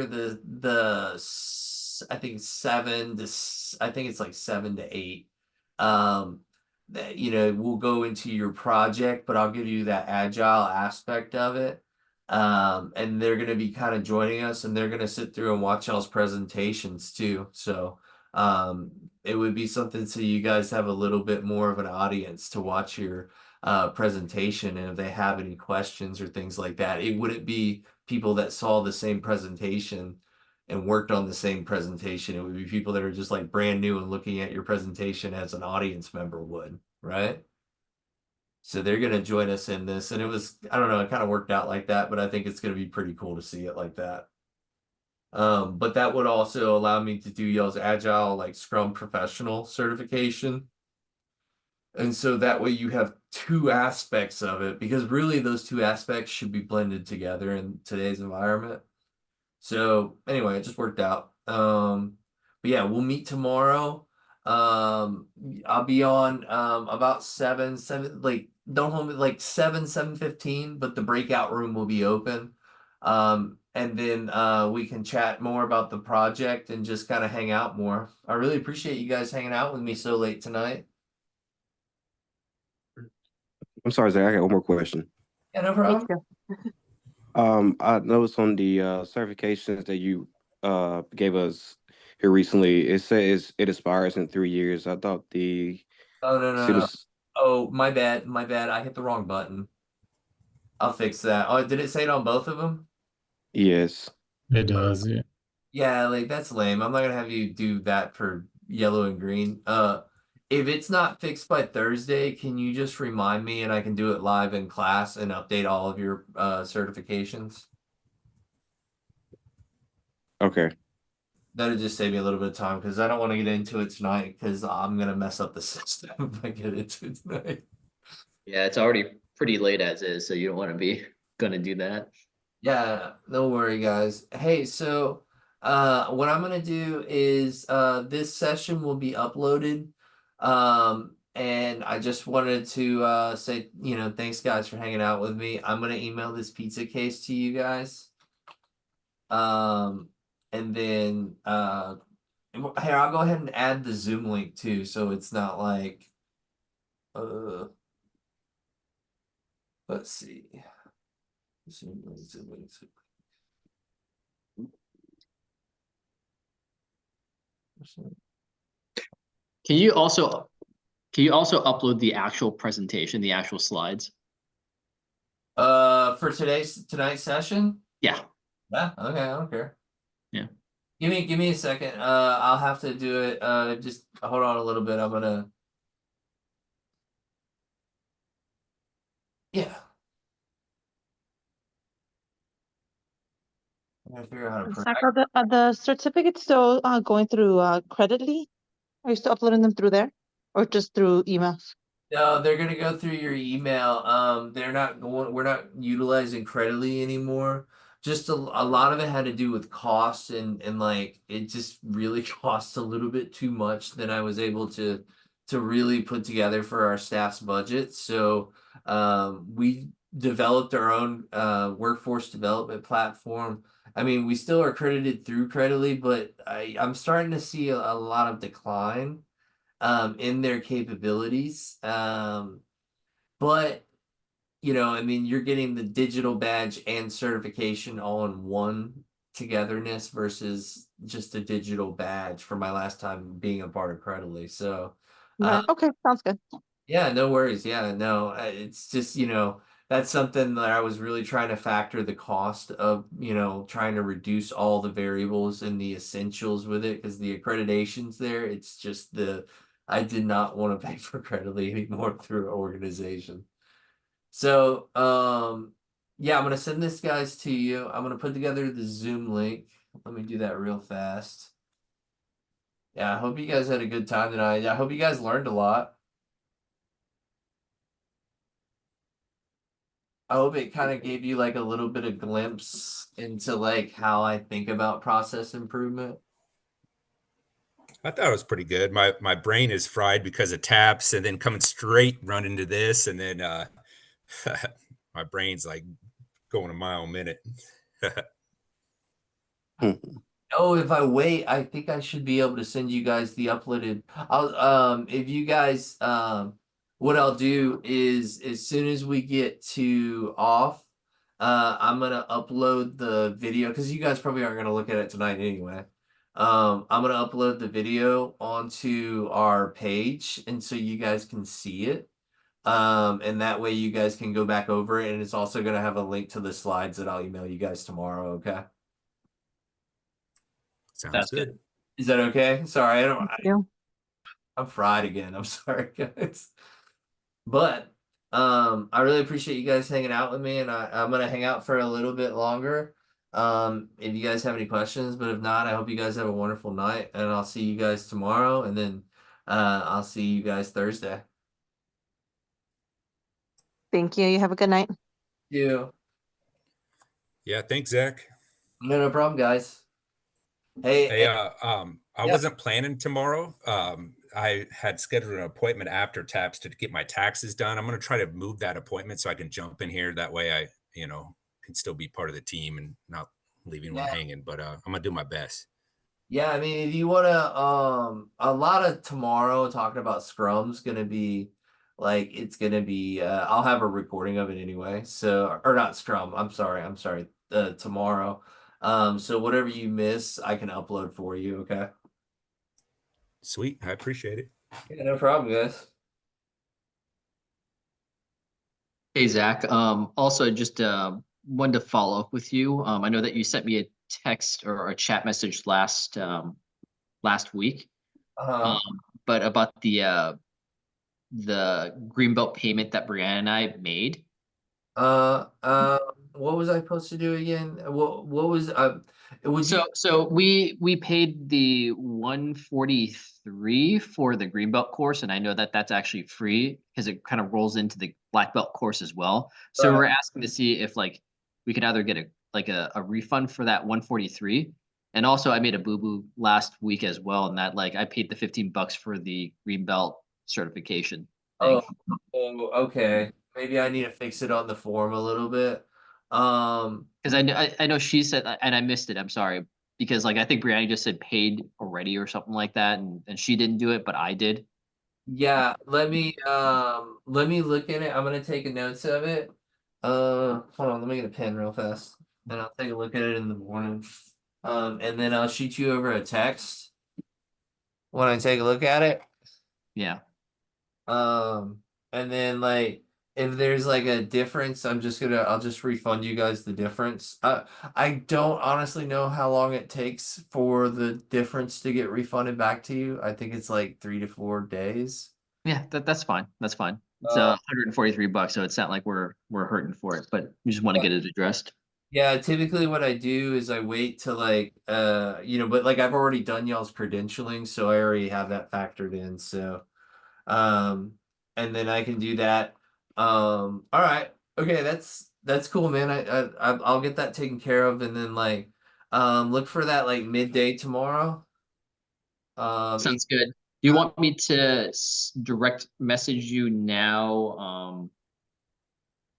Yeah, you want to shoot me a text and then I can just take a look at it the first thing in the morning? Yeah. So so I just so it's in the text, it's in the chat right now, to you specifically Okay. about the payment for myself. And I know Brianna has like the same thing, except that she doesn't have the $15 on it. Okay. Okay, I'll take a look at it. Just give me a little bit and then I'll text you tomorrow. And if you would just let me know how long it takes to process. Because like I've always been curious about that because they don't even show me on that side. Okay. Yeah, no problem. Yeah. So thank you so much.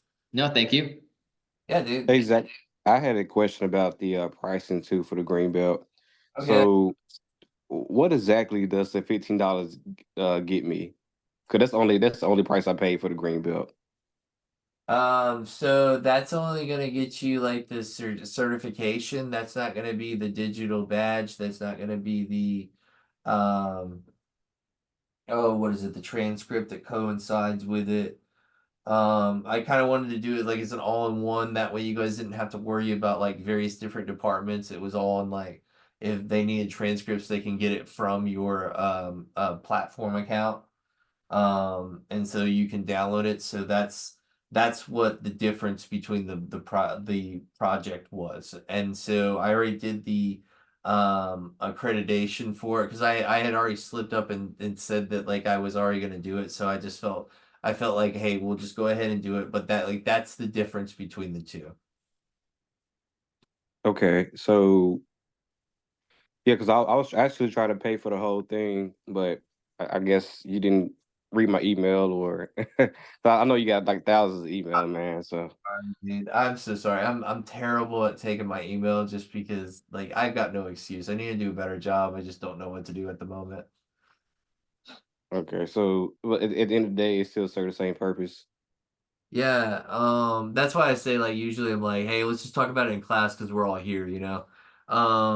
Yeah, so what I could do is I don't have your data in front of me right now. But what I can do is I can look at it and then just send you a link for the difference, right? Is that right? Yes, for Okay. the green belt and yellow, yeah, the green belt. Okay, I can do that. Okay, I can do that. I'll text you probably like a little bit after the noon, probably around 2 p.m., okay? I wrote Okay, it down, so I'll take care of it. Just I'm doing some stuff in the morning and I can't get away from it. So no um worries. yeah, no worries, dude. Thank you, appreciate it, man. Yeah, dude. Hey, no worries, guys. Anything else I can help out admin wise or any clarity? I'm so sorry. I need to do a better job on explaining that stuff. Yeah, I got one more for you, Zach. Yeah, dude.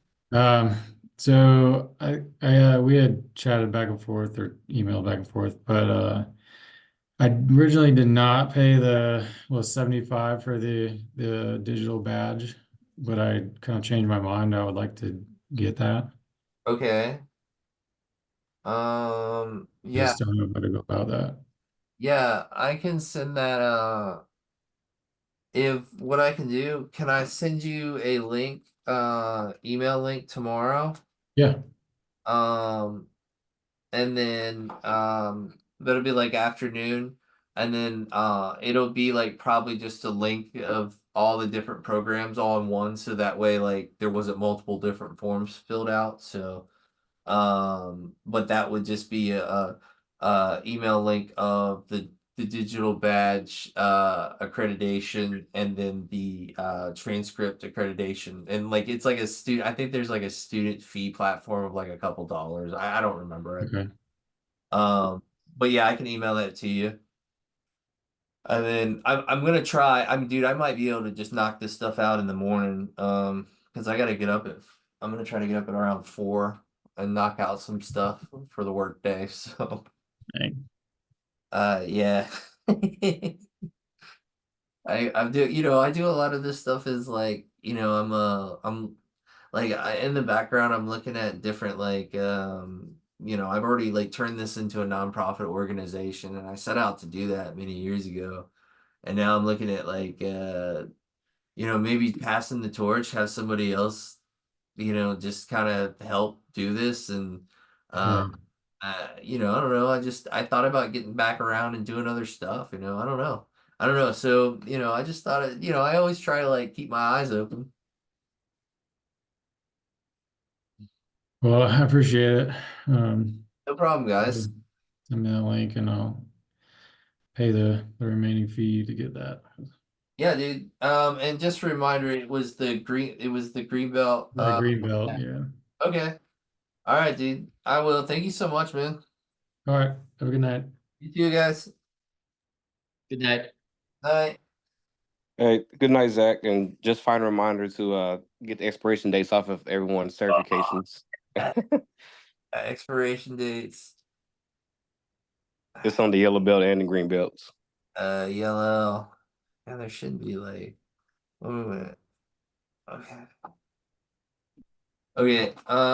Yeah. All these things they'll be done tomorrow at some point. I got you, man. No problem. I appreciate it. No problem. They're on a checklist. All right, guys. All right. Good night, man. All right.